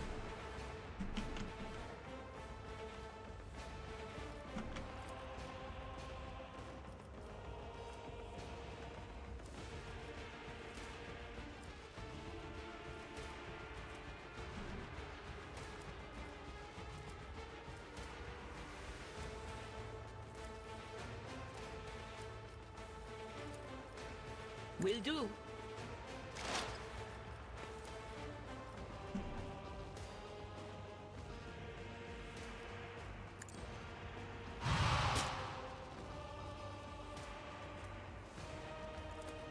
Alright, and then...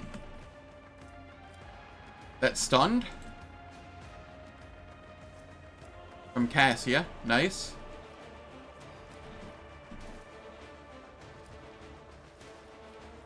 Forewarning on Cassia, sure.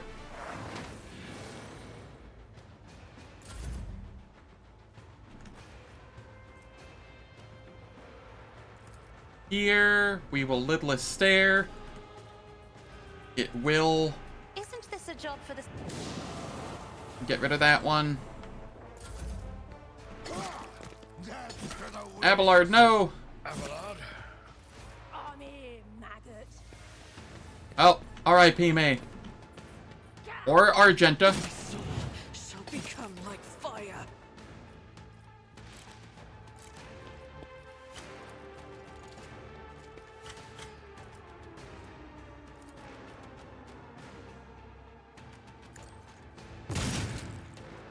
As the Emperor commands, I act. I'll do it.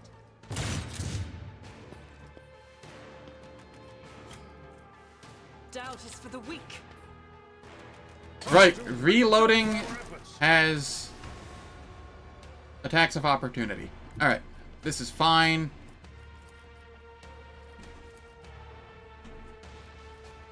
Here, we can expose weakness.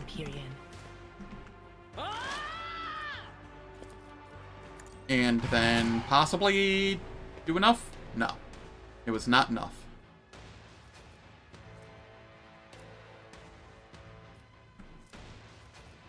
Okay, this is fine.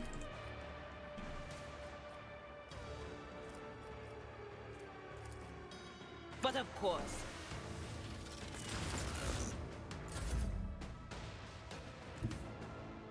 Cassia comes up here. We get a lidless stare. The navigator is coming.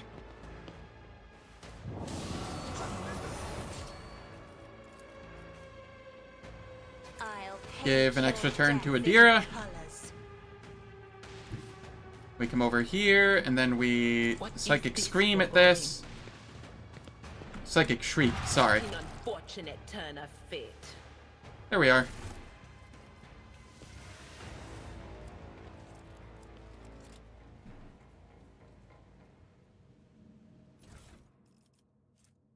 Here we have medium armor with 30%, which is better than what we've had.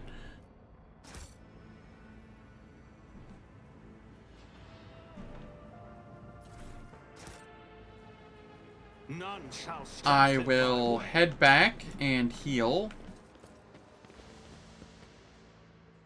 as both Argenta and myself are damaged.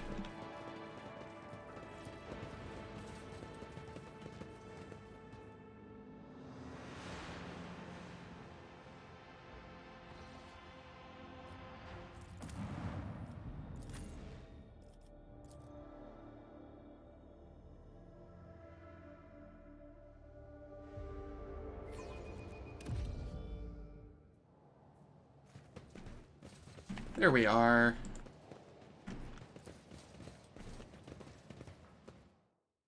Got rid of the 2 wounds. I won't tolerate weakness. Over here, we try the perception. Maybe we get lucky. That wasn't so difficult.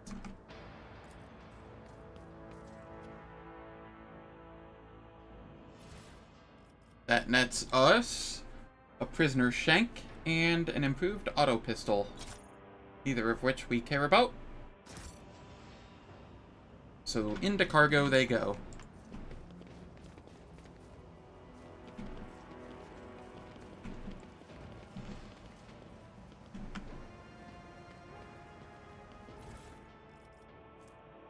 Stub revolver, force grenade. Argenta, you are wearing a mesh chest plate. The chainmail that we got is just better.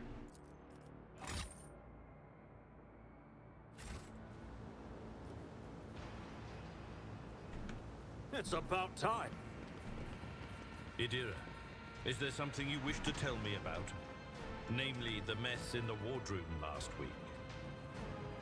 Ugh, stop blaming me every time one of the officers flies off the handle, old man.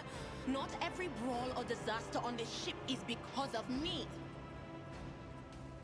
Alright. This cannot be.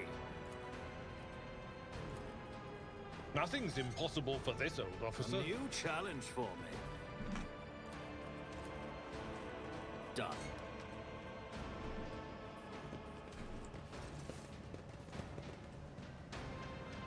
My brethren, the dawn is nigh. The Optimates will guide us into a new existence.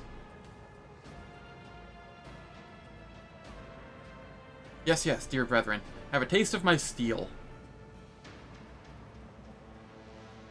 Oh, how I've longed for this, my dear brethren.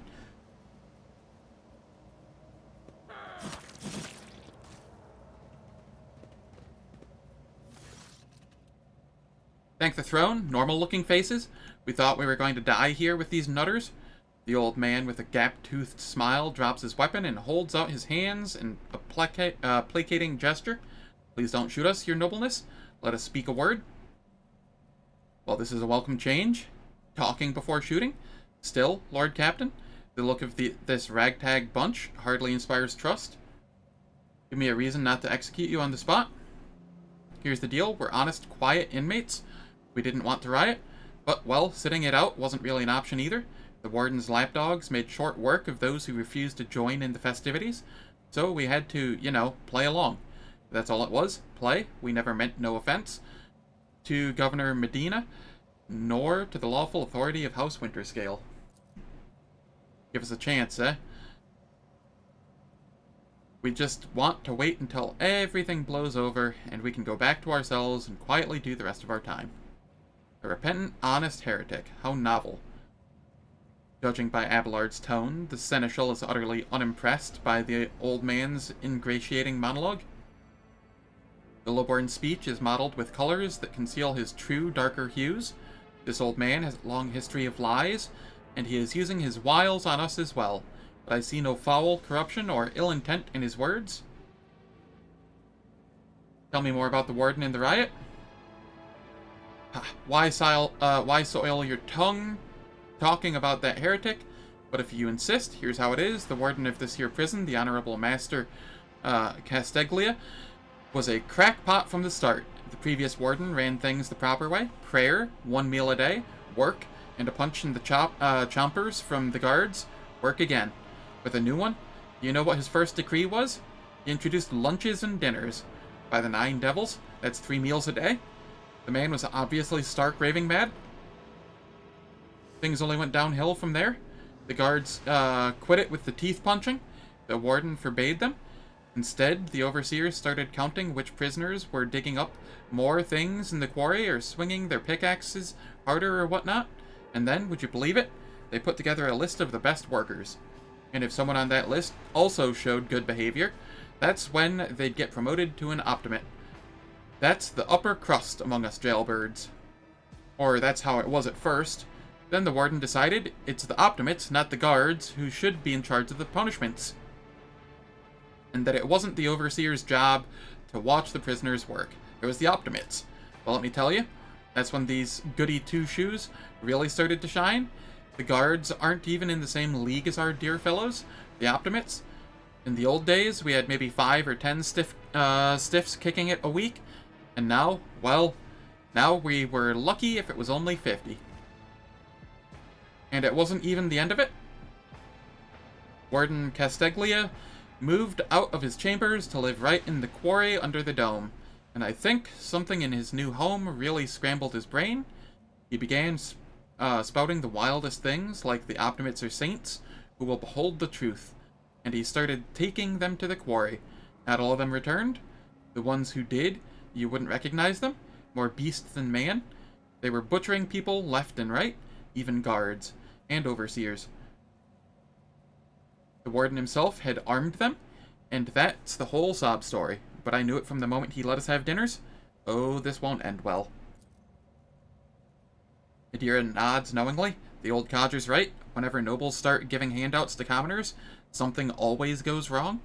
I mean that with all due respect, your lordship. No offense intended. If I spare you, what do I gain from it? Now, how can lowly jailbirds hope to thank your noble self? Ah, I have an inkling. You see, us here, we're, how should I put this, different from the rest of the prisoners in this place. They're all petty thieves from Rykad Minoris, debtors, gutter snipes. They're no one serious. Now we, your nobleness, are cut from a different cloth altogether. We're fortunate seekers from the void. Sorry, fortune seekers from the void. Why don't we tell you where on Footfall Station? You know, Footfall, the only shipyard and best market in all the Cronus Expanse. Yes. So, where on Footfall you can find some very serious business-minded people, and how you can get yourself a very special discount from them on some very special goods. What kind of very serious people? The most serious kind, your nobleness? Have you heard about the Fellowship of the Void? It's the largest pirate alliance in the Expanse. There is no leader, of course, but there are some terribly serious captains who decided that cutting each other's throats over loot was, what do you call it, counterproductive. But cutting throats together, now that's anti-counterproductive. And well, their joint efforts leave them with an excess of spoils, so they need to dispose of it somehow, and I, your nobleness, just happen to know someone who handles such kinds of dealings on behalf of those very serious people. You are pirates? I came across a void ship belonging to your associates. They were planning to break you out. Well, now that's out of the bag. Our fellows were supposed to come get us a long time ago, but they got tied up somewhere. Void Kraken's gullet with them. And in all this time, we had to wait. This happened. Pardon me for trying to pull the synth wool over you. It's just that we want nothing to do with this whole warden nonsense. So what now? Will you let us go? Adira cracks her neck. Sure, no problem. Today you tell us a little lie. Tomorrow you stick a torpedo in our side from that ship of yours. If it doesn't fall apart the moment our helmsman sneezes in its general direction. Very well, I shall spare you. That's great to hear, your nobleness. Just great. Now, there's a true aristocrat. Not that warden creep. Now then, your nobleness, where was I? If you're ever on Footfall Station, there's this district there. The Shadow Quarters, it's called. It's called that because it's located behind the statue of our holiest emperor. I've known folks who called it something else, also on account of it being behind the statue. Don't repeat their mistakes, I tell you. Reverend Hieronymus wasted no time finding out and burning them all. Forgive an old man for getting distracted. So, Footfall, the Shadow Quarters, there's a bar there, built into the remains of an old ship. And in that bar, in the back room, a certain Ryza does her business. Tell her Grandpa Bachville says hello. You'll be her favorite client in the blink of an eye. There we are. Well, your nobleness. We'll be going now, if you don't mind. I shall not leave you here to die at the hands of the warden's henchmen. Go tell my pilot that it is the Lord Captain's order that you be sent to my ship. You will join my ship's crew. You have my personal pardon as a rogue trader. Thanks. We are most grateful, your nobleness.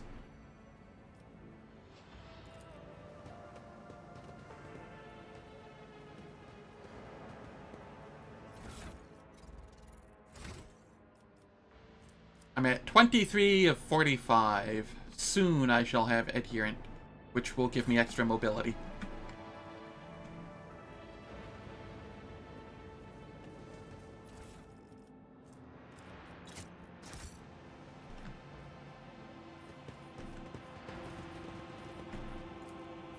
Here we melt a charge. Let us see what I found. Foe hammer. You know, this isn't too bad. I'll take it. Saturated cape.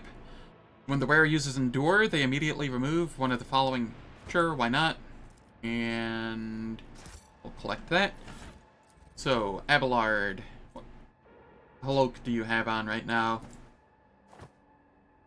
You get the saturated cape for now. And the other cloak will go on Cassia for the moment. Finer staff.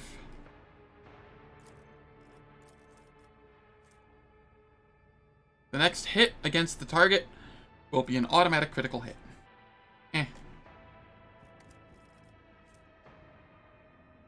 I like the staff Adira has currently over that. I will take that, though. Follow my lead! I did fine. Here we have an axe.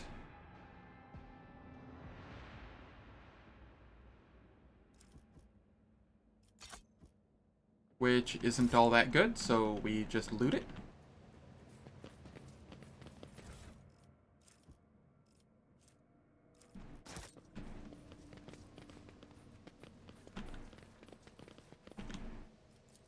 What is the point of this room? I see. Okay, that's to the main level. This is also to the main level. I think this is back towards the ship.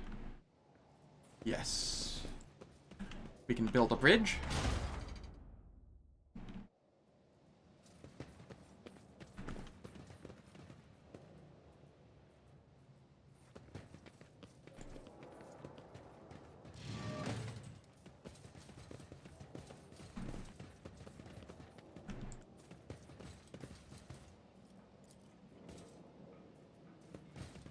I won't To the open pit.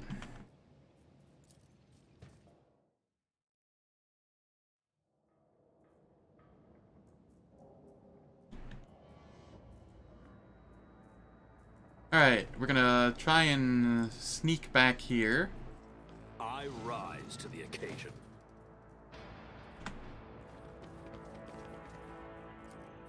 I better myself through my service. Evidence suggests that the victim was killed by poison gas.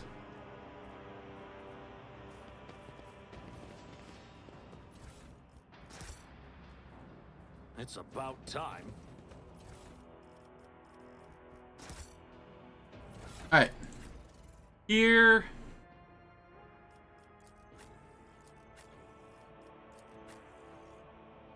How much Medicaid do I have? Not a lot. Though neither do they, really. I will give myself a med kit to be safe. I cannot. I need Medicaid Advancement, or Field Medic, or Base Skill Medicaid, or Death Warden. Okay.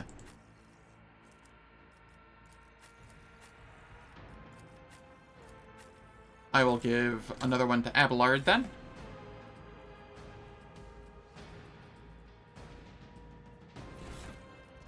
And then the stub revolver. Who am I giving that to?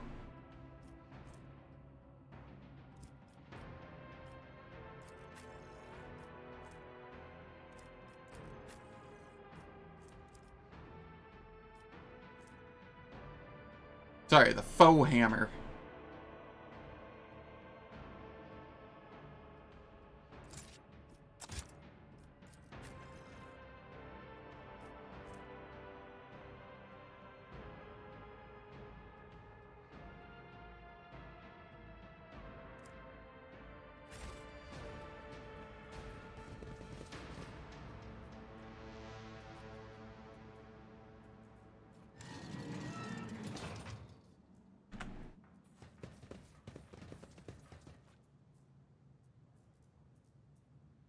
I'll lay claim to the stars.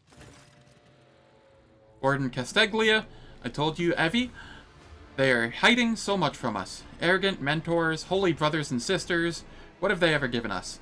Nothing but a pile of fibs and useless admonitions. The voice of the man standing with his back to you sounds almost soft, heedless of everything but what is in front of him. He leans over a prisoner, dressed in expensive clothing. But Aurora, she is different.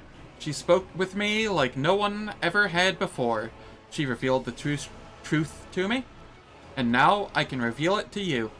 If you just stop struggling for 1 minute... What?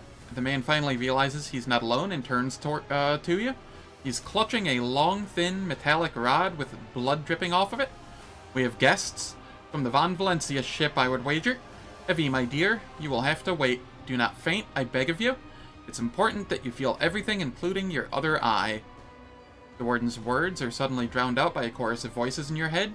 The entity that still dwells in the recesses of your mind rejoices in a cacophony of cries. This place, it holds great significance for the entity. In the frantic chanting of the voices, you can almost make out words that speak of an ancient grave, one that was opened, for it contained a priceless treasure, a most coveted prize that was retrieved by the faithful after a centuries-long search. Such dreadful shades, the colors of this place. They are putrescent to the core, and these people, their colors are oozing with madness and despair and pain and doom. How do you know who I am? Lies have many faces, but there is only one truth, and it has been laid bare before me. I knew the enemy of the truth would come here sooner or later. You know, we had this guy once. He was a quiet one. One day he walked into the middle deck bar, threw one back, then pulled out a gun and started shooting people left and right without saying a word. Then he shoved the barrel in his mouth and blew his brains out. Our warden here has exactly the same look in his eyes right now. Who is that on the table? My sincerest apologies. Where are my manners? Please allow me to introduce Yvain Winterscale, the younger son of Caligos Winterscale in the flesh. You know, he was so close to witnessing the truth right before you interrupted our little chat. A fleeting glance at Winterscale's outstretched body is enough to turn your stomach. Torture. The very word makes you cringe in shameful horror. Your mind reels with the memories you have tried unsuccessfully to push to the back of your mind all these years. How dare you, contemptible peasant? For every drop of noble blood you spill, you will pay 100-fold more. Cassia turns to you for support with an expression that is equal parts indignant and frightened. Abelard shakes his head somberly. That poor fool. I knew nothing good would come of his naive attempt at negotiating with heretics.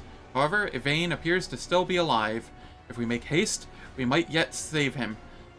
Having a scion of House Winterscale in our debt would certainly prove beneficial.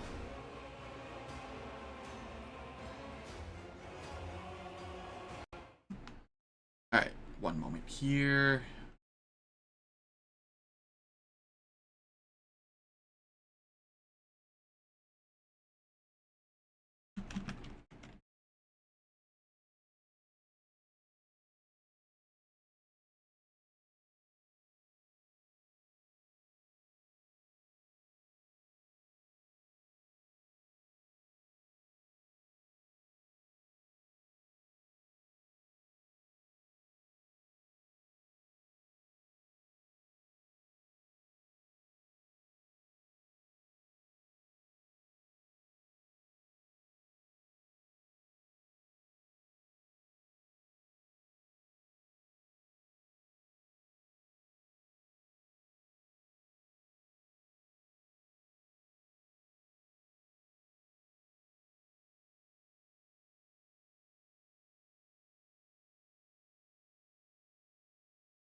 Sorry, I have people messaging me. I should just wait until after stream to message them back, but...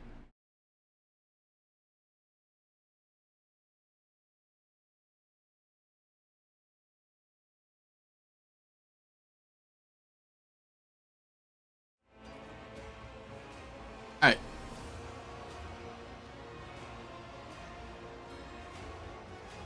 Step away from the hostage at once. What madness have you wrought in this prison? You truly want to know? This was my garden where I tried to grow the seedlings of a beautiful future. That was before I realized that there is no future. Not in the sense ordinary people understand.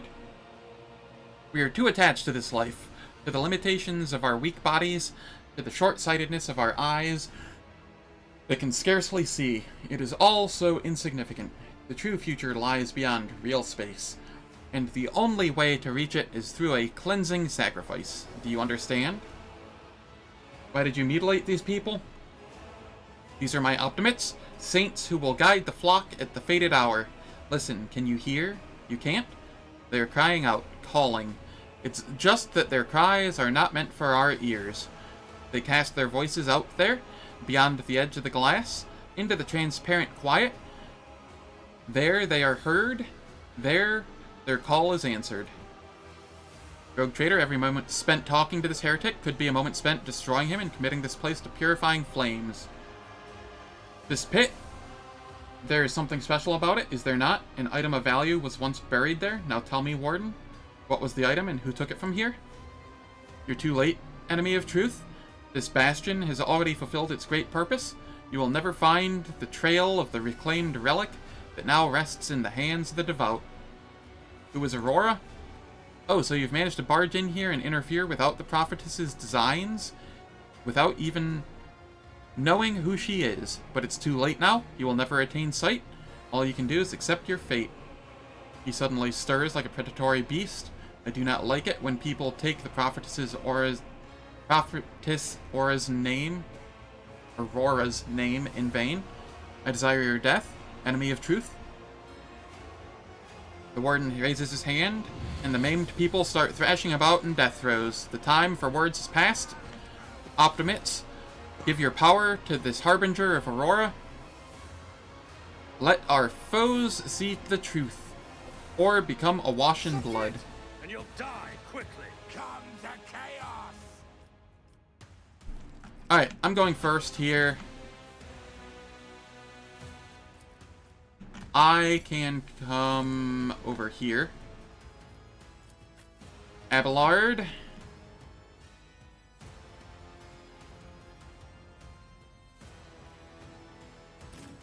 You can be here. Idira.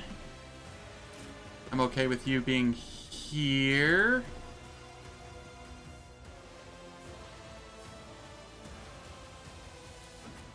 Argenta.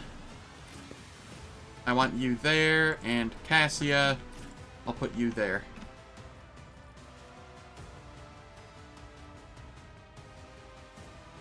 Actually, Argenta, Cassia, you swap. There we go.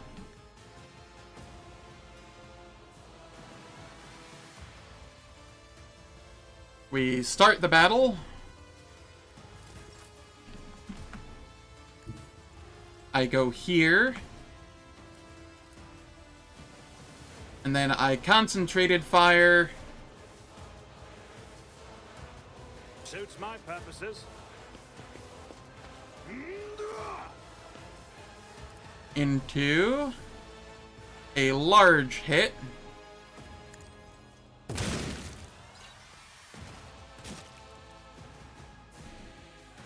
I run and gun to here.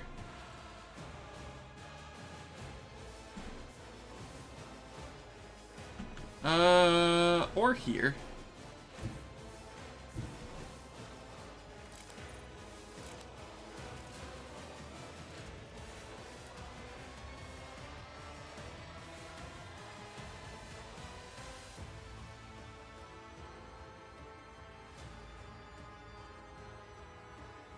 Yeah, that'll be fine. Already done. Focusing me was your biggest mistake. There we go. I took out 3 of them in the first move and severely wounded another.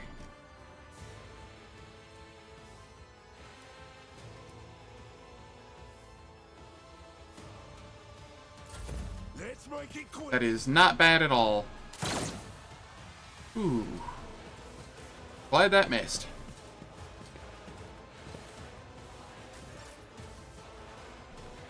Abelard.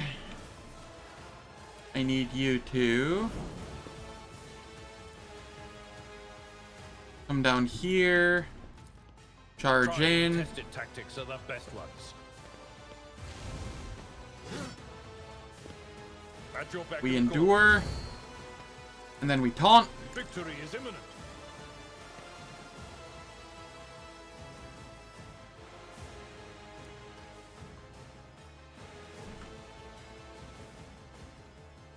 And that should be sufficient for there. Out of my way! Ow.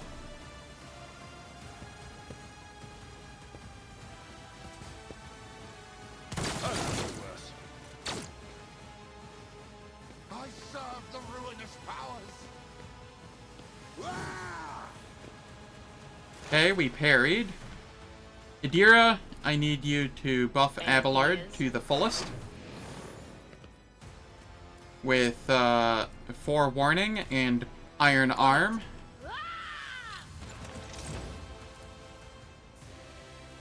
Then you can take this one out.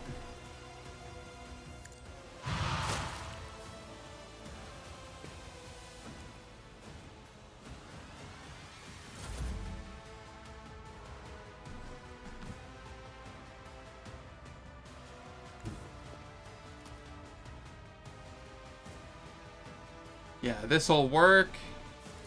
We come over here, we Waking Nightmare. Not to cross my gaze.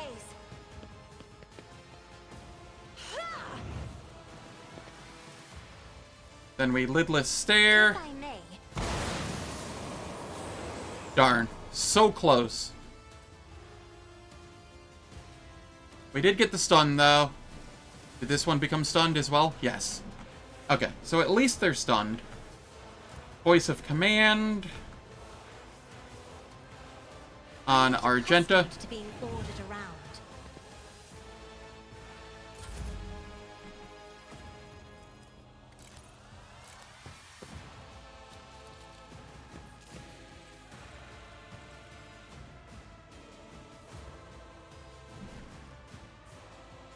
Alright, we take this one out. As the Emperor can escape the Emperor's judgment. I'll do it. Then we run and gun. And then we can take this one out. Eradicated. Faith without deeds is worthless. Furious Recital.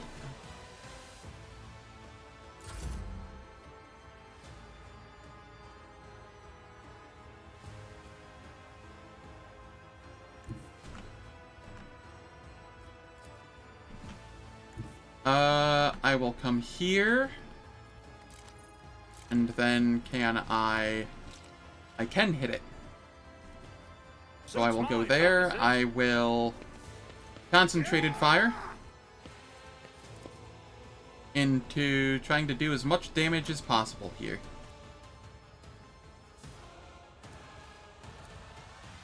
All too easy. Concentrated Fire didn't seem to do increased damage against that. Maybe because it's not like an actual person.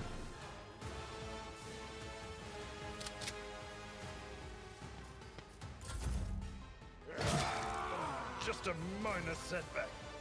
Indeed. We endure. At We your taunt beck once and call. again.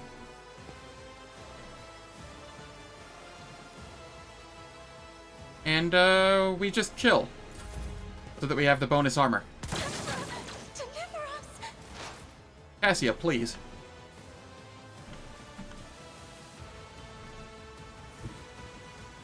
Come over here for Warren Cassia. Don't frighten me. Apparently blow everybody up.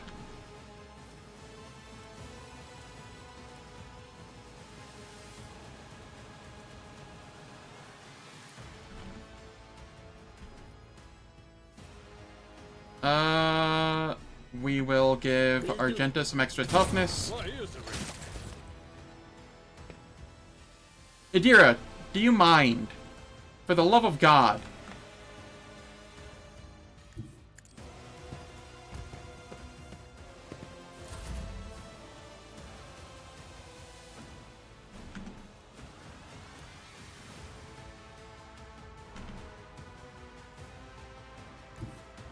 Okay, we come here. Waking Nightmare doesn't work on it. That's fine. I will lidless stare it. If you insist, Lord Captain.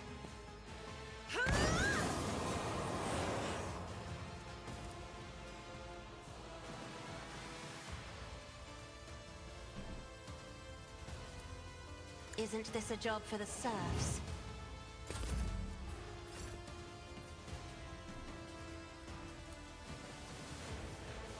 Yeah, 12 to 19.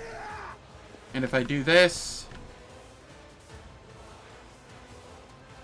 it is still 12 to 19. Not a problem.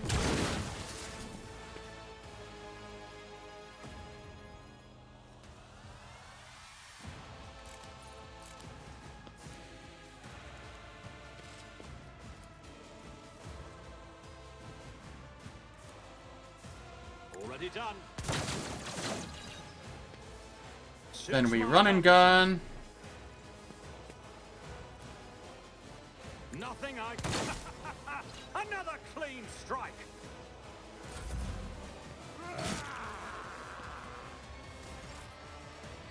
It will be done.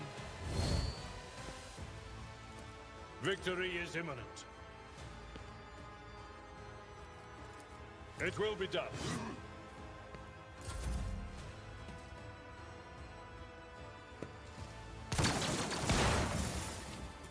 Nice, thank you. I wanted to get rid of that anyway. I love it when they help me.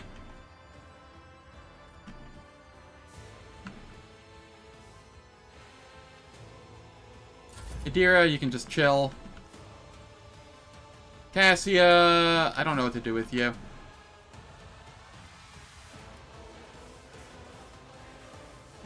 I want to move you up so you can kill that person and the Unholy Lens. Does this hit the Unholy Lens? It does. And that person. Yo, sick. I have read tomes of military tactics. Sometimes lucky.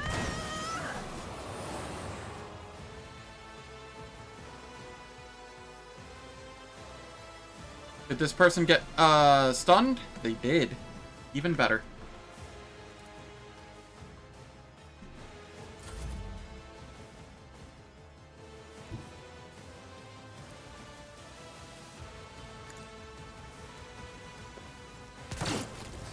It's a prayer. As the Emperor commands, I act.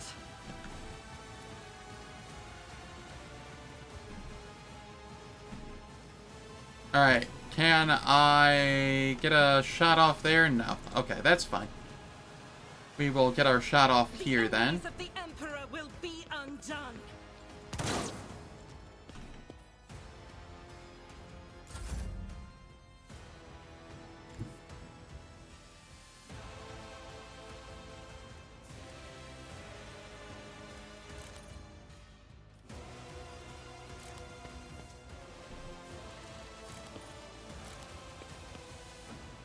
Alright, everybody is dead except for the melee warden.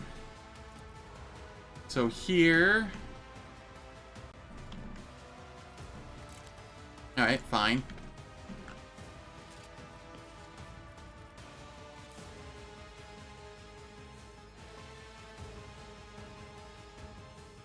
Not a problem for me.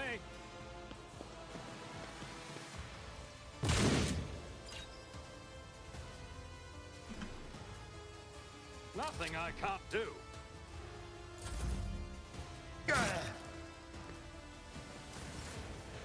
At your back. We endure. We taunt. It will be done. We slap. Victory is imminent.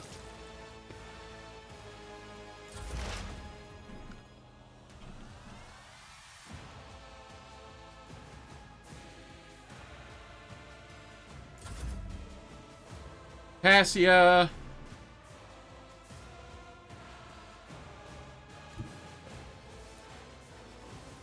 I am a navigator, not a servitor.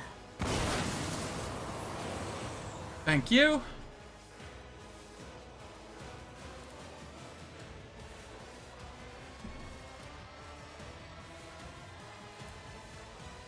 We shall...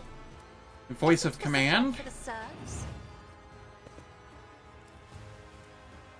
Waking Nightmare. And then give me another turn. You why navigators are feared.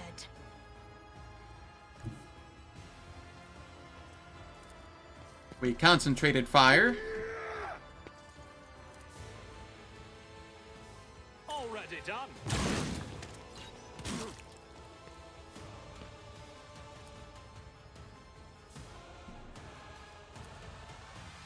Nothing I can't. The value has been lost. There we go.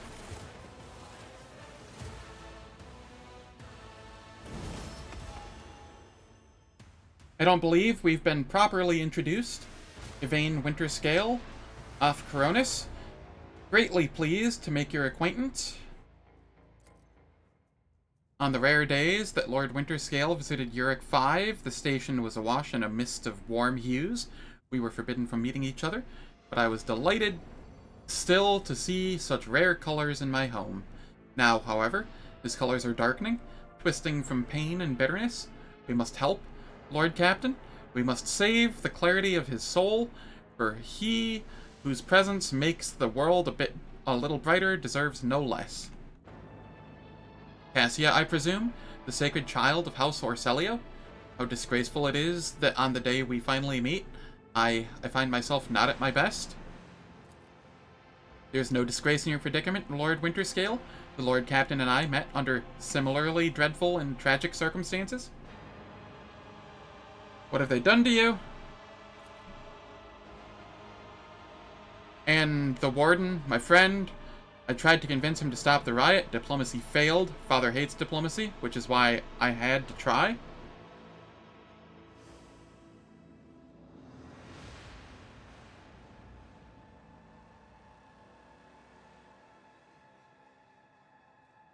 You were wounded and need help. Wounded. I would have phrased it altogether differently. Tortured and maimed, perhaps? Have you ever had your eyes burned out? This was my first time. I cannot say I recommend the procedure. He is either trying to make light of the situation or growing delirious from the pain. I must take my leave. I will see to it that assistance is provided to you and that you are escorted from here. He nods in, giving in to oblivion. We gained 3 profit factor, which puts us at... Where do I see my profit factor? I don't know where to see that. Whatever, we have a level up.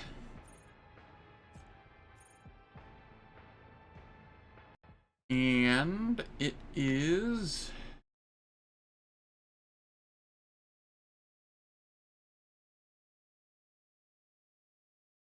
This is level 8. So I could go with Fired Up, Rack and Ruin, Camaraderie, Rapid Reload, Unpredictable is always a favorite of mine.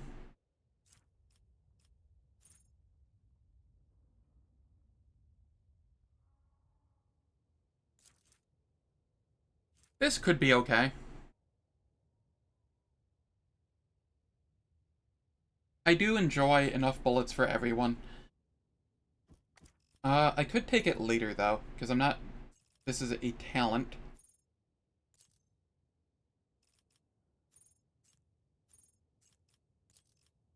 It doesn't show up in the common talents, right? Yeah. So, I'm not making enough second attacks in a round for this to really matter at the moment. I do want to take it later, though. So, I could take something else instead right now. Like, Swift Slaughter. That one's always nice. Yeah. I like Swift Slaughter. And then here, I go more into Demolition.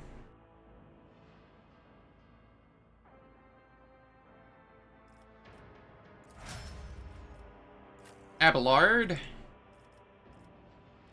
You start going into carouse. And here... I could go Hardened Scars. Hardened Scars is never really terrible.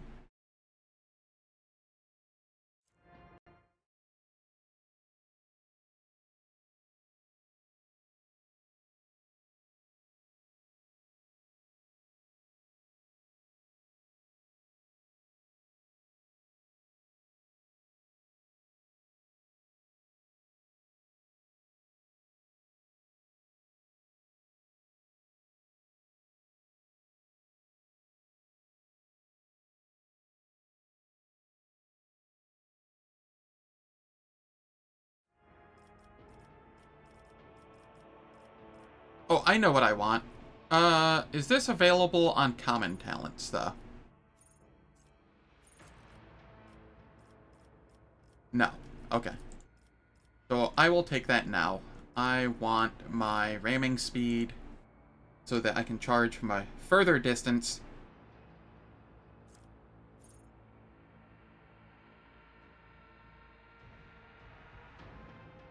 Vigorous training could also be good. Charge and slash do not end the warrior's movement, and grant 13% dodge for 1 round after use. I could go with that instead.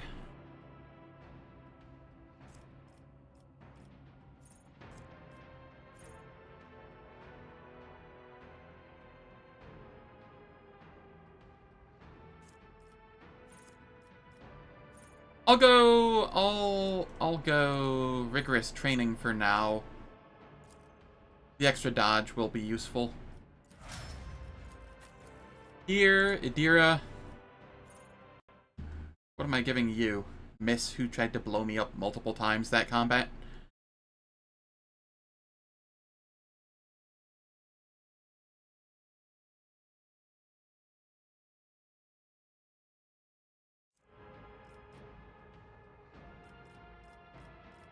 I think I want passive learning.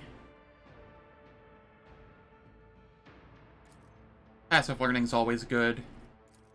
Then we want probably a new biomancy ability. Adrenaline surge.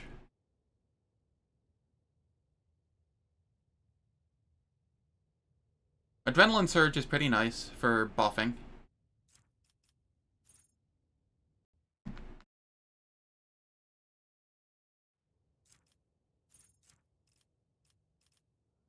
Could also go subtle manipulation.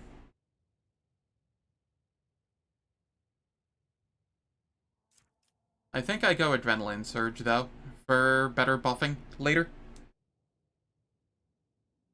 Just better action point economy.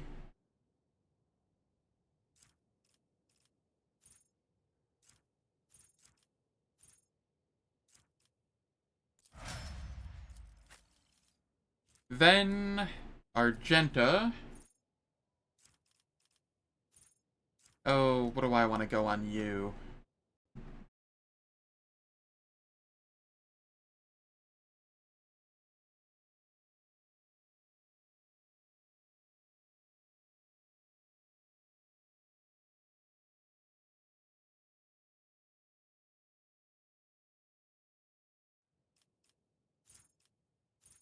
What did I go here? Stronger together?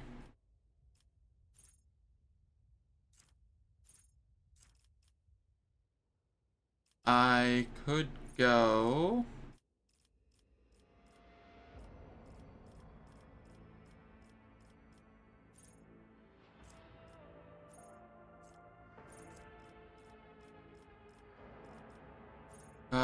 One, two, three, 4, 5, 6, 7, 8.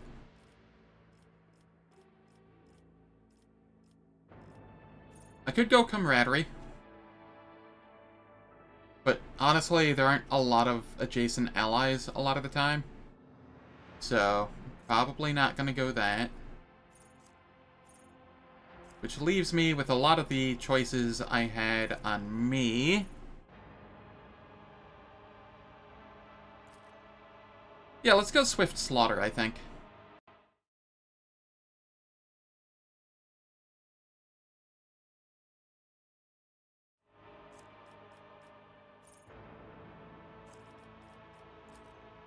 And then here, we go more into demolition on her as well. Just because there's nothing else to really... Like, she... I think she already had that when I got her. I don't know. Maybe she didn't. Maybe I could have given her something else.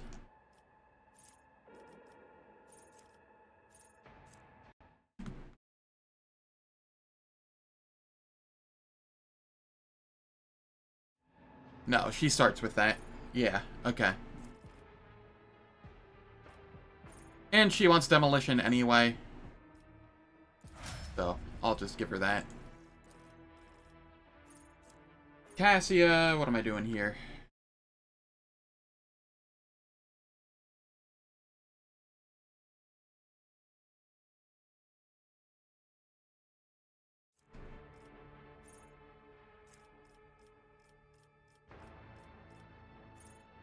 Every turn, second, fourth, etc., Navigator gains an additional action point.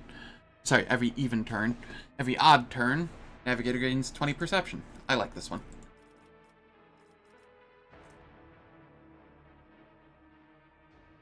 And then, what did we take here? It was lore... No. Here you have persuasion. Are there any others between there and now? No. Okay, so we grab persuasion then. You are my persuasion person.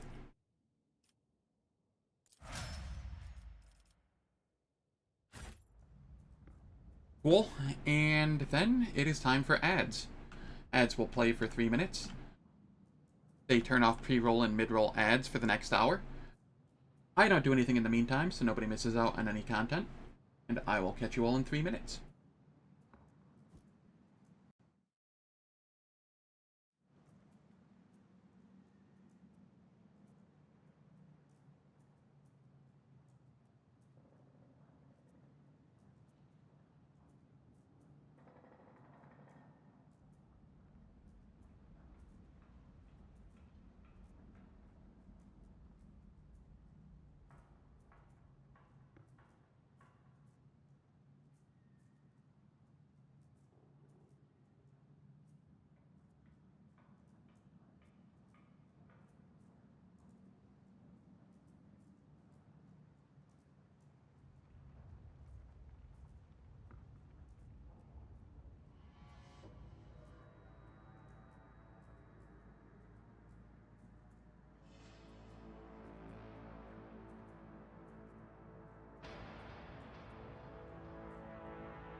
I am back.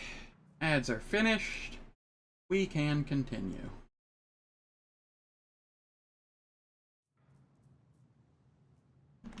Let's see. We have people to loot.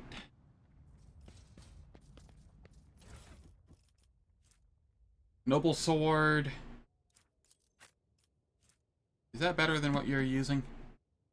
Negative. It is not, in fact, better than what you were using.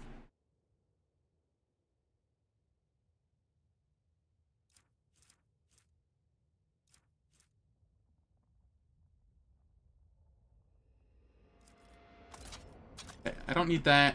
The precise las pistol I will take, as I will take that as well. We collect. How may Over I here. serve the dynasty?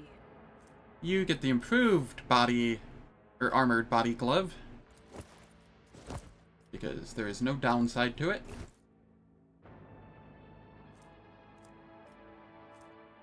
The precise las pistol goes there for the time being. We already have a staff of House Orselio there, so that can go into cargo.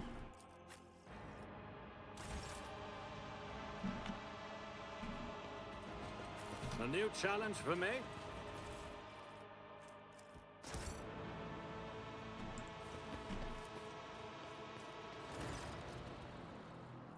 Your eye is drawn to the shards of the enormous lens scattered around the broken device. First, you are uncertain as to what troubles you, but suddenly the realization hits you. The glass shimmers in a unique way, just the same as the shards of the unknown broken object you found near Theodora von Valencius's desk.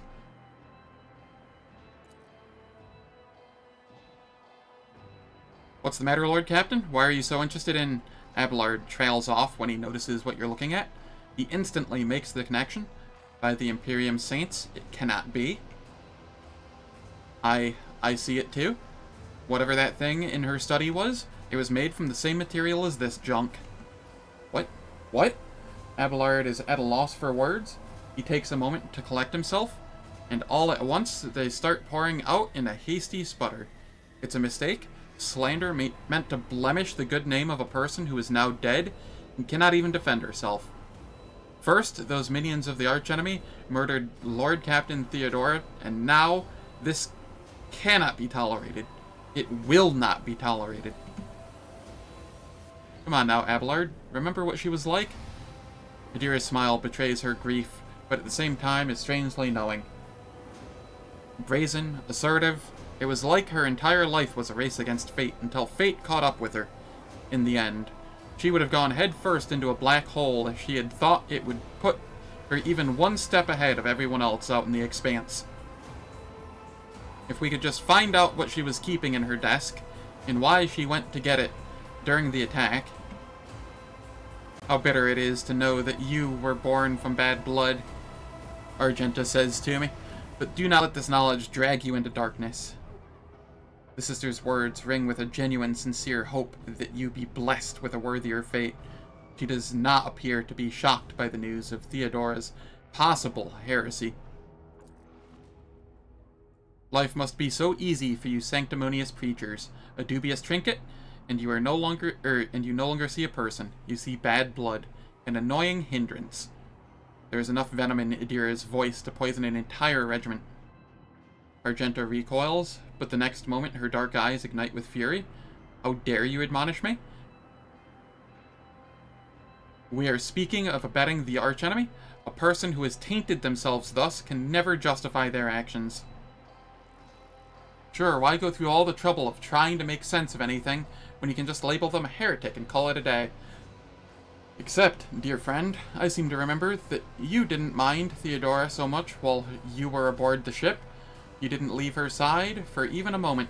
She rescued you, aided you, and your adoration wilted the moment you heard an accusation sullying her memory. You weren't surprised or upset. You just gave up on her and moved on.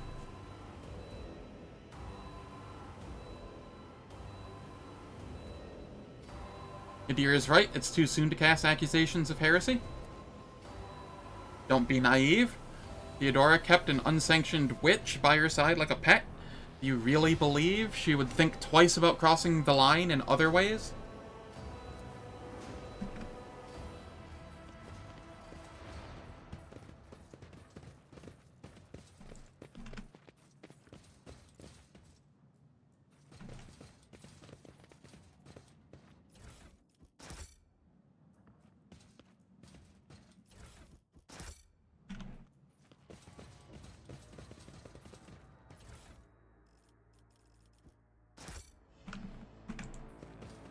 Alright, what do we have in this goods here?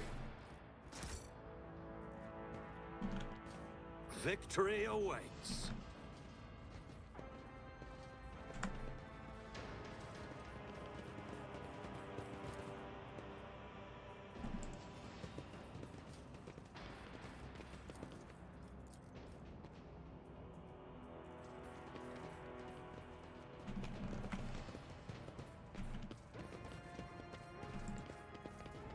Alright, that's everything out here. We can head back.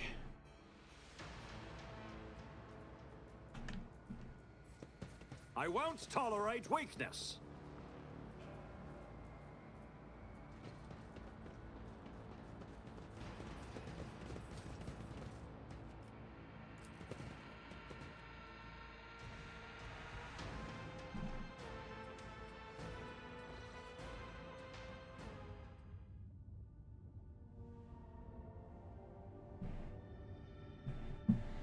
Permission to report, Lord Captain.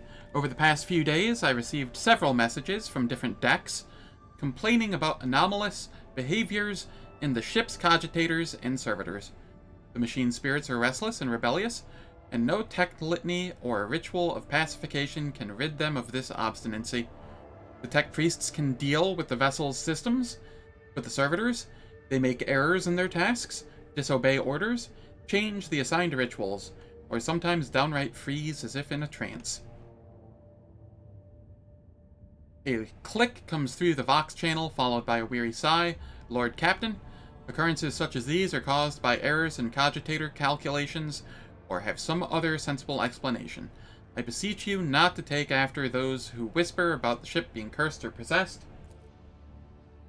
Adira joins the channel and chimes in playfully. Oh, don't start, old man. All these peculiar happenings have long since turned into local legends. The door slams shut, a lumen starts flickering. Folk have grown used to all that, so our resident ghost has decided to take up the ante. I'm telling you, things are only going to get worse from here. The technomats inspected the servitors and concluded they pose no danger. According to the servants of the Omnissiah, such behavior is caused either by the echoes of minds not completely eliminated, or by manifestations of the machine spirit's will. Nevertheless, the faulty servitors make the crew's tasks considerably more difficult, and High Factotum Janris Danric would like to discuss how he should deal with the defective property. He is awaiting your audience on the bridge.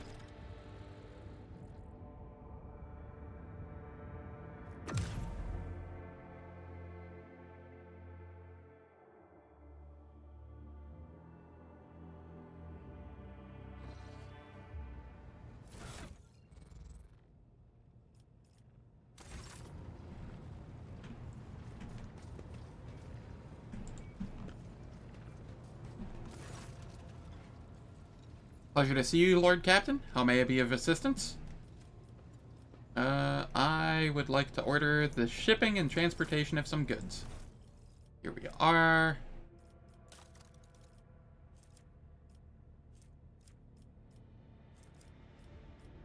Hide untradeable. There we are. Type. We have a single Heretics trophy. We have some ship components.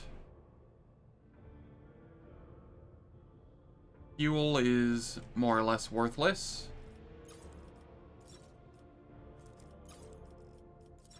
Ah, I can sort by cost. There we go. Heretic trophies, jewelry, ship components. And I can do 2 armor kits. We trade, and then we get all of this. War, World, Origin, Fencing, Body Glove. Interesting.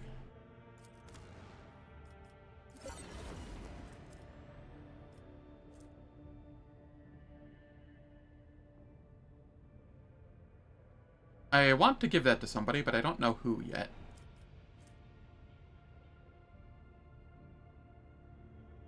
Stalker gloves.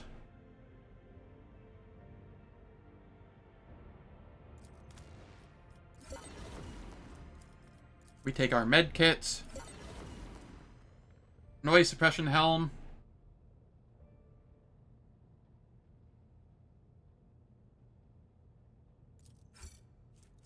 Ah, I don't quite have enough profit factor for that yet.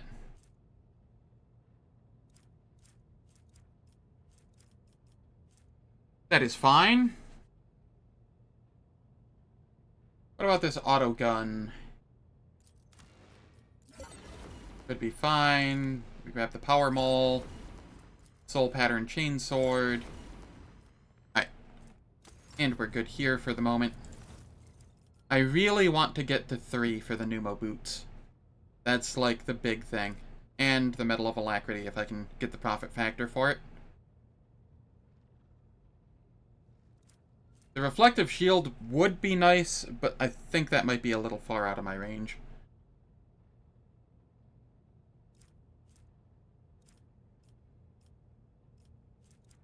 The Reaper cloak or cape would also be nice.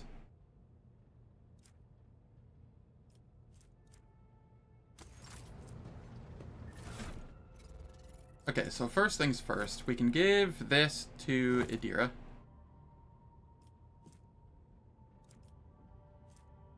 And this can go to the cargo. Stalker gloves. Once I get Pascal, I can put these on, and I'll give these to Pascal. But for the time being, I don't think I need to.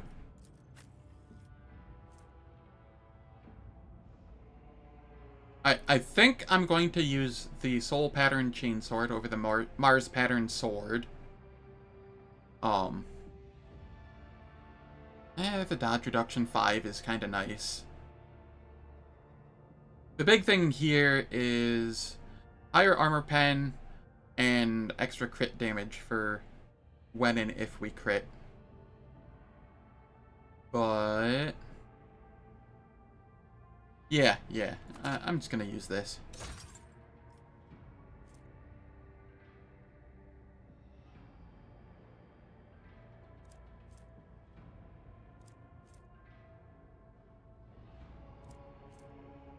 I will hold on to this for the moment. For Cabela, potentially. Mizoa Pattern Autogun.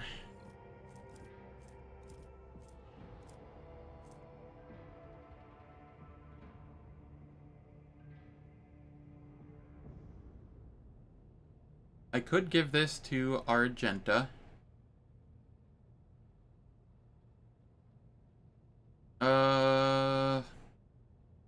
So 18 to 36 if all hit, 6 shots hit, but that's unlikely.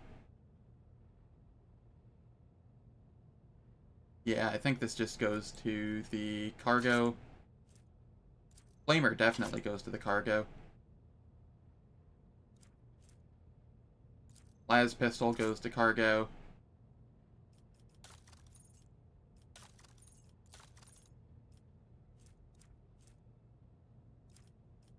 Eventually we'll get a shield, and I can either wear the shield with the shotgun, or Abelard can wield the shield with the chainsword.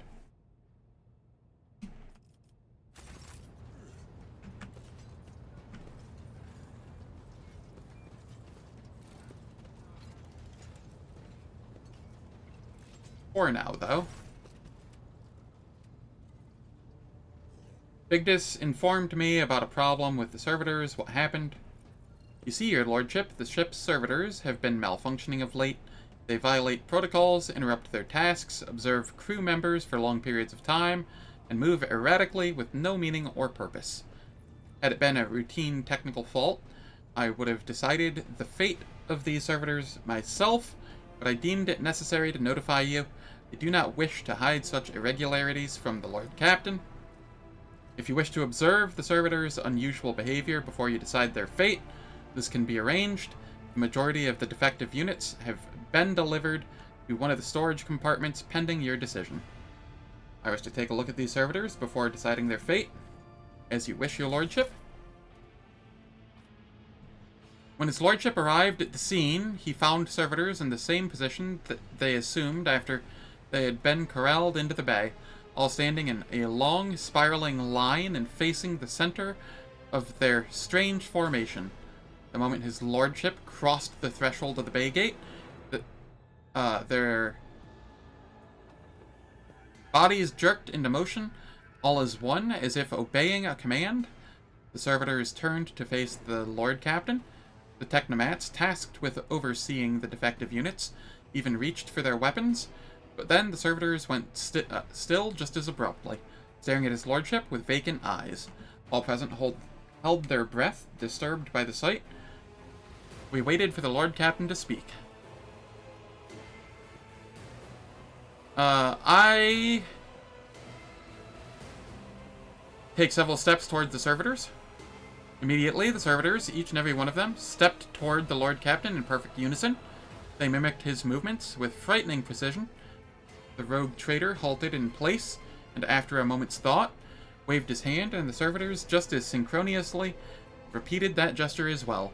When the Lord Captain turned quizzically to the technomats, so did the servitors, as if mocking him. Whatever the Lord Captain did, be it an incline of the head, a wave of the hand, or a step to the side, the defective units repeated it without a moment's delay or hesitation, like grotesque marionettes controlled by an unseen puppeteer. We observed this mime unfold in distressed bafflement for nearly a minute until the servitors finally came to a stop. Not sensing any threats from them, the rogue trader approached with confidence. The Lord Captain examined the servitors. As High Factotum, it was I who prompted that entire inspection, and thus it was my duty to follow the Lord Captain. As we stepped closer, we noticed a fascinating irregularity. The servitors' pupils, normally still, were shaking wildly. Their bulging veins were pulsating under their copper collars, inscribed with their past offenses. It was as if those mindless half-machines were locked in a perpetual state of extreme tension. A visibly shaken technomat behind us proposed that the human souls had awakened within the servitors' bodies after a long slumber deep within their lobotomized brains. Formerly bereft of intelligence, they had attained awareness, feeling, and understanding. After a pause, the technomat added that the servitors used to function properly, and that no one has been able to explain the change in their behavior. His gaze still trained on the motionless but animate half machines and half people. The Lord Captain stepped away from the servitors. I demand a report on the defective unit status from the technomats. Technomat's long-winded and detailed report could have been summarized in a single key point. Despite the servitors' abnormal behavior, they were still capable of carrying out tasks, and therefore the circumstances did not call for their termination. I order that one of the servitors be disassembled and its components investigated. A group of technomats hurried to act upon the Lord Captain's command. The servitor's mechanical parts, separated with clicks, snaps, and hisses, the sutures between its wrinkled pale flesh and its augments, were laid disgustingly bare. We watched the technomats do their work, and could see every centimeter of the servitor's stiff muscles abounding with valves and cavities pierced by countless cords and tubes. The disassembly of the analysis complete, the technomats concurred. The unit was in working order. Nothing in the dissected body that lay before us could provide any insight into the reason behind the defects. I should make note of one more thing. At that moment, all of us present discovered that not only just the eyes, but the hands and heads of some of the servitors were now shaking too. It was as if the mechanized servants were overcome with some primordial terror. All present held their breath, disturbed by this sight. We waited for the Lord Captain to speak. I turned to announce... I'll examine the servitors. Oh no, I already did that. Turned to announce his decision.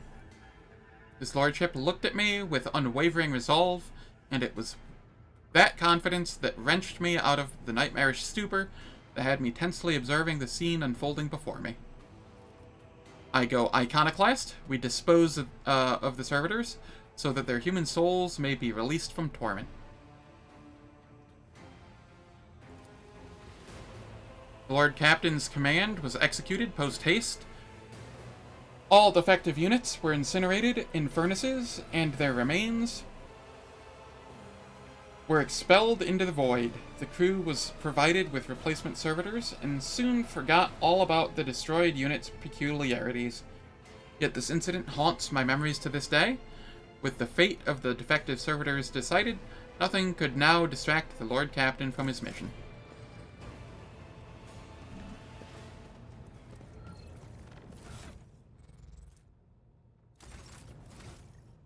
And I am 26 of 45. Okay.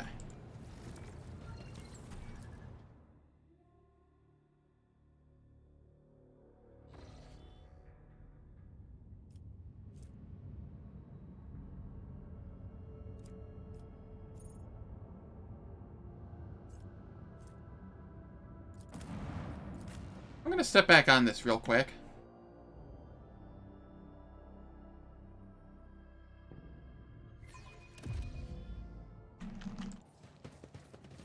None shall stand in my way.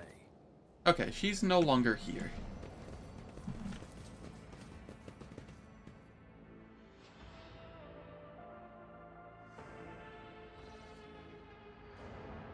I don't know if it was evil so much. I mean,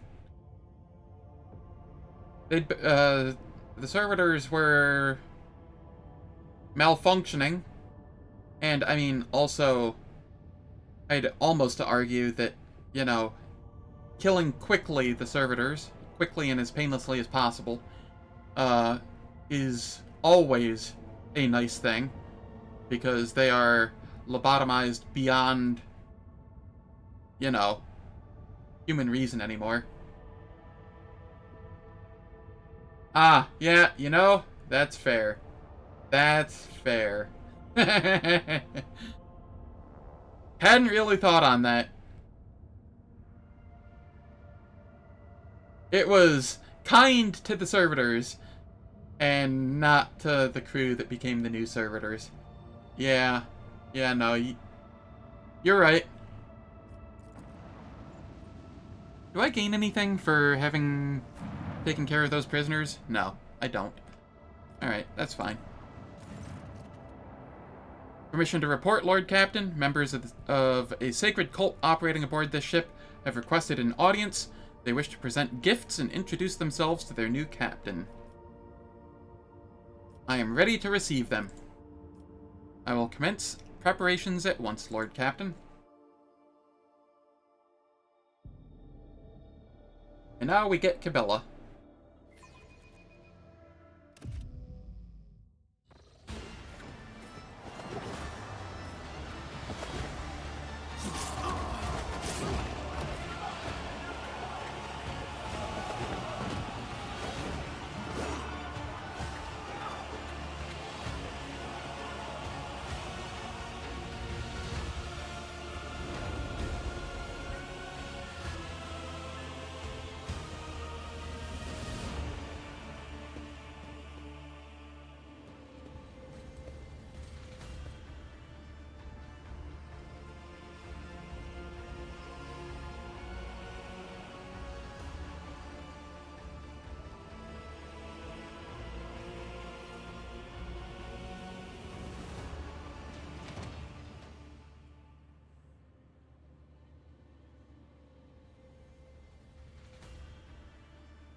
Those on the deck watch in awe as the final figure moves gracefully on into a ceremonial pose. Some of the officers whisper in excitement, while others murmur prayers to the God Emperor. The Undying Emperor commanded us to spin a web of blood around his children, and we obeyed. We obey still. Alright. Domin von Valancius, death has whispered your name. We disown Domin Theodora. We renounce our oath to her. And now we give the gift of our blood to you. It is the gift of death. Death has whispered your name. The followers of the tenets of the web swear fealty to their new overlord and offer proof of their devotion. We give you a blade, the silent verdict. The Undying One has chosen you to wield this instrument of death. We give you one of our own, Kibella. She will be your shield and shadow. And we give you the blood of these traitors. The tenets of the web will purify their souls. Lore Imperium test succeeded. You've heard many stories about death cults such as this one. These devoted, holy assassins of the Imperium have turned death into a form of worship of the Emperor. They're exemplary slayers, invisible executioners, and the scourge of traitors, heretics, and fallen souls. Many righteous people honor them as votaries of the faith, while others see their fearsome rituals as frenzied spectacles touched by madness. I examined the cultists. The cultists are all Voidborn. Their lithe, sinewy bodies are clad in light armor, which allows them to move with an acrobat's nimble grace, and strike with an assassin's swift surety. Their red and black vestments are adorned with sharp spikes and ritual jewelry. Where time and training have worn their garments threadbare, you can make out patterns of bleeding lacerations. Examine the captives. The prisoners cower beneath the weight of your gaze. Blood drips down the tear-stained faces of the captured officers, technomats, and workers. A word has been carved into each of their foreheads with meticulous precision. Traitor, heretic, apostate, renegade. The cuts have been diligently and regularly reopened to prevent healing. These renegades committed treachery against their domin. Their lips once praised the name of Conrad Voigtveer, but it is your name they will whisper as they cross over to the other side. Interesting. So a death cult watches over my crew. They who honor the Emperor through killing, who devote their every deed to serving him, sacred executioners. The Domin has discerned our essence. This is a great honor for the blood-spun web. We have woven the bays of this ship together with the threads of our faith for many years. We keep the greatest relic, his tarot, through which he sends us his blessed revelations. We obey the whispers of the Undying One. This is our service to him. This is our service to you. How interesting. Devout assassins who believe themselves to be instruments of a higher power. They revel in violence.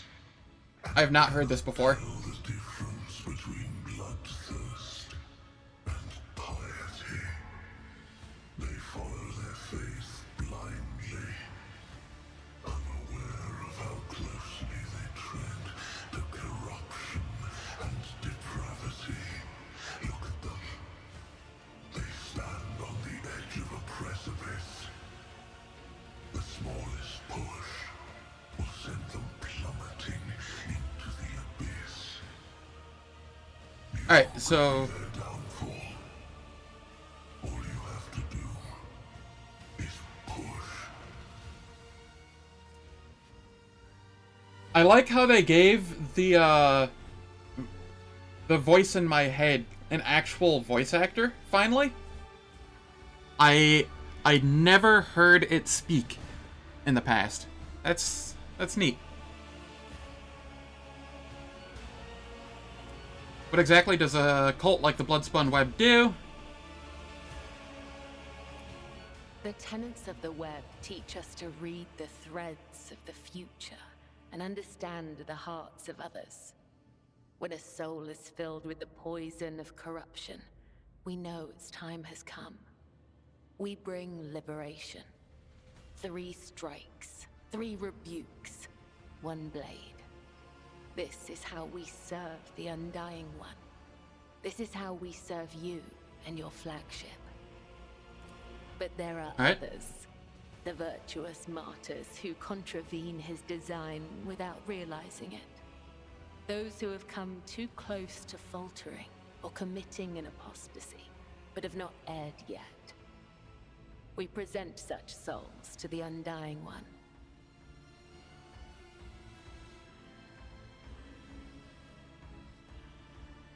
You mentioned the tenets of the web. What are they? Our laws and teachings, our philosophy and way of life, our art of combat and spiritual dogma. The tenets are the blood-spun web itself. Humanity owes its existence to the Undying Emperor's sacrifice. It is he who protects us from a darkness of terrors.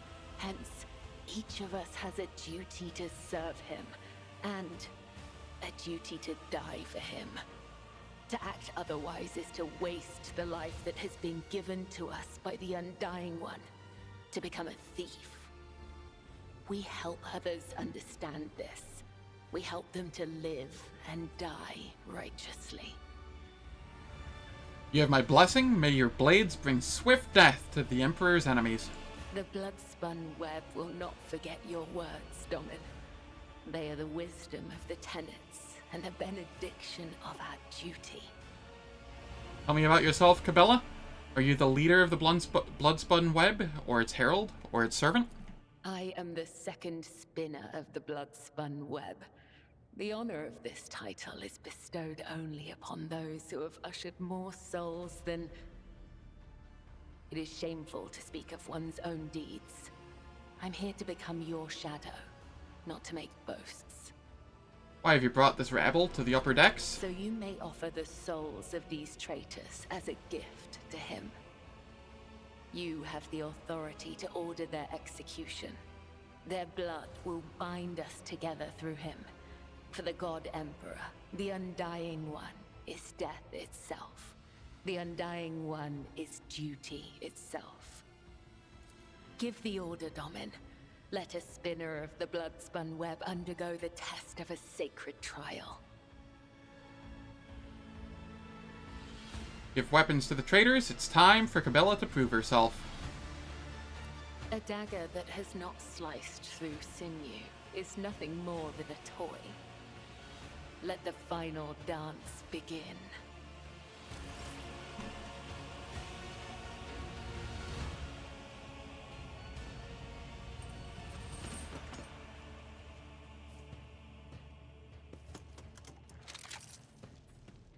Your Emperor won't save you! I will set them free. You'll make a simple Alright, Cabela. sacrifice.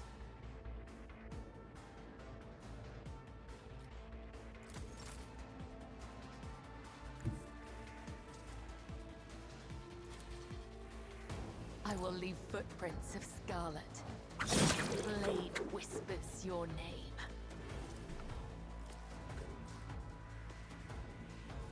Okay, this is a guaranteed kill.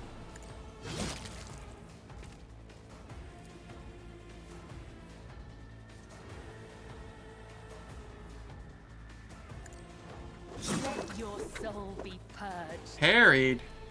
As the caught by the web. Ah, I see. Alright, that's fine. An offering of blood. The Sire's song guides me.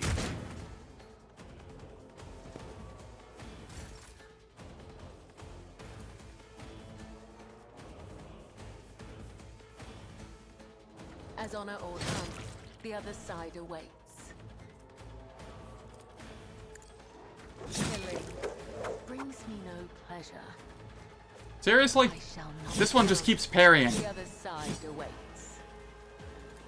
The shadows with death is a blessing. There we are.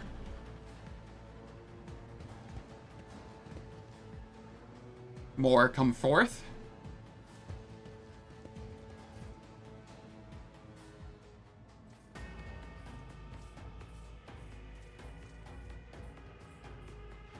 Welcome his embrace.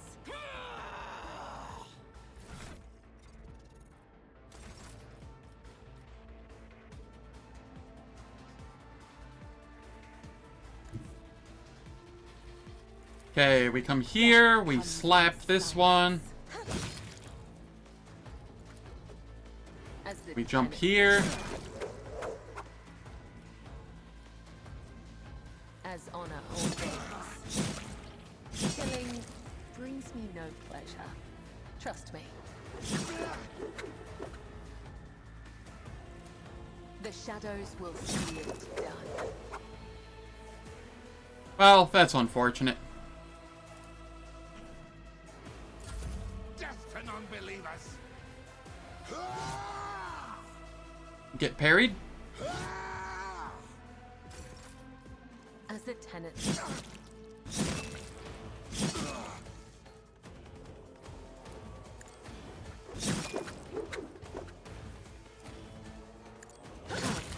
The other side awaits. There we are.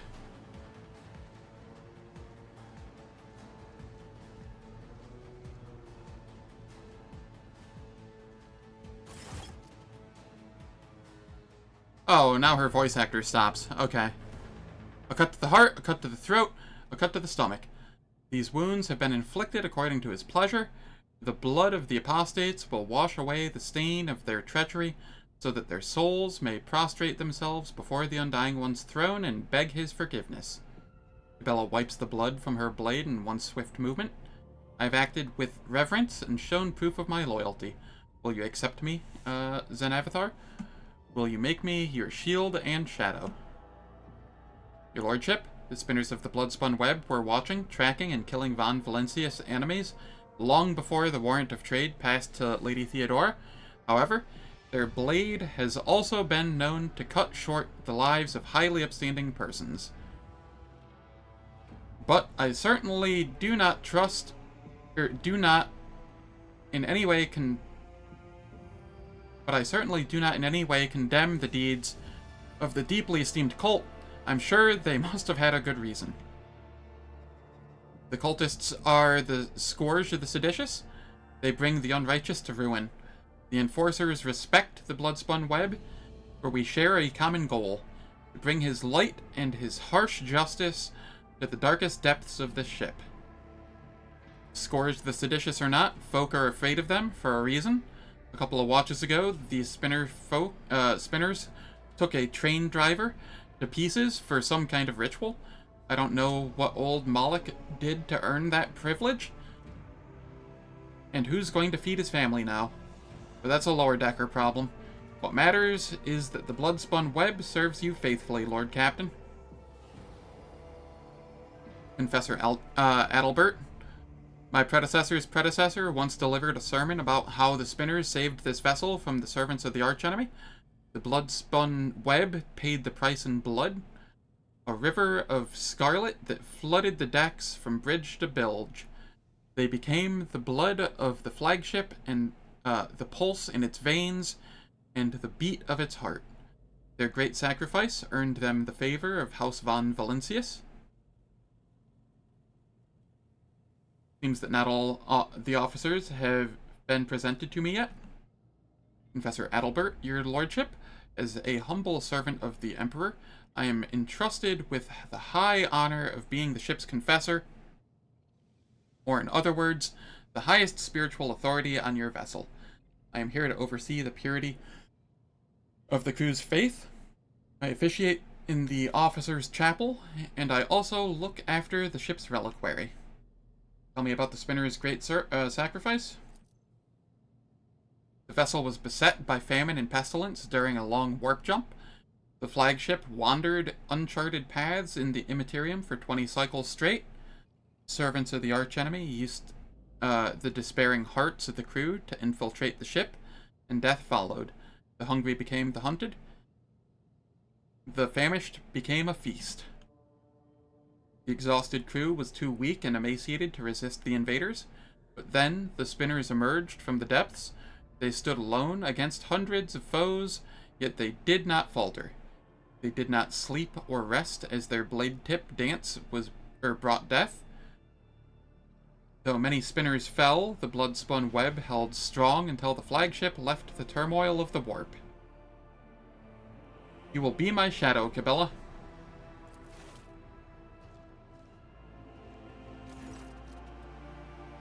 Cabela's movements are slow, almost rhythmic, as she removes her ceremonial mask. The dark shadows of her eyes accentuate the deathly pallor of her skin, which is covered in ritual scars. Henceforth, I am your shadow, Zenavathar von Valencius. An instrument of death placed in your hand by the Undying One. For so it was ordained, and so his tarot forespoke. The young woman bows her head once more. I also come bearing an invitation from the Vizier of the Bloodspun Web. He wishes you to know that the doors to the Undying One's temple are open to you. Are you suggesting the Lord Captain should go down into the depths of his flagship to search it for this temple? With all due respect, the lower decks are for servants and crew. They are not a fitting place for his lordship. Forspoke, what do you mean? What tarot? The greatest, most sacred relic of the Bloodspun Web. The Emperor's Tarot. Only his chosen servants may earn the permission to rain blood upon the cards and perform a reading to see portents of the future, shadows of the past, or tangles of the present. However, the secrets of his tarot are not for the ears of lay people to hear. I cannot tell you more. Not here, not now. Who is the Vizier? He is the first among us. The Vizier has spun the web of faith for 5-fold longer than I have lived. Blood of the flagship's blood. My mentor and teacher. Why is the Vizier not here to deliver the message himself? The first spinner is old. His abode is in the temple beneath the flagship's freight line. And he has not left the lower decks in decades. Even a short journey could sunder the spirit from his ancient body. Where is your temple located? I'm not permitted to say. If you wish to find this temple, you must walk the path of Saint Ariane, the matriarch spider. Hers was the thread that would become the blood-spun web. Her path began within the flagship, in the dark tunnels of the freight line, and that is where yours must begin as well. This journey will bring you closer to the thread of the web, closer to the Undying One, closer to understanding death.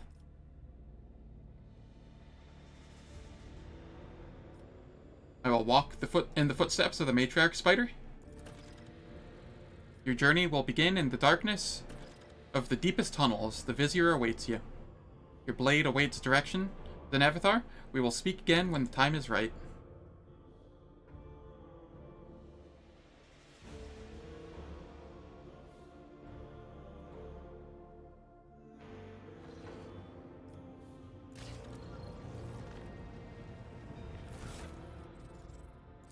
Alright, we have 4 levels to give Cabela.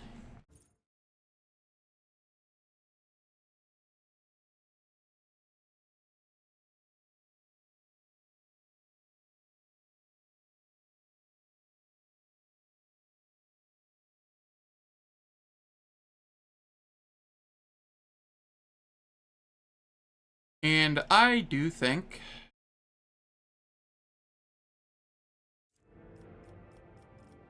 dueling mastery is always a good call for melee. Where is that? Then we grab weapon skill. Here we take Blood Oath. Blood Oath is one of my favorite skills on the Blade Dancer. And then here we take Medicae. here we take more weapon skill. And I will take...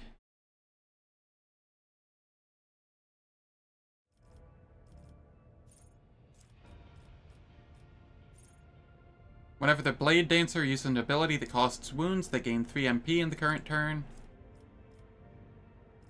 And then here...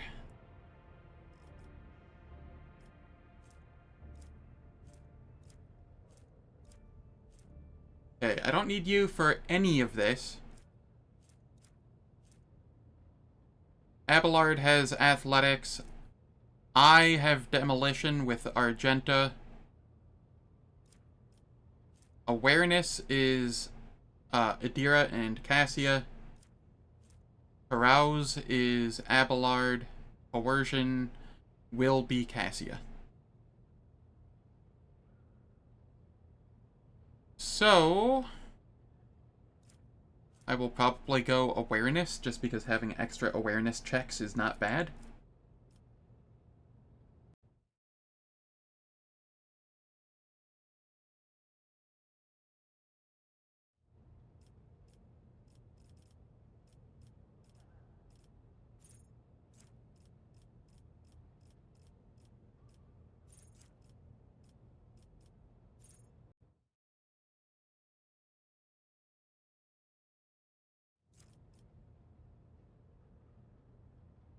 Alright, what do we have here?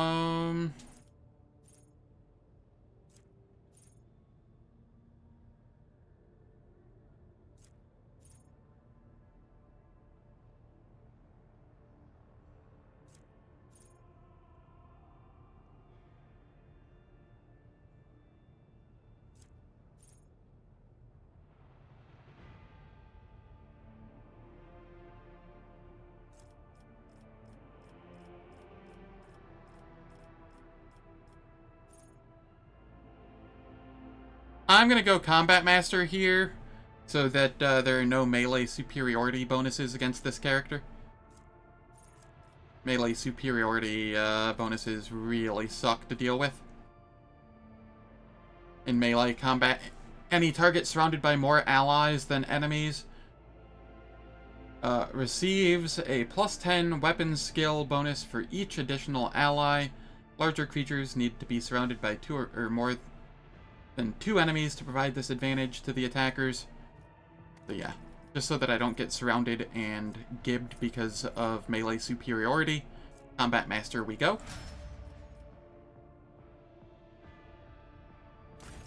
And with that, I've been streaming for about 6 hours. This game is very dialogue heavy and it kind of kills my throat. So I'm going to call the stream here before ads play. I will not subject you to ads if I'm just going to be ending the stream like right afterwards. So thank you all for stopping by. Very much appreciate it. If you enjoyed what you saw, please hit that follow button. And I'm going to see if there's anybody alive right now that I want to raid. Let me see here.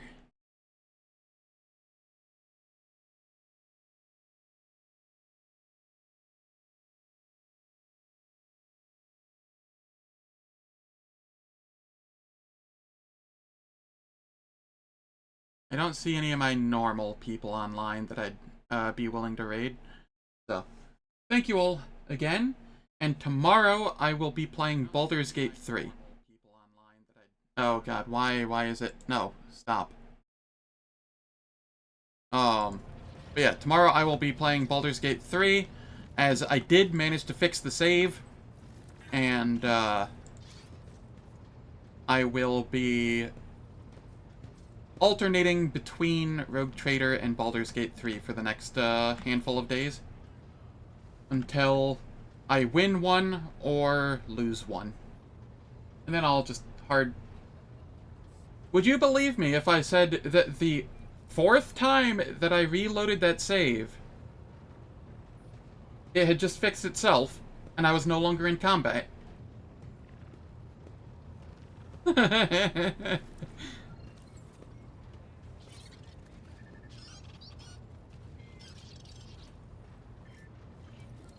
was getting ready to try and figure out how to mod the game, so that I could just nuke any and all aggression from Ayla, or Aylin at all. Necro that Reddit thread? Yes, something. Holy cow.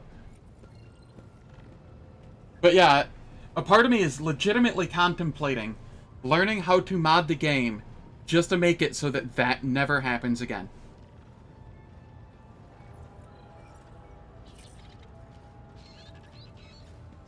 Wouldn't be the first game I've modded, because I've been irritated by something.